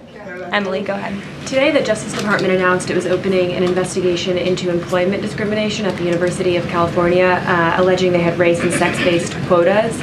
Federal law bars hiring somebody based on their race or sex, but do you also object to universities working harder to make sure they have a diverse group of candidates to consider? And do you expect more investigations like this from DOJ? I have not seen that investigation from the Department of Justice, but I can certainly check in. What I can tell you, it's the position of this president that we want to restore a merit-based society and culture in the United States of America, where people are not hired nor are they promoted based on their color of their skin or their gender. The president wants people to be hired in the workforce because of their merit and their skill, and I think most Americans agree with that. I'll take one more. Carrie, because I promised you earlier. So the Ayatollah Khamenei came out and said that Iran will, quote, never surrender to the U.S. That being said, what remains to do with the possible responses from Iranian proxies in the region and even in the U.S.? Look, we saw the Ayatollah's video, and when you have a totalitarian regime, you have to save face. I think any common sense, open-minded person knows the truth about the precision strikes on Saturday night. They were wildly successful, and it's what led to the ceasefire agreement between Israel and Iran, which the president is very grateful for. And the United States of America remains prepared to defend our assets and our personnel in the region. And again, I would just emphasize the success of the strike that took place on Saturday night, and the world is a safer place because of it. Thanks, guys, for coming today, and you'll see the president at 4 o'clock. Thanks.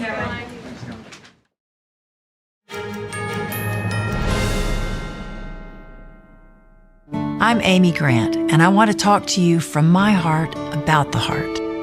I would have been the last person on the list to say this woman has a problem with her heart. So no, there was nothing about my life that said, you have a ticking time bomb in your chest. But I did.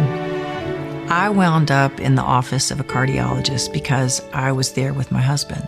And at the tail end of that, the cardiologist looked at me and said, I want to see you. No one was more surprised than I was to learn I was living with a rare heart condition. He said, Amy, this condition, you'll be fine, and then catastrophic. A few months later, I had open heart surgery that saved my life. And I owe it to the research and life-saving medical breakthroughs developed by the American Heart Association. That's why I'm asking you to join me and become a monthly donor to the American Heart Association. Please call now or go to helpheart.org. For only $19 a month, just 63 cents a day, you can help fund the next medical breakthrough, get the next person trained in CPR, and get the next hospital certified in high-quality cardiovascular care. If this could happen to me, it could happen to anybody. Heart disease is America's #1 killer, but your support can save your life or the life of someone you love. Give $19 a month with your credit card, and we'll send you this special t-shirt you can wear to show you're part of a community of monthly donors working to help save more lives like mine. I'm grateful for the American Heart Association. Their research gave me more time to do the things I love with the people I love. So listen to your heart. I'm here today because I did. Please call or go online to helpheart.org. Become a monthly donor, and for a limited time only, your first month's gift will be matched. Thank you. Whispered across generations, a hidden secret unveils the essence of longevity and vitality, a timeless legend regarding energy and wonder. Rooted in ancient health wisdom, we proudly introduce Pure Tang Black Ginseng, a 100% natural organic energy drink made from premium 6-year-old Korean ginseng. It takes 2,260 days and nights from seed to growth, undergoing a meticulous 9-step process of steaming and drying. Black ginseng reaches its full potency, enriched with ginsenoside RG3 and enhanced absorption efficiency. No sugar, no caffeine, no artificial ingredients. Experience the pure, natural power of Puretang Black Ginseng. Nourish your body, strengthen your immunity, and boost your energy. To order Puretang Black Ginseng, please visit puretang.com.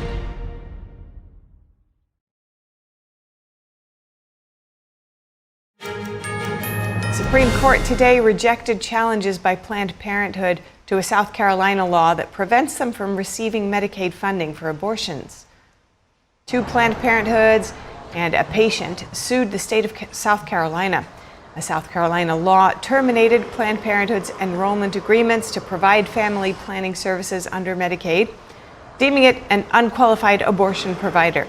The patient said she preferred Planned Parenthood for her medical care, but that she needed Medicaid. The patient and Planned Parenthood argued that a provision of federal law allowed them to sue the state of South Carolina to enforce that provision because the law doesn't allow private parties to sue state actors. Justices Ketanji Brown Jackson, Sonia Sotomayor, and Elena Kagan dissented from the opinion. U.S. officials are pushing back after media reports questioned the effectiveness of American airstrikes on Iran's nuclear facilities. The director of national intelligence, Tulsi Gabbard, and other top security leaders say the strikes caused years of damage. Tulsi Gabbard is pushing back against reports that downplay the effectiveness of U.S. airstrikes on Iran's nuclear program. She says newly gathered intelligence confirms Iran's nuclear facilities have been destroyed and that rebuilding them could take years. Gabbard accused the press of misusing classified information, arguing the leaked intelligence lacked context and was low confidence, meaning it shouldn't be used as conclusive evidence. CIA Director John Ratcliffe backed Gabbard, posting that a body of credible evidence shows Iran's program was severely damaged. The strikes targeted Iran's Natanz, Isfahan, and Fordo facilities, including a highly fortified site located beneath a mountain. Defense Secretary Pete Hegseth, speaking to reporters in The Hague, said some news outlets were looking for ways to spin the story for political reasons. He also stressed the report CNN relied on was low confidence. Why is there low confidence? Because all of the evidence of what was just bombed by 12 30,000-pound bombs is buried under a mountain. President Trump also criticized the CNN reporter who broke the story, Natasha Bertrand. He has called for her to be fired.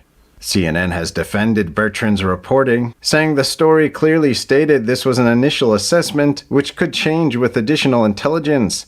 Another controversy came when Trump said the operation, coordinated with Israel, was critical in preventing Iran from closing the Strait of Hormuz, a major global oil choke point. President Trump posted on social media, quote, "China can now continue to purchase oil from Iran." This led to reporters questioning whether the Trump administration had lifted sanctions on the Iranian regime. The White House clarified, saying Trump was referring to the Strait of Hormuz staying open, not to lifting sanctions. A White House official told the Epoch Times that the president continues to call on China and all countries to import our state-of-the-art oil rather than report Iranian oil in violation of U.S. sanctions. Continuing with Iran, International Atomic Energy Agency Director Rafael Grossi said today the damage to Iranian nuclear facilities is very considerable, although he says he's unsure if they've been totally destroyed. I don't know. I think destroyed is too much, but it has suffered enormous damage. So the attacks that began on June 13th resulted in very significant physical damage to 3 sites: Natanz, Isfahan, and Fordo. Grossi said he's written to Iran's foreign minister. He's requesting the possible return of IAEA inspectors to Iran. Grossi says he's ready to come immediately to inspect. He added that he's not yet had a reply. Grossi says there is also obvious tension at the moment and that there are political voices in Iran who believe the agency hasn't been impartial. Defense Secretary Pete Hegseth held a press conference this morning at the Pentagon. Joint Chiefs Chairman General Dan Caine also spoke. The event addressed media coverage of recent U.S. airstrikes in Iran and recognized the efforts of American pilots involved in the mission. Let me read the bottom line here. President Trump directed the most complex and secretive military operation in history, and it was a resounding success, resulting in a ceasefire agreement and the end of the 12-day war. You, the press corps, because you cheer against Trump so hard, it's like in your DNA and in your blood to cheer against Trump, because you want him not to be successful so bad, you have to cheer against the efficacy of these strikes. How many stories have been written about how hard it is to, fly a plane for 36 hours? There are so many aspects of what our brave men and women did that because of the hatred of this press corps are undermined because your people are trying to leak and spin that it wasn't successful. It's irresponsible. Joint Chiefs Chairman General Dan Caine praised the service of the defenders of the U.S. base in Qatar, which was attacked by Iran. He then walked the press through the 15-year history behind the U.S. attack on the Fordow nuclear facility in Iran. We believe that this is the largest single Patriot engagement in U.S. military history. These awesome humans, along with their Qatari brothers and sisters in arms, stood between a salvo of Iranian missiles and the safety of Al Udeid. They are the unsung heroes of the 21st century United States Army. In 2009, a Defense Threat Reduction Agency officer was brought into a vault at an undisclosed location and briefed on something going on in Iran. And he was soon joined by an additional teammate. For more than 15 years, this officer and his teammate lived and breathed this single target, Fordow, a critical element of Iran's covert nuclear weapons program. And then, on a day in June of 2025, more than 15 years after they started their life's work, the phone rang and the President of the United States ordered the B-2 force that you've supported to go strike and kill this target. Caine also discussed the aftermath of the strikes on Fordow. Caine said the weapons were built, tested, and loaded properly. He added that they were released at the correct speed and parameters. Caine said the weapons all guided to their intended targets. The Air Force general said the weapons functioned as designed, meaning they exploded. Meanwhile, Defense Secretary Pete Hegseth said today he was unaware of any intelligence suggesting Iran had moved any of its highly enriched uranium to shield it from U.S. strikes. After the strikes, some experts cautioned that Iran could have moved a stockpile of near weapons-grade enriched uranium out of Fordow before the strike. U.S. Ambassador to Israel Mike Huckabee today visited the hospital that was hit by an Iranian missile earlier this week. Huckabee talked about a possible deal to end the war in Gaza. Only Hamas can really answer. When they decide that they are finished creating havoc, pain, and torture on innocent people, then it will end. And I think everyone in the world wants it to end, wanted it to end 620 days ago. And so let's hope and pray that this long nightmare is soon to be over. But the president has made clear, Hamas has no future there. They can't stay. The Iranian missile damaged the medical center in Beersheba, Israel, a week ago. Hospital staff said several dozen people were lightly injured. After Israel and Iran volleyed strikes for several days, a fragile ceasefire now appears to be holding. Trump's involvement in securing a ceasefire has also given many hostage families hope that he might exert more pressure for a deal in Gaza. Federal Reserve Chair Jerome Powell's term ends in May of next year. President Trump says he's considering several people to lead the central bank. The president yesterday remarked on his dissatisfaction with Powell, mentioning that he has 3 or 4 people he's considering for the next chair. Some top contenders reportedly include Treasury Secretary Scott Bessent, current Fed Governor Christopher Waller, and National Economic Council Director Kevin Hassett. Trump has routinely criticized Powell for not cutting interest rates. Earlier this year, Powell said the Fed is not in a hurry to lower rates. Powell argues that increases in tariffs this year could push up prices and weigh on economic activity. And next, Kari Lake, senior advisor at the U.S. Agency for Global Media, testified at a House hearing yesterday. She described the challenges the agency's been facing from attempts at foreign influence. Our Washington correspondent, Luis Martinez, has more on this story. However, it's clear that USAGM cannot continue to operate as it has in recent times. Drastic measures have to be taken to ensure that every taxpayer dollar works for where those dollars come from. The American people, not Xi Jinping, not Vladimir Putin, not the Ayatollah. Spies, Lies, and Mismanagement. That was the title of this Wednesday's House Foreign Affairs Committee hearing on the U.S. Agency for Global Media. The Trump administration has denounced the infiltration of foreign adversaries into the Voice of America, which once was a beacon of democracy for the world. Over the past 15 to 20 years, the agency has become a significant national security risk. They hire a shockingly high number of foreign nationals, and they conduct subpar security vetting. So bad that top intelligence agencies revoked this agency's ability to do even the most basic background checks. Lawmakers pointed out the undercoverage and self-censoring of content covering the Chinese Communist Party. Forced organ harvesting, where 50, 70,000 young people, average age 28, get their organs taken. They're Uyghurs, they're Falun Gong practitioners. That the past leadership of VOA Mandarin Language Services conducted annual meetings with the Chinese embassy in Washington. Trump administration senior advisor Kari Lake alerted lawmakers of over 500 of Voice of America's personnel who have disappeared since her audits began. Many who actually provided false information to be credentialed and received visas to work in the U.S. And one of VOA's television editors even publicly pledged his allegiance to the PRC, said VOA allowed the communist Vietnamese and Chinese embassies in D.C.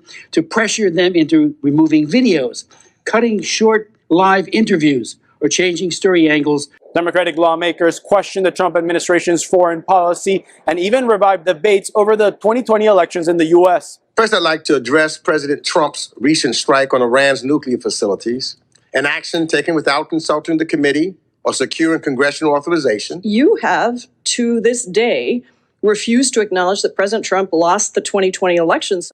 The U.S. Agency for Global Media has an annual budget of $950 million, a budget that has consistently grown over the past decade, opposite to global trends of news outlets that are decreasing in budget and modernizing their operations.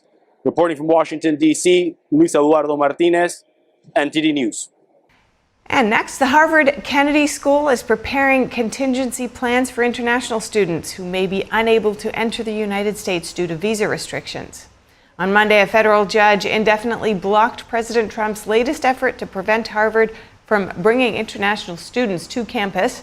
Despite the ruling, ongoing visa delays, administrative backlogs, and shifting rules continue to disrupt plans for many students. Harvard's proposed alternatives include a blended program for new and returning students that would offer up to 3 in-person sessions in cities worldwide, or a partnership with the University of Toronto that would allow only returning students to complete their degrees in Canada. Harvard said it would launch the plans only if enough students showed interest. And border czar Tom Homan says he and his wife are living separately because of death threats against him. In an interview with New York Post columnist Miranda Devine, Homan called the death threats against him and his family outrageous. The border czar says he sees his wife as much as he can. Homan did not go into the specifics of the threats. He did mention what he described as 1,000 protesters showing up at his house in upstate New York in April. That was in response to the arrest of a woman who was in the United States illegally. Earlier this month, protests and riots erupted in Los Angeles and several other cities. They followed raids by immigration and customs enforcement. During the interview, Homan called the protests a response to a criminal investigation dealing with money laundering, tax evasion, and customs fraud. Congresswoman LaMonica McIver pleads not guilty to charges she assaulted and impeded federal agents. She's accused of impeding authorities outside an immigration detention center in New Jersey last month. The Congresswoman represents a district in northern New Jersey. She was indicted on 3 federal counts after prosecutors said she struck 2 Homeland Security agents with her forearms during a scuffle last month. McIver was conducting an oversight visit along with 2 other Democratic members of Congress. The detention center in Newark, New Jersey is run privately. She allegedly resisted agents who tried to arrest the city's mayor for trespassing at the facility. The Congresswoman denies the allegations and accuses the Trump administration of political intimidation. Homeland Security Secretary Kristi Noem met with Costa Rican President Rodrigo Chavez yesterday. After the meeting, the two countries signed a pair of agreements, one that welcomed Costa Rica into Customs and Border Protection's Global Entry Program, the other, a security agreement.